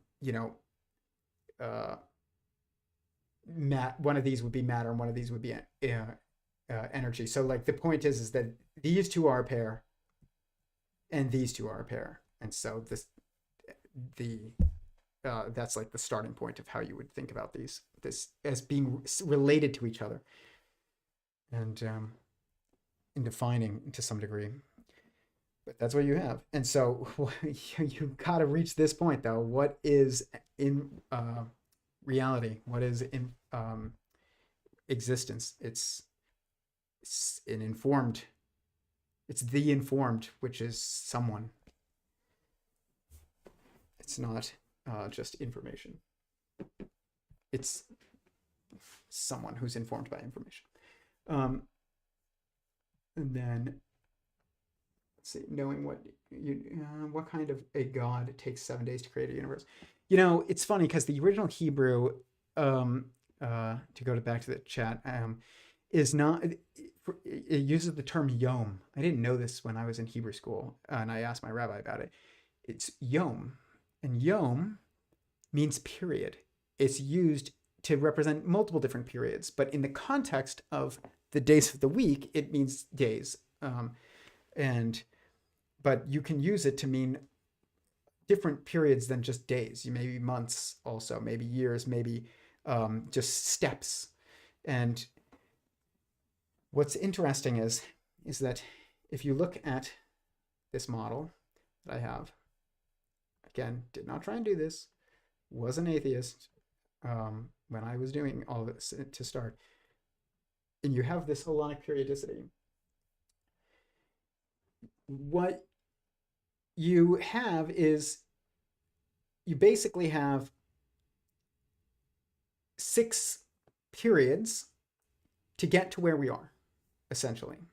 And because this is not done, we're in the system. So where are we? We're right about here. We're like you're always in between 2. Like that's because you can't, that's why it's like this, is also this, you can say it's this. So you can't just say we're here, you say we're here, or we're here. And so where are we? We are here. And eventually we will be here, and then we will be here. And if we're here right now, like right here, means 1, 2, 3, 4, 5, 6. 6 periods. God didn't create the world in 7 days. It's according to the Bible, 7 yom, 7 periods. God created the world to where we are currently in 6 periods, not 7. On the 7th, he rests. And so, we kind of take over at that point, and we do a terrible job, and then, maybe he has to step in. But we're still figuring out what this means. I mean, this is a political discussion and a social, moral discussion right now. Is like, what is marriage? Is marriage important? And what is marriage? Like, this is where we're at. We have not crossed this yet. Even though in the past, you could say that we weren't at the state where we could also advance forward.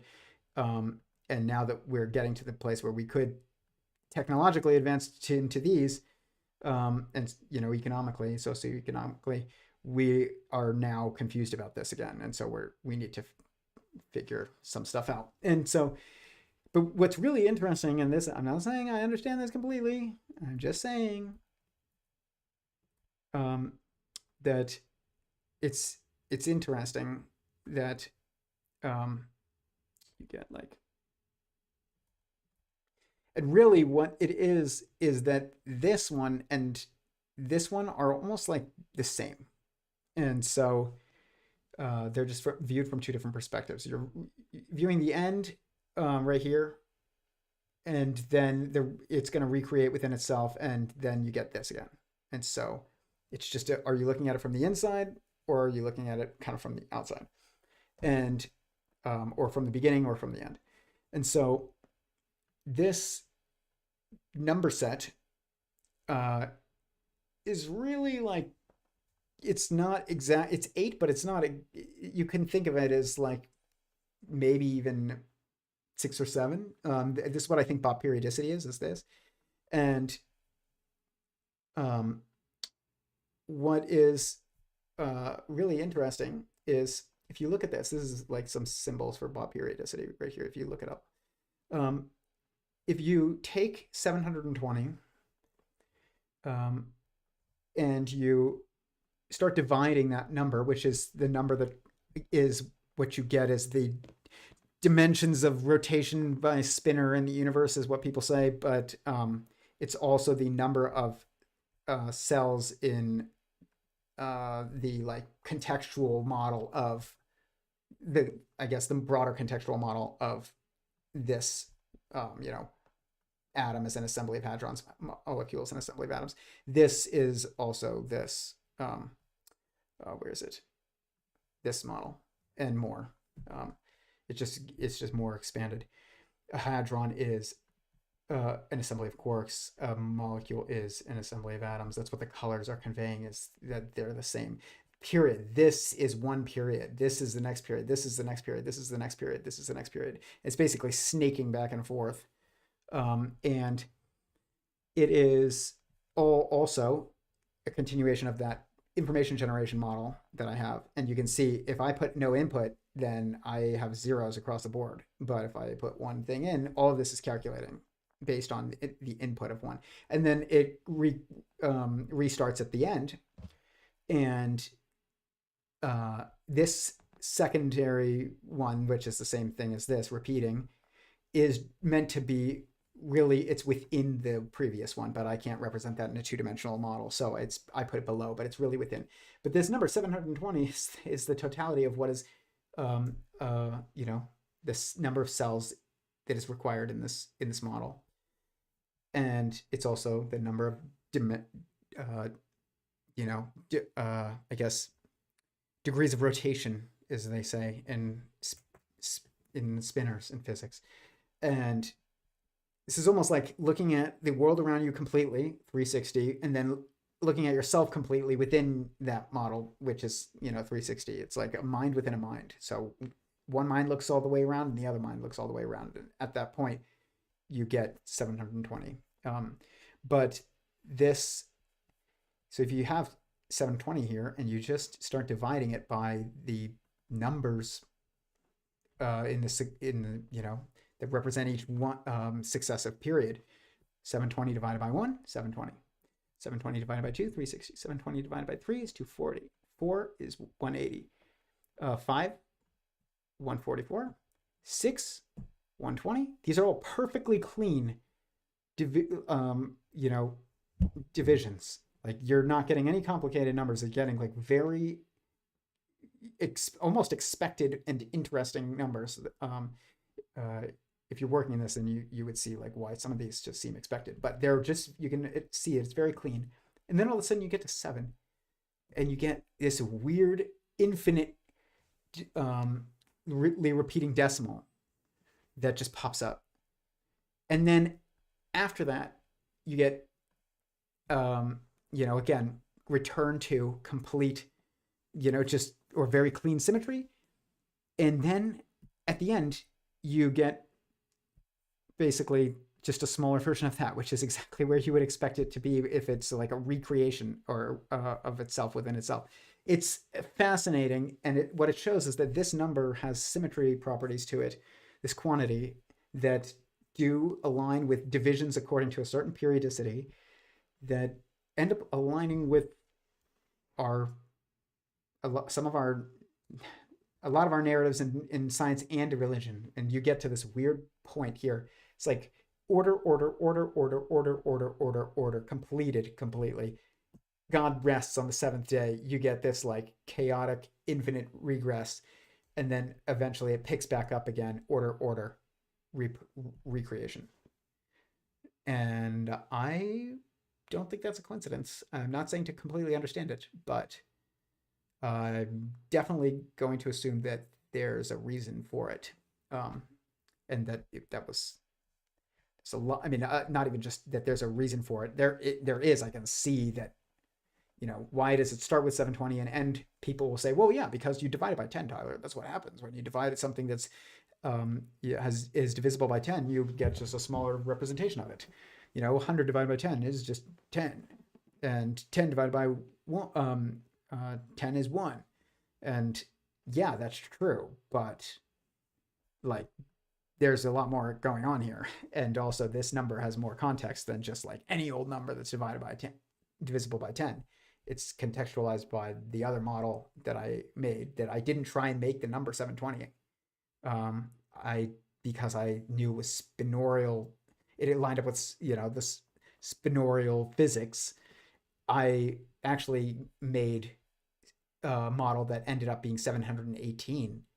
And I was like, wow, that's really close to what I kind of would have expected, but it's not actually there. And I don't know how to make it work. And so I just stared at it for a while. because you can't just artificially like add in 2 extra cells for no reason. There has to be context for it. And so what I realized is this is 718. And then I remembered that it's coming from a singularity and leading to a singularity. This is not happening absent of any context. The context is that it's coming from a singularity and leading to a singularity. What do you do when you get that? 720. It was like a huge, huge breakthrough. I didn't have to force it. I just needed to realize the context. Because if I just put a cell there, it's like, what would be what I couldn't tell the story of the reason why, and I wouldn't know why I did it either, other than to make it align with a certain number that would have been nice. But if you don't understand why it should be that number, and you're just artificially cramming things into a framework that is expected by others, then you actually won't understand what it is that you made. You won't understand why 720. But this model is a static model, and I do have this for anybody who hasn't seen it yet, which, I mean, it's just beautiful.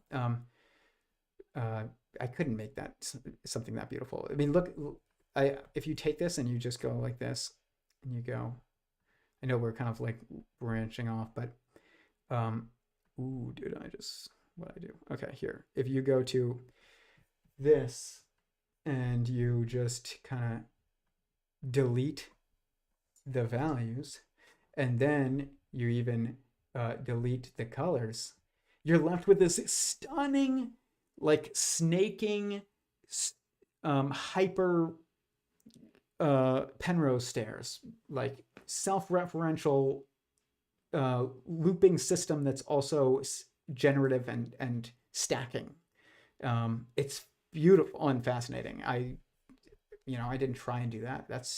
I'm not that good at art, but I just was messing with stuff. But this isn't even like the best way to put it. We can make it dynamic as well. And you could make this 3D, but the reality is that this is taking place in a 4-dimensional space, because it's not, and you can't model that, because the way in which we interpret the information is limited to 3-dimensional perception. Anything that's coming from us externally, or is being observed as external, is limited to a 3-dimensional perception. But this, other than the fact that it's just beautiful, that's like the 4th dimension, essentially, like as close as you're going to get to its impact on you and how you perceive it. Is like, it's not just, it is, I see it and I find it beautiful. If you find it beautiful, then it is impacting you on like that 4th dimensional way, which is kind of internal, It's experiential. It's not just symbolic. But this right here,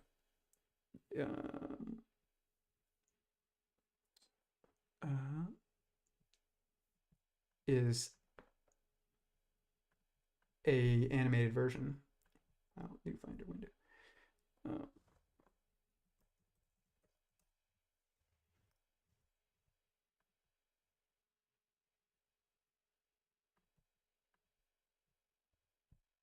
Go to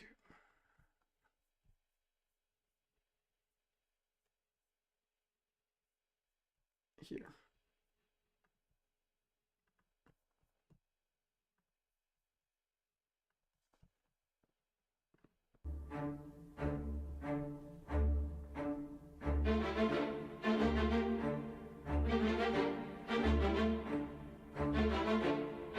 It's generative, see? Like, this doesn't exist yet until it does. And then it repeats at a certain point. And each one of these 3x3 grids at a certain point repeats. And then makes the next one. And then eventually it gets to this period that then starts to build another one that eventually stacks on top of itself after it goes through this kind of wave of spinning in on itself. You can kind of see.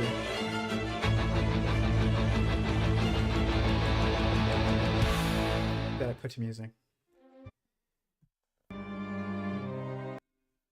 And that I think is like a much better way of it's kind of the minimum requirement for modeling fundamental reality, I think, is that almost. I don't think you can do it in just equations.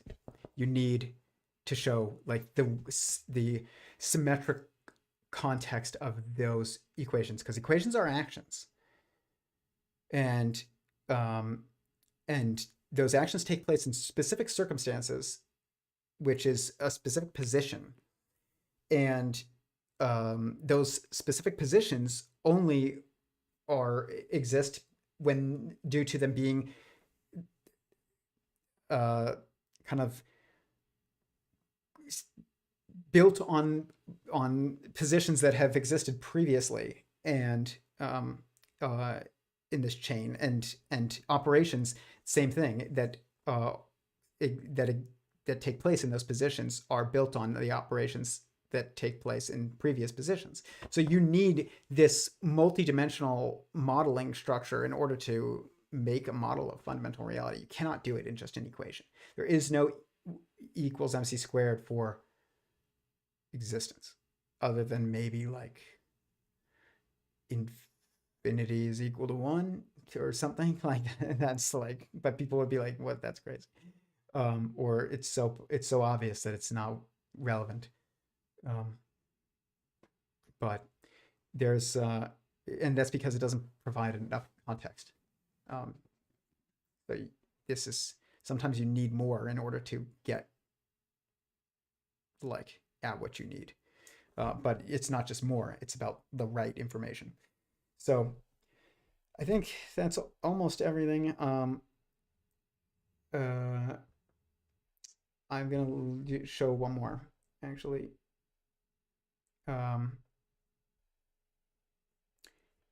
Klee said he doesn't do this for compliments, I will say, and he like doesn't look at the comments, and he doesn't tries to avoid the compliments. He's like worried that the compliments will like inflate his ego, and that the that criticism will hurt his feelings. And I'm reminded by this quote that Dennis Prager said to me when I worked for him. He said, "If you let compliments go to your head, you will let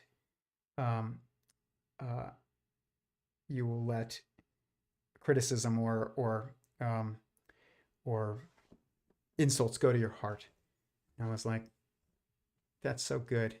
And maybe you can reverse that too and say, if you let insults go to your heart, you'll let compliments go to your head. But the point is that really is important is that both of those are wrong. And I definitely understand that idea. I do believe in Klee's sincerity, 100%. I want to say that as we wrap up, because I understand, like I think I try to be as sincere as possible. Everybody has an ego, and sometimes I catch myself being like, oh, I want to win, and then I realize like that's not the point. Like I want the truth, and I want not just what is true, but also what is good. And I think that they're actually the same, or that what is true is also what is good, and that is a someone, but that so but I do think Klee also has honest motivations, and that's part of why I don't do these, like I do lives, is because I get how many people watching? 9 right now. There's 9 people watching live. I've been doing this for 3 years, every single week. I'm not doing it for the views, guys. My views are not going up. But they do let me meet people and that I can engage with, and I go to meet people at Mindfest and connect with people online and start my people join our Discord community, which if you'd like to join, private message me on Instagram and I'll send you the link. We have calls on there about different topics all the time. But also just, like we should be doing this for someone other than ourselves. God created us for meaning to exist for him. He was meaningless, because if all that exists is sentience, and that means all that fundamentally matters is sentience. And if you can't impact anyone because there's only yourself that exists, and it's not like things, there's only, because that space and time emerge from interactions between multiple beings, they don't just exist. It's just you a brain in a jar alone, like there's no one for you to impact. We're not even really yourself, because how much are you going to change without any kind of engagement? So, I think God created multiplicity of sentience within his oneness of sentience because he wanted meaning most primarily. Especially if you're an eternal being that can't even kill themselves, you're not just like experiencing time. So it's not the same as like, oh, we're just sitting there for endless years. It's almost more like instantaneous experience than it is like endless experience, but it's both. But it's still like you're just recognize that you must be bored, and also wouldn't you want to matter? Like if you can't not exist, wouldn't you want your existence to matter? And if he makes other beings, then he's now the most meaningful being that can exist, because everybody else owes themselves to him. And I say him because he's higher than us in a hierarchy. It's not a human man, but it's just, it's important to just think about God's motivations, I think. And that is what you really will give you the context of direction in life and discernment between right and wrong. And we're missing an enormous amount of that. And we are increasing our access to powerful toys and tools and weapons. And we are really confused about what is good and what is not. Even if you perfectly understood what is good and what is not, that doesn't mean that you would act actually perfectly, because you have instincts that are out of alignment with your environment. But it's a start to know what they would be, and be able to try and start deducing those things. That's really the value of a fundamental theory. A fundamental theory is not a theory of everything that will give you only new cool toys and more powerful tools and weapons. It's to give you more context and therefore understanding of the ultimate tool, which is your mind, and also give you the context of what you should use that tool for, which is, I guess you could say your mind, but you are a mind. It's not even just it is your being, your body and your mind are not two separate things.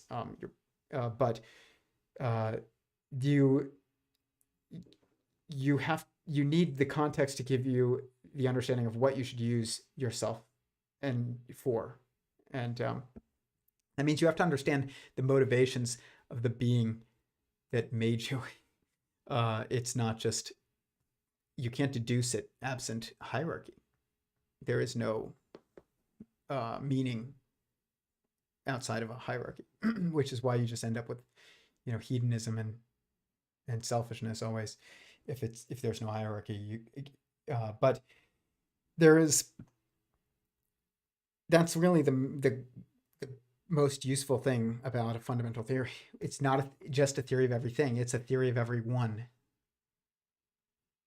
That's what it is. And it's useful everywhere. Where do you use the learnings from a theory of everyone? In everything that you do, because you're someone. And in every engagement that you have, especially with another, which is almost everything. It is basically everything that you do. You're either engaging with God, engaging with yourselves, engaging with other humans, engaging with your dog, engaging with fish that you eat, and hadrons. But this is the point.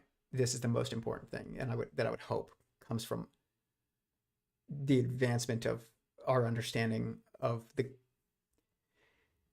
the true context of our sciences, our currently existing sciences. And I agree that I think that Klee is very much in alignment with this, and so I'll share his final thoughts, and then we'll call it a night.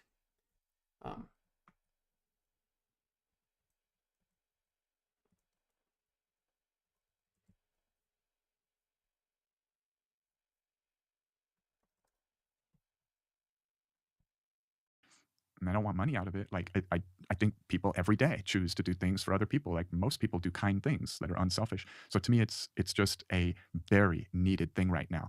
Some new mythos has to become popular, because just geeking out and knowing more about physics or technology clearly is not leading humanity toward a kinder, future. It's just not. I mean, we are at an all-time sense of fear and polarization at the same time as having an all-time level of technology.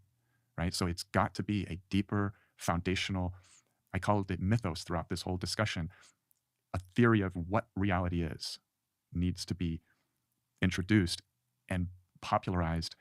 And materialism is just scientifically antiquated, and it's not, so far hasn't helped. And so a sort of new ontology about what reality is that, like in the movie Lucy, she says we never really die, right? When she got very advanced near the end of the movie. And so when you have that kind of viewpoint, then yeah, you may your animal body may not be around, but consciousness, if that's the ground of reality, then that doesn't go anywhere. It just keeps changing, hopefully evolving.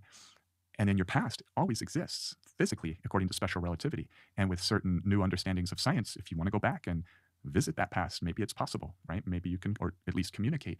So you don't have to be so afraid of death in this new scientific mythos, but many of the spiritual mythoses allow you to not be afraid of death. So this is not unique, but we hope to, last thing I would say is this idea of the unification of spirit and matter. It hasn't happened yet at an official level, at a status quo level.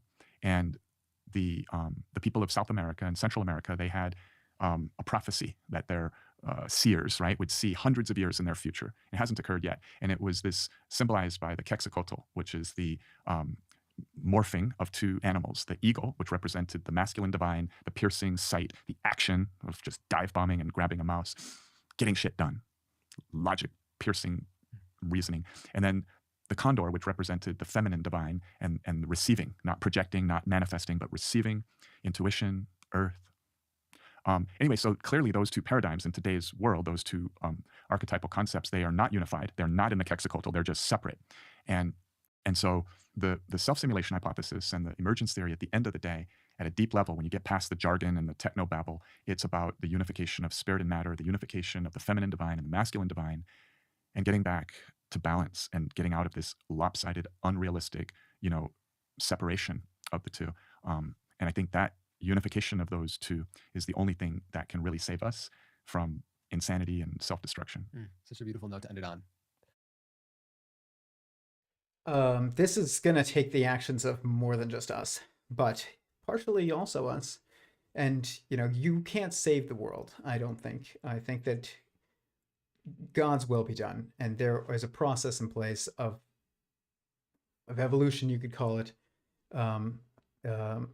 If you are scientifically minded or inclined, and and of salvation, you could call it in theological traditions of the messianic prophecy, and but I think that there's a scientific language that you can use to describe that process as well, but it's not a different process, I don't think, at all. And I do agree with him that we do need to unify masculine and feminine ways of being, which is really, there's a lot to unpack there, but I've talked about it. A lot of it is that masculine and feminine is, you can reduce it into kind of this two different aspects, which is that which is masculine is active, and that which is feminine is reactive. That which is masculine is also leading in a hierarchy, and that which is feminine is following in a hierarchy. And so what we really need to understand is if we're going to understand how to unify these things in our own lives, even if we individually can't unify them on a societal scale, and leave that to the Messiah, leave that to God, leave that, to beings beyond. But to unify this in your own life and to be a model for those around you, you do have to unify them. And I think that the easiest way and the most important way for most people, if you are attracted to the opposite sex, is to do this by marriage. You alone cannot encapsulate perfectly masculine and feminine outside of the context of a relationship. I am masculine leading to my wife. But that means I have to be leading her somewhere, which is really to someone.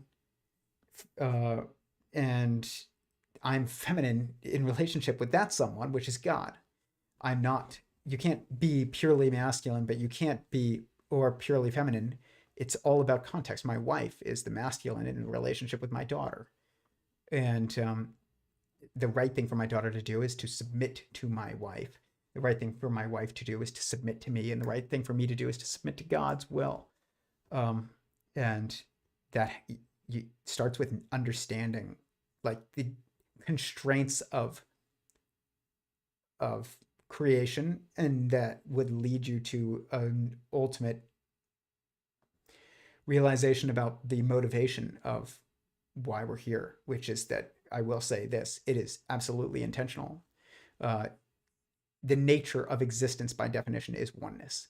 If there is now multiplicity, which there appears to be, that is God swimming upstream. It takes effort. It's not something that he just does naturally and without choice. He has to choose to make others. And so it's interesting. Einstein asked, and it's at the top of the geometric unity paper that Eric Weinstein released, is quote by Einstein that said, my greatest question is, it's like something like, my greatest question is, did God have any choice in the rules of the universe? And I will say, according to my work, it looks like he had very little choice in the rules of the universe, but he had to choose to make it, which really means he had to choose to make others, but he had very little choice in how to make others. And that's a very interesting and perfectly coherent, I think, narrative, the more you think about it. But it gives you context to be like, I'm here for a reason.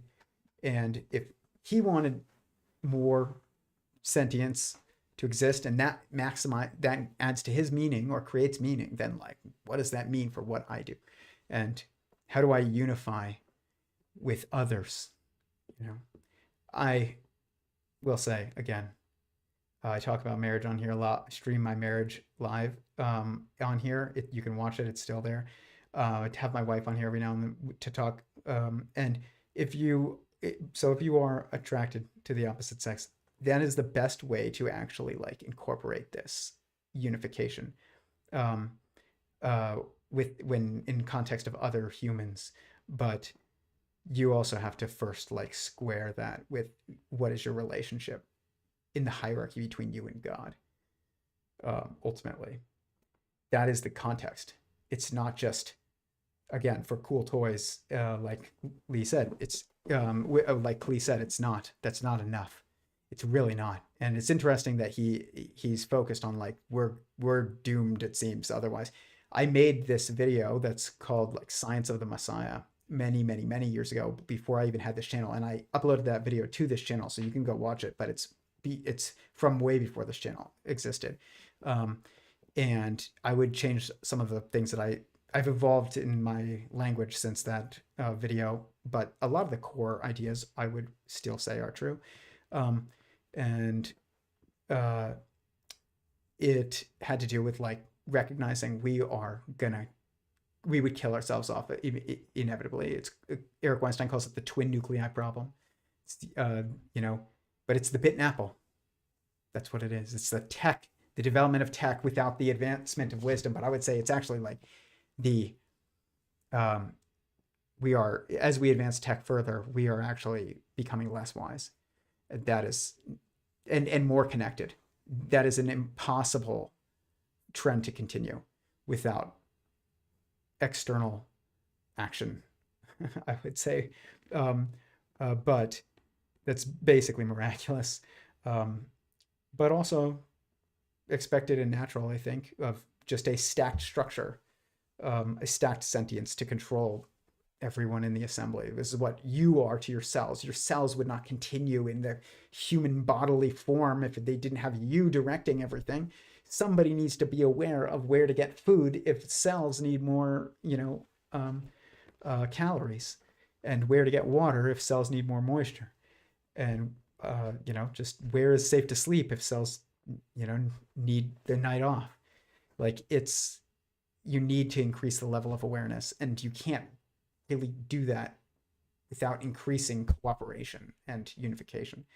The ways to do this are like multiple, but in our direct choice in the way that we can engage with the world and with humanity, you can help by getting married or supporting that as like the societal like move.